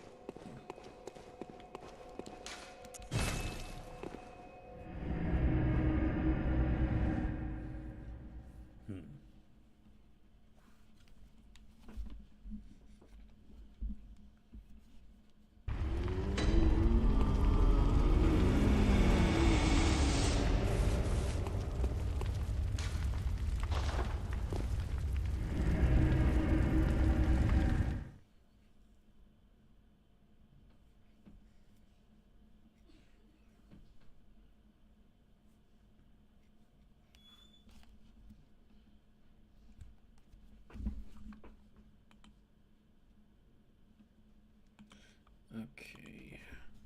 Alright, so yeah, we've still got a little over an hour left, so after I do these level ups.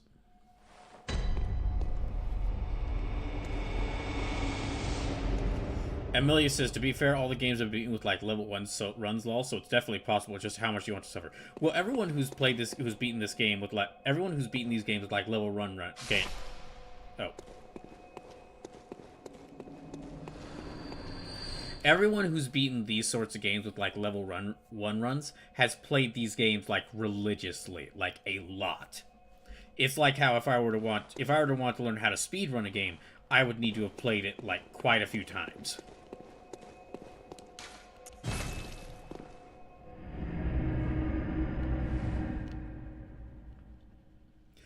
Yeah, you can beat nearly any game with like a very low, with like. So it says, it depends on the game for speedruns.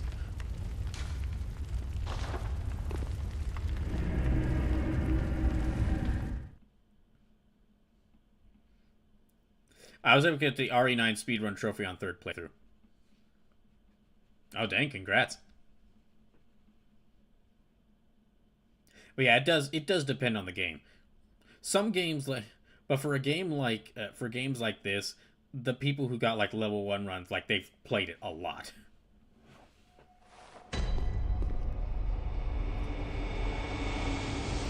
Sleep says, I got the platinum 20 minutes ago, lol. So, Sleepless, how do you feel overall about Resident Evil 9?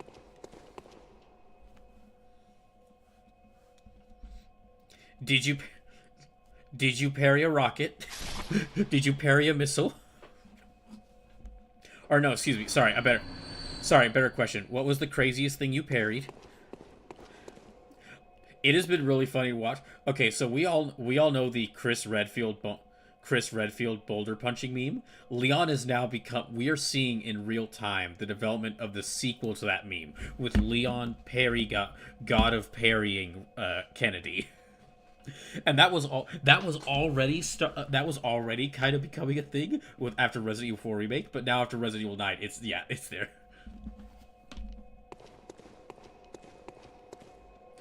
Pokemon Master Cube says I've started some games with a level 1 character, but not kept them at level 1.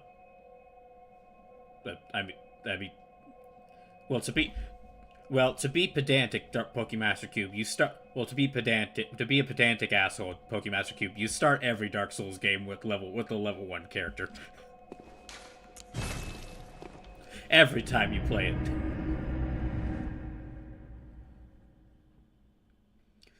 So he says the craziest thing I parried was the third to last boss. He did a falling attack and I managed to perfect parry it, which opened him for a critical hit. Okay, back into the dungeon. So says, no, the Wretch class is literally level 1. Oh, I didn't know that. Pokemon Rescue says, no, you don't. The characters all are pre-leveled aside from level 1. Oh.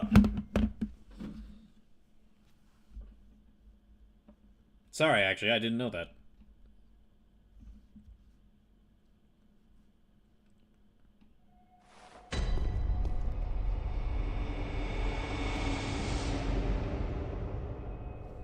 Sorry, I have to look at pictures. Sorry, I have to look at pictures of kittens.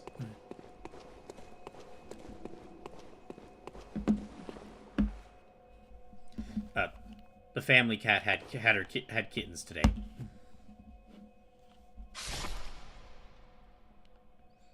Pokemon Masters and level 1 characters start with basically nothing. Well, everyone else has armor and weapons suited for their style. Oh, okay.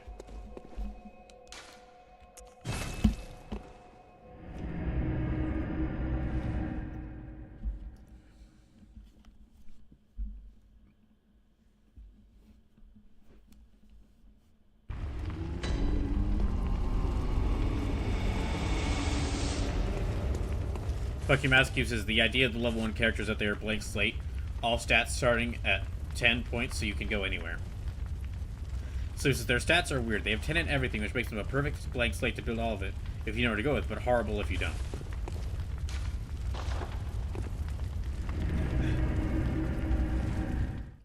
Sounds like something I would hate. Sounds like something I would hate if I was playing the game for the first time, but would like if I was playing the game like the 10th time.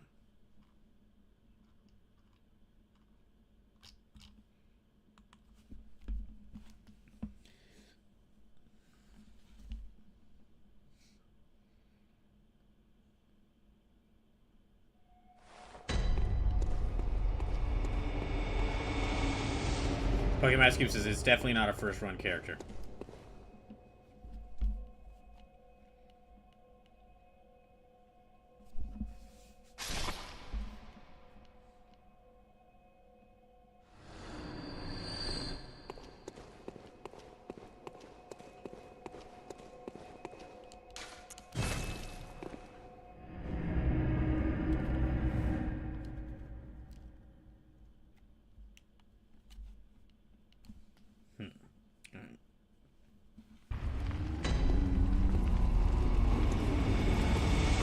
Okay, Airman awaits you. Go. Let me see how much I have.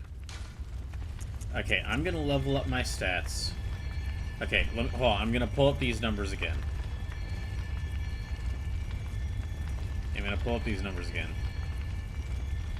Okay, Vitality 50, Skill Dex 50, Endurance 40, everything else 25 out of 50. Okay, so here, these will be the easiest ones. So let me upgrade the. Oh, well, never mind. Okay, okay, no leveling up just yet. I'm gonna need a lot more of these. Farewell, good mate.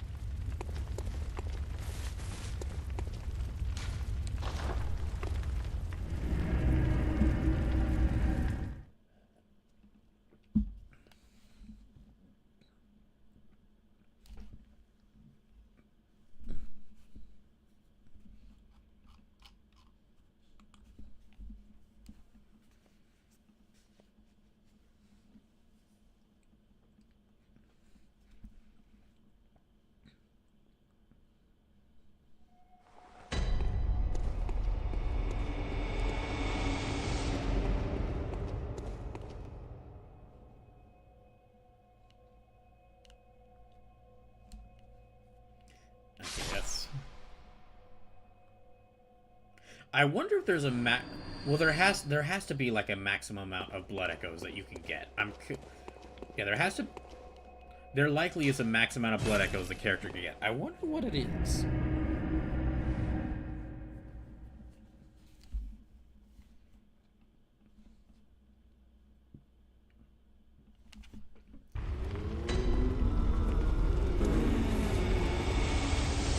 I also that. So says, I never hit the cap, but I've held 40 million. Jeez.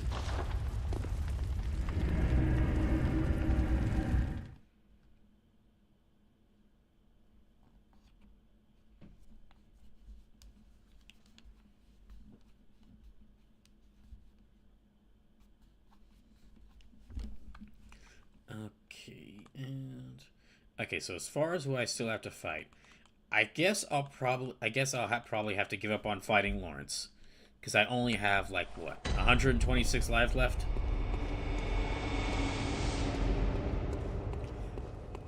Well, okay. You know what? I'll try to fight him one or two more times. I can give one or two insight. I can give one. I can give one or two insight.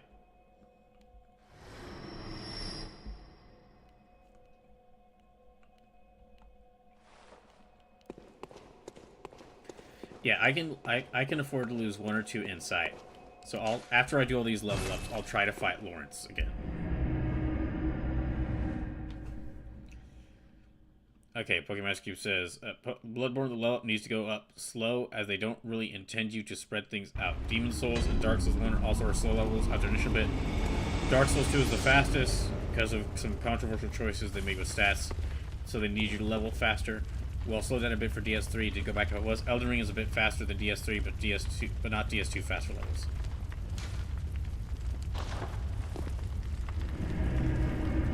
Okay.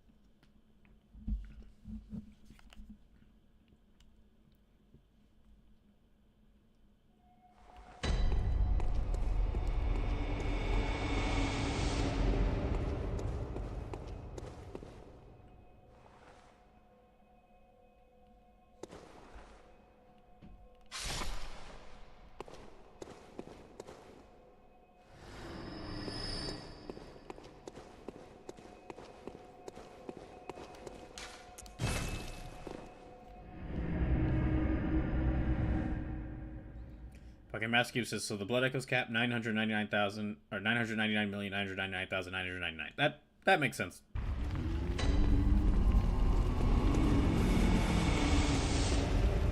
Okay. Yeah, we're gonna keep going in here until I get. We'll just have to see. Okay, so it is. Hold on, let me check. Let me save these numbers so I don't lose them. I don't forget them. So.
Okay, now let me try this out now and see how I can boost it. Go on. Very well. Let me.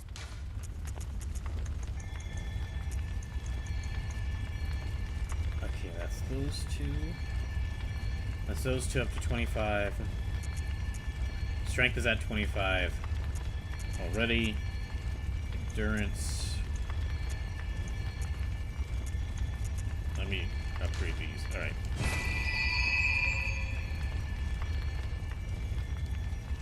So it says, answering your question though, bro, RE9 is real good. I'd give it a solid RE9 to RE9.5 out of 10, personally. It sounds like, from what I've heard, it sounds like the game has a really good mix of, like, actual horror segments with grace. Because it's not, like, actual horror, like, scary segments with grace, and then, like, action horror with Leon. Because we're not just seeing, because I haven't just seen memes about Leon being god of parrying Kennedy. I'm also seeing memes and fan art of Grace, which is a good sign. So it says some of Grace's sections actually scared the shit out of me. It is also really, it helps. Yeah, it sounds like the right call. It sounds like it was the right call to both include Leon in there, so he could be, like, back in a mainline Resident Evil game that wasn't a remake. So he could be back in, because, like, okay, it sounds like it was a good idea to include Leon, but also have another character there so the game could be scary. Because, yeah, Leon has definitely gotten, like, really popular as, like, okay, he was already really popular. It's sort of the thing where Leon, okay, like, Tifa Lockhart was already incredibly popular, and then Final Fantasy VII Remake came out, and then, like, it's not like that. It's more like that popularity got added onto, and also, like, it just came back with a vengeance. Not exactly like a resurgence of popularity, more so like, we can all talk to each other online about how popular they are. Same thing with Leon. It seems like him being in Resident Evil 2 Remake and Resident Evil 4 Remake, and now Resident Evil 9, is like, okay, now it's definitely added, given people the reason to talk about how much they love Leon. But the thing is, if I remember correctly, Leon had, like, if it wasn't a remake, Leon hasn't been in a Resident Evil that wasn't a remake since Resident Evil 6. Which is not a good last impression. Which is not a good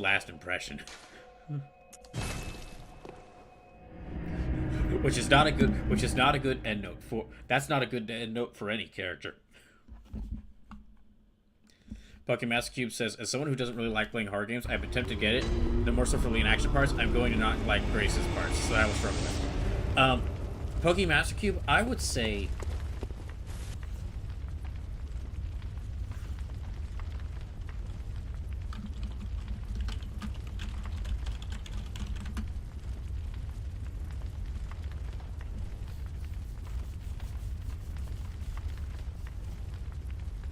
Okay, am I back?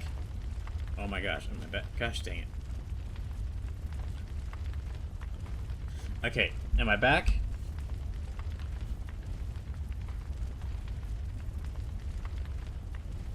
Is the stream? Yeah, is the stream back?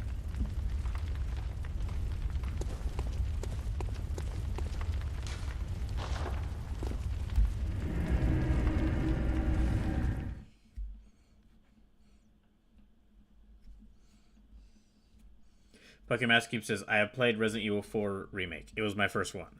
Okay, then that was actually the game I was going to suggest for, like, a first for a first horror game. It was, like, either Resident Evil 4 or Resident Evil 4 Remake, because that's, like, those are, like, they do have scary moments, but they're also just, like, really fun action game. Like, they're also really fun action games. They're both Resident Evil 4 and Resident Evil 4 Remake are both really good. They're both really good survival horror games and also really good action games.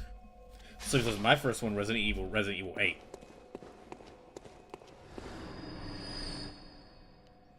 Yeah, my first Resident Evil, like, because I played, the very first horror game I beat was Amnesia: The Dark Descent, and I didn't like it. And then I played Resident Evil 4, the original Resident Evil 4, and then I played the original Resident Evil 4, and I loved it so much I instantly became a fan of, like, the Resident Evil series. Sleep says, House Benevito and Resident Evil 9's orphanage sections could eat my entire ass. I'm actually intentionally avoiding any playthroughs. I am intentionally avoiding watching any playthroughs of Resident Evil 9 because I want to experience the sections, like, as I get to them. Pokemon Rescue, so that's that RE4 style I like. So hence why having more of that in 9 appeals to me for more of Leon's action segments.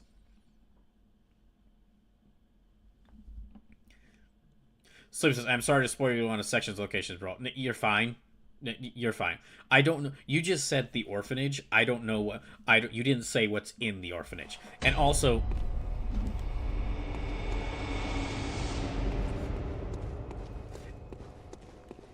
I mean, like, of course, probably monster kids. Monster kids. I'm guessing, but I don't know what they're gonna do.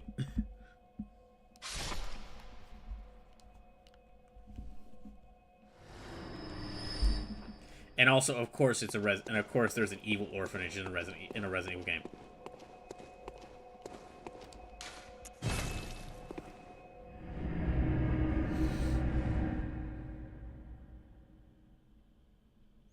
So it says the orphanage is a section that I actively messaged Detective about because of how bad it spooked me. I look forward to traumatizing you by playing it when I eventually can get to Resident Evil 9.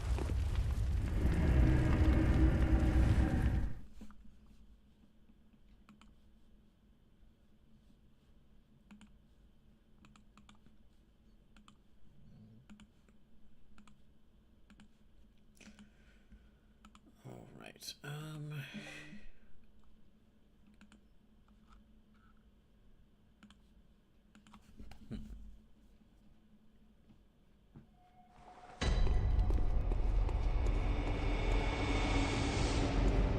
You know, let me actually... Maybe I should try to shoot for 1 million echoes before I level... to see if that'll be enough. I'm not sure it will, but...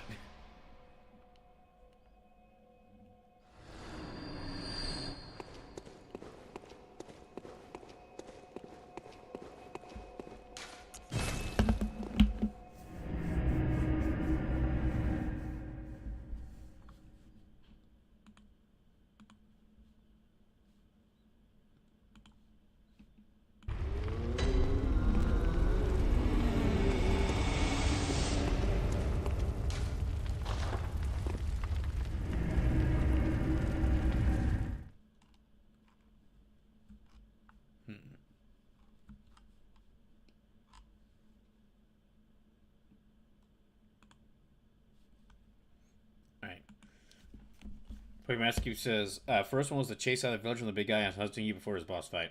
I think I can probably guess what the second section is. Well, there's a couple choices. Pokemon Rescue says, the second was the not Xenomorph section, which was also the only time I died. So I just got the rocket launcher, I bought it as soon as it became available at the box. I kept it as an option if I struggled in a boss fight, and it just blew it up. Oh, that's actually... I was expecting you to say the regenerator. I was expecting you to say either regenerators or the section where Grace has to, like, has to deal with the monster knights.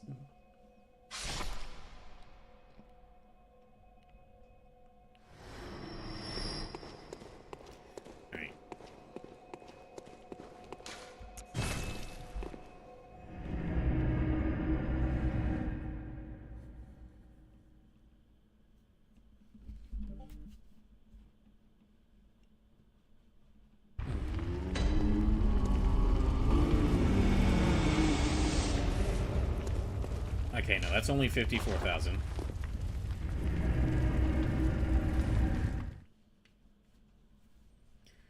Pokemon Master Cube says the Ashley part was nice, but I think because you had the lantern to freeze them didn't make it that bad, and the Exist Storm that was really scripted.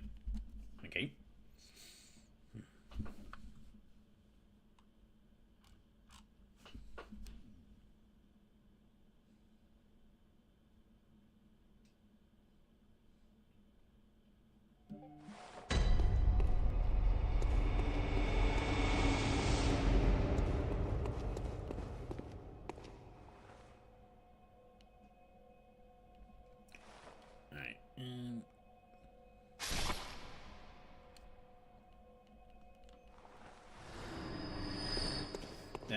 And back out I go.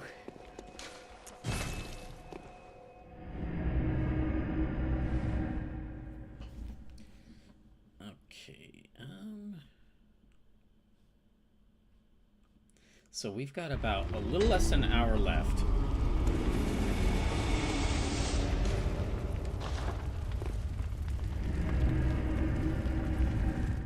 Okay, let me go one more time and then see how much I can level up my characters with this.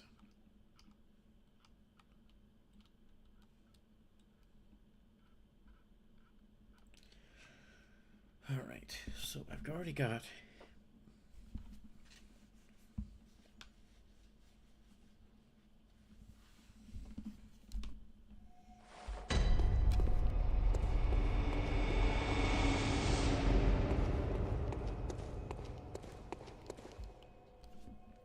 And let me go get this one more time. So I've only got about 126 lives left. So if you'd like to see, me beat this game, please consider donating. Because again, every dollar donated will add another life to this. It means I have to play Bloodborne more. And then also, make sure to place your vote in the poll for what you want the Donothon Arc 2 to be if I manage to beat this game with my remaining number of lives. But if you are able to donate, please consider donating. Subs, bits, gift subs, and direct help. But direct donations especially help because I'll receive the money you donate immediately instead of having to wait a month. Gammon awaits you. And go. Very well, let me... Okay, vitality needs to go up to 50. Skill needs to go up to 50. Okay, I'll do this. And then endurance 40.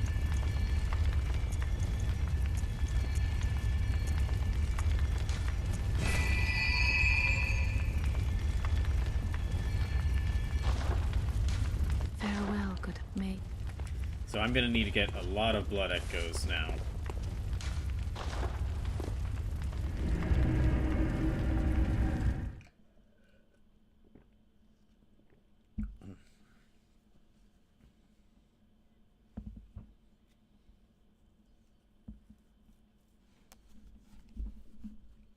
So yeah, it gets vitality up to 50, skill up to 50, and endurance up to 40. Okay.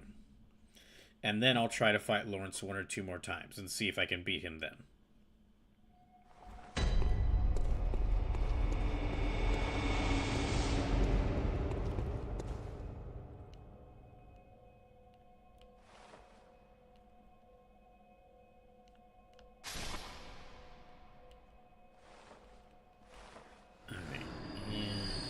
So yeah, the next week will be the more Bloodborne. Like Tuesday will be Bloodborne 6:30 to 8:30.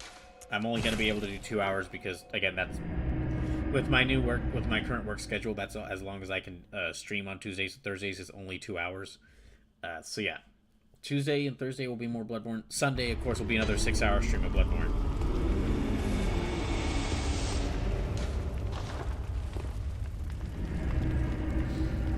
Yeah, Sunday will be another 6-hour stream of Bloodborne, and I'm not sure if there is a chance we could reach the end of the Bloodborne Emergency Donathon by the end of next Sunday. I'm not sure. It's going to heavily depend on if anyone donates, and increases the number of lives I have remaining, and how well I do against these remaining few bosses. Probably what I'm gonna do tonight is I'm gonna try to fight Lawrence once or twice more. So then, and if I don't beat him these last 2 times, I'm just gonna give up on fighting him.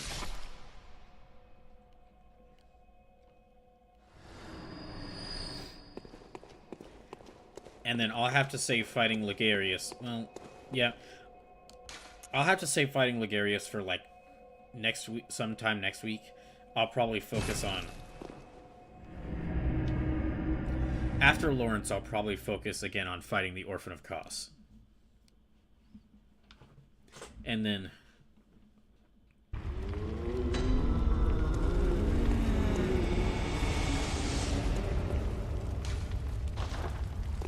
yeah, after I fight Lawrence once or twice, I'll then spend the remaining time focusing on fighting the Orphan of Kos.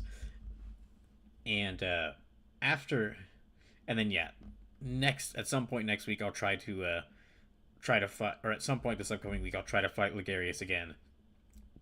If I haven't beaten Kos, which probably won't happen tonight, that'll also be happening next week. That'll also be happening in the streams next week. And then if I have enough lives remaining, I'll also try to revisit the Nightmare Frontier and like actually get a bit farther in it.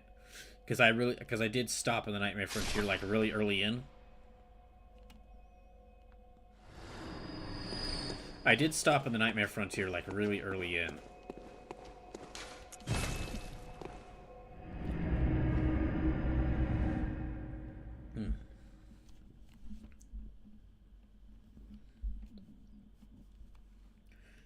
So if I can get farther in there, it'd be great because I could maybe even beat Amygdala. Gamino, go. Let me. Okay, this is up to 40, but I need to get up to 50. Okay,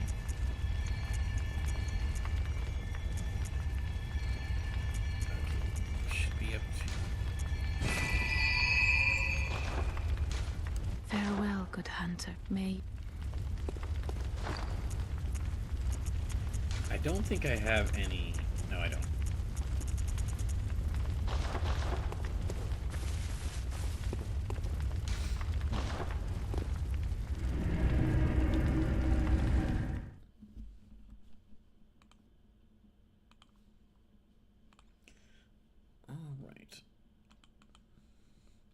So yeah, as for when this poll will go through, this poll is gonna last. Yeah, the voting for what Donothon Arc 2 will be, that's gonna last until I beat Gurman. So make sure to get your votes in now, because yeah, once I beat Gurman, that's it. That I'll immediately close the. Once I beat Gurman, I'll immediately close that poll. Well, excuse me, if I beat Gurman. If I beat Gurman and there's some lives remaining, then I'll immediately close that poll. And if I end up not beating Bloodborne, then whatever got the most votes on this poll for like Donothon Arc 2, I'll make sure to keep that in mind when planning out future charity events. Because when I get enough money, I would like to do Dying for Life 2, or Dying for Life again. Excuse me, a new season of a new installment of Dying for Life. And I do really want to do, because I wasn't able to do Brawl or Nothing at the start of this month, just due to me not having enough money to run it.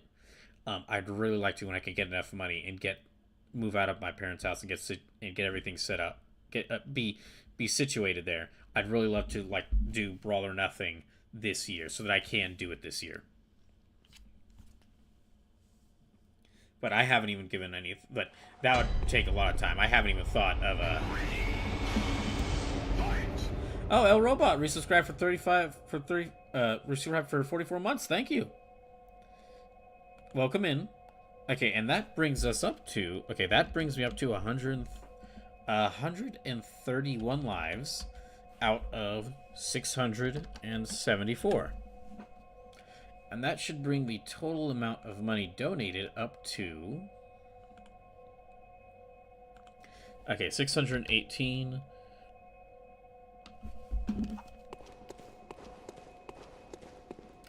Okay, hold on.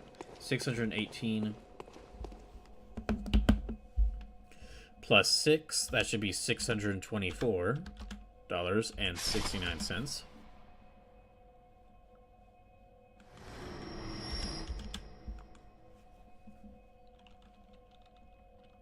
And then,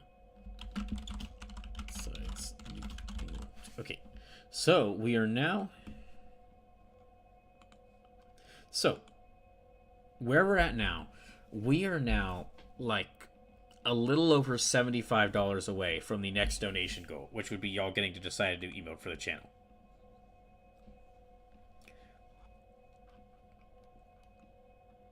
So yeah, if you're wondering how the things have gone, okay, so until before that resub, thanks to a robot, I was at 126. I was at 126 lives. Oh, actually, that should be. Oh wait, hold on. That should probably be. Okay, so that actually should be 127 out of 675. Or no, excuse me, like not 127. 132 out of 675. I should get that correct. I don't know how I got my math off so much there. But yeah, so I was before that I was at 126 lives, and I started the stream at 165. So I have lost a lot of lives this stream.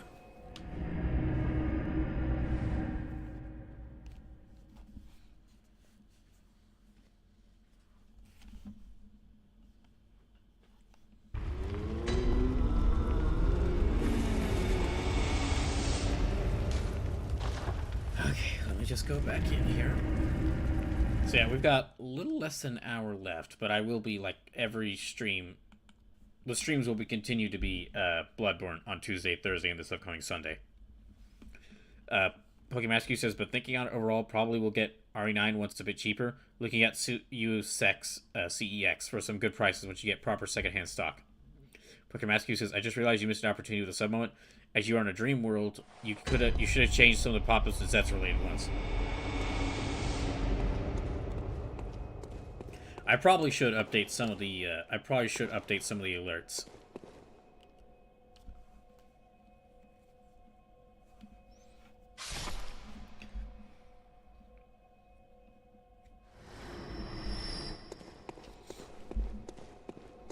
Yeah, it has been some time since I updated the alerts, so I probably should update some of them. All right. Let's see if this is enough.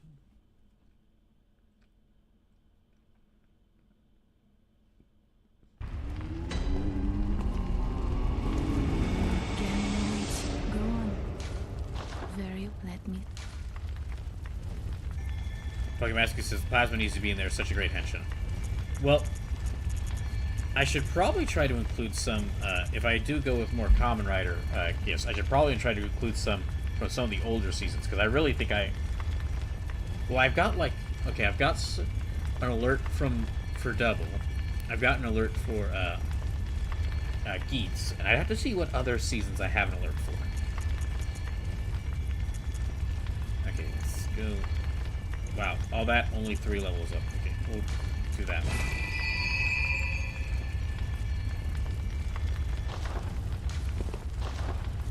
Like Amaski says, Black RX has some good moments.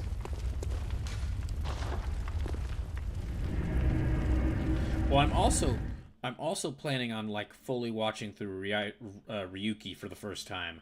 Well, I'm currently watching through Kamen Rider Gav, and then I'm also gonna rewatch Geats, rewatch Double, and then watch Kamen Rider Blade and Ryuki for the first time pretty soon. Which, dang, like going through my rewatch of I'm like rewatching the first half of Gav, and then I'm gonna watch the second half for the first time. Dang, Gav is such a good season.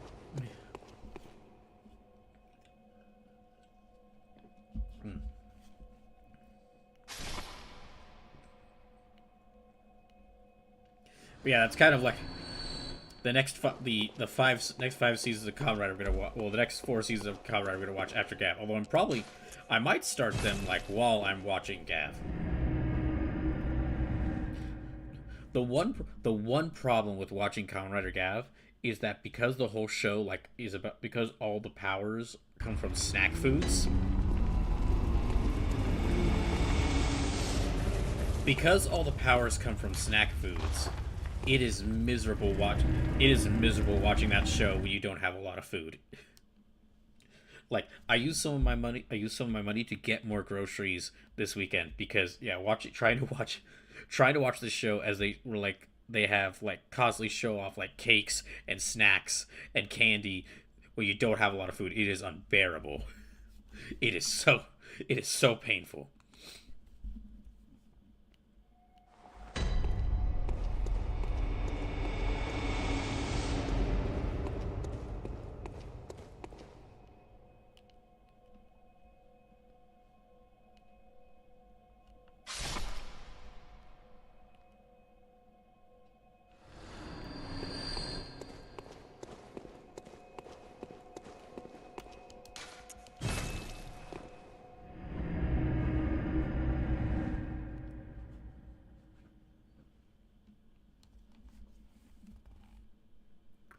Pokemon Rescue says Gav is food porn. I had to put it that way as it wouldn't let me type it. Well, that's...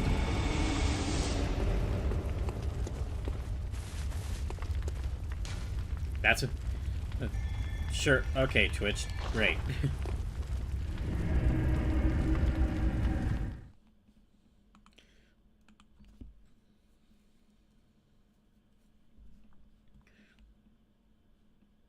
Alright, so...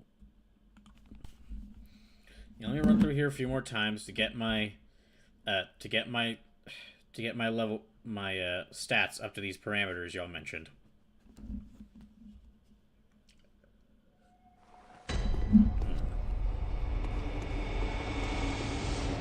And then yeah, I'll try to fight Lawrence once or twice more. I am running out of time in the stream, but I'll definitely try to fight Lawrence once or twice more. But if I don't beat him after these next couple attempts, I'll probably have to give up on fighting him and just focus on fighting the other 4 bosses. Well, it's really 3 bosses because it's Ligarius, Amygdala, and Orphan of Kos. And then after those 3, I'll try to fight Gurman. But yeah,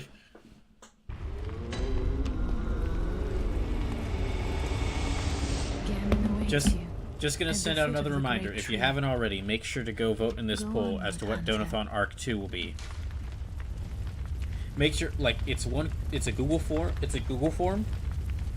Excuse me, it's a Google form, but there's only one question in it.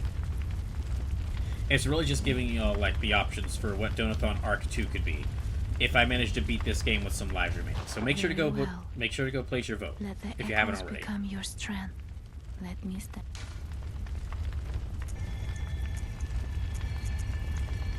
Yeah, make sure to go place your vote if you haven't already. And if you do want to see me beat this game, please consider donating, because in addition to helping me get out of my current situation, every dollar donated will add more lives to this playthrough, which will mean that I have more lives to play Bloodborne with, and also will count towards our donation goals.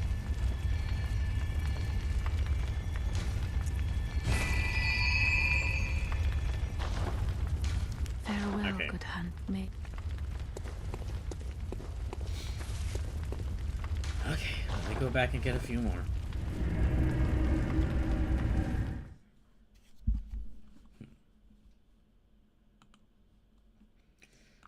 Let me level up a little bit more, and hopefully that'll be good.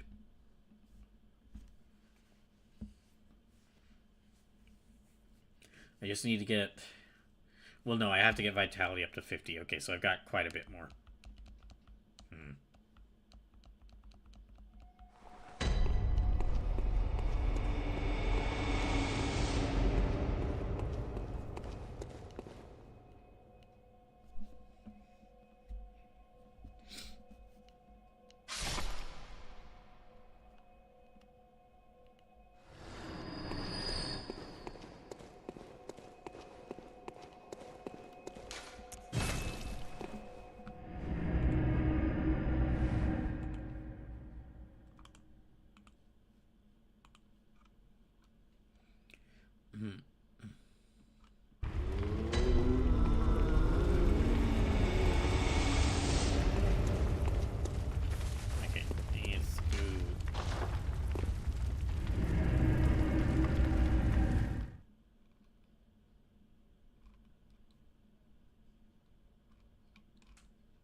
So yeah, Tuesday will probably be, since I've only got 2 hours, Tuesday will probably be like all fighting Orphan of Kos. And then like Thursday might be all like fighting Ligarius. And then Sunday will just be like, depending on how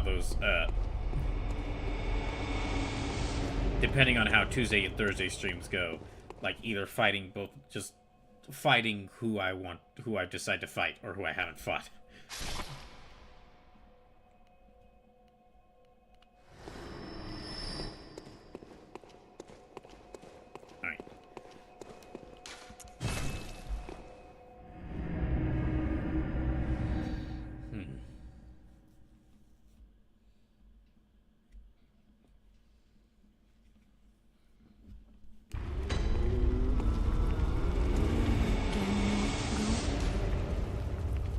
Very well, let me. Dang it. I can only increase stats. Let me just do this for skill. Farewell, mate. Alright, back in I go.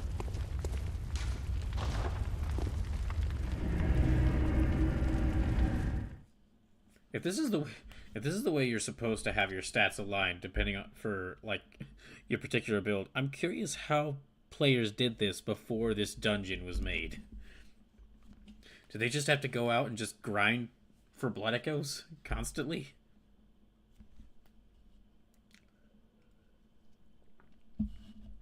I guess that does reinforce.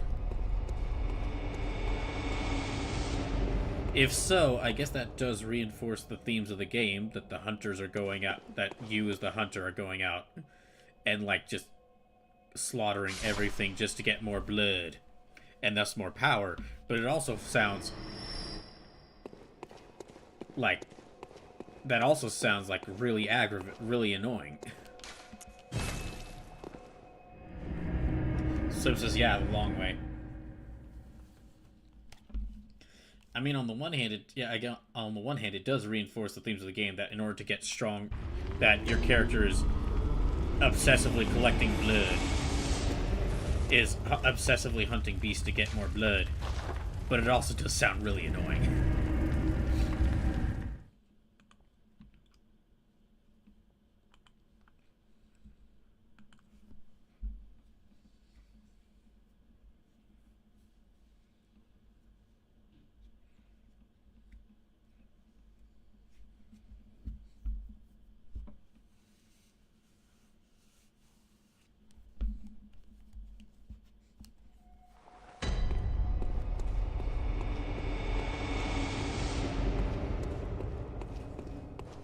Pokemon Rescue says, this is why I'm so glad Elden Ring had the chicken farm and From Software package. It is kind of clear it wasn't meant to be a thing, but popularity seems to keep it from being fixed.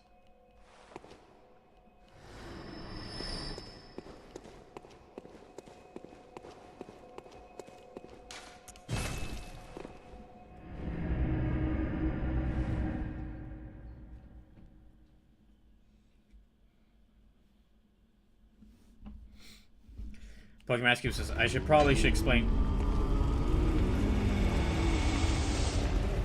Pokemon Rescue says, I probably should explain the chicken farm. Not yet. Wait until we get to Elden Ring.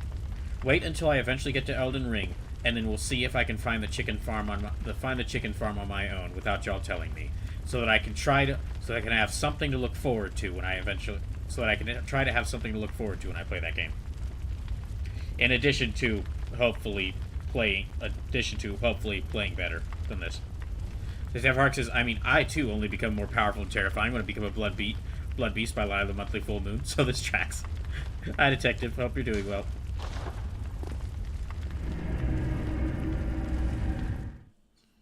If you're in the path of bad weather, hope you're staying safe.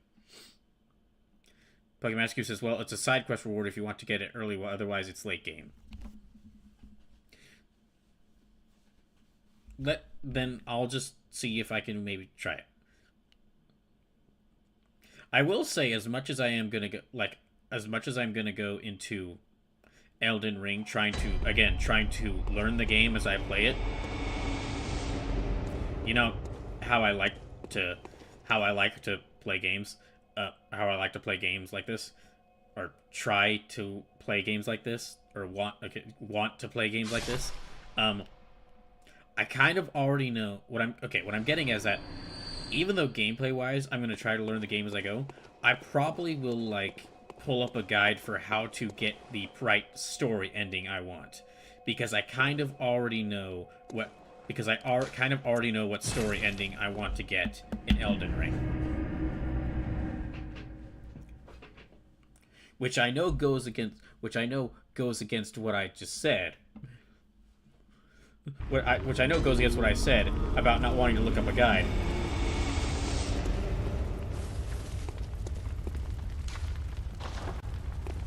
But in this case, since it's for the story, that means I can still learn the game as I try to get there. Pokemon Rescue says, which one do you want so so we have at least some idea. Probably Ronnie's ending is the ending I want to go for. I want to befriend. I want to befriend the blue. I want to befriend the blue witch, and her dogman guard, and her werewolf. And her werewolf guard. They seem cool. They seem really cool.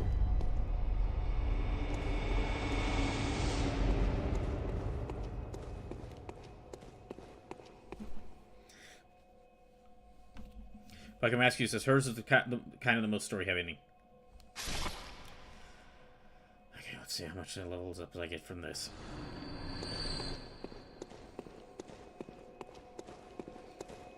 Fucking Massachusetts, and it gets you Moonlight. Okay, but Sasquatch Wing raid with a party of one. Thank you for the raid. Welcome in. I hope your stream went well. Okay, let's see how close this gets me. Maniac Master, welcome in. Okay, so we've only got about 20 minutes left in the stream. So just to let... For those who are new to this... Okay. For those who are new to this, just to let y'all know what's going on and recap. So, this is the Bloodborne Emergency Donathon. I'm doing this because I was out of work for 6 months. And I did just recently get rehired by a new job, but because I was unemployed for 6 months, I have barely any money left. So this is raising money to kind of help me get back on my feet. So I'm playing through Bloodborne for the first time with a limited number of lives, and every dollar donated adds a life. Also, all the donations will count towards the donation goals, which we're currently working on towards the $700 donation goal, which is, if we reach that, y'all get to decide a new emote for the channel. So if you're able to, please consider donating, either through subs, bits, gift subs, or direct donations. Direct donations help me out the most because I'll receive the money you donate immediately instead of having to wait about a month. But if you're not able to donate, that's fine. I understand.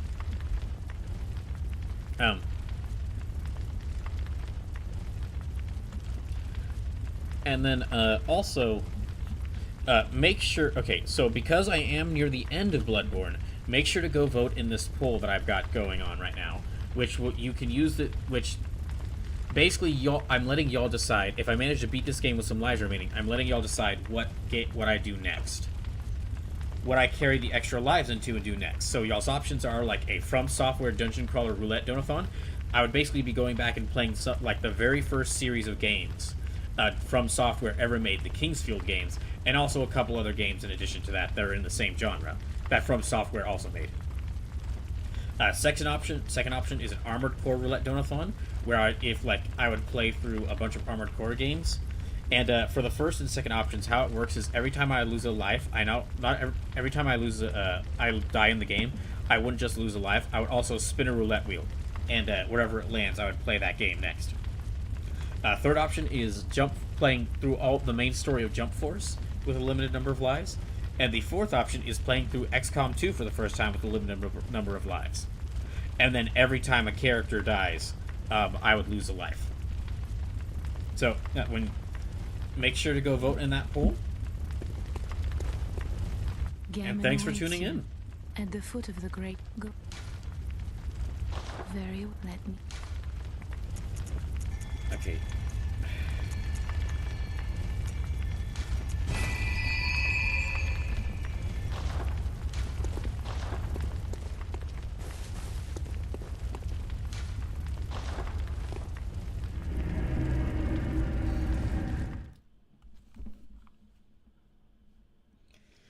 Okay, let me get a couple more points. I might have to go a little late. I might go a little past 8 p.m. because I do really want to fight Lawrence once or twice more, just to finally finally beat him, or just so I can either beat him or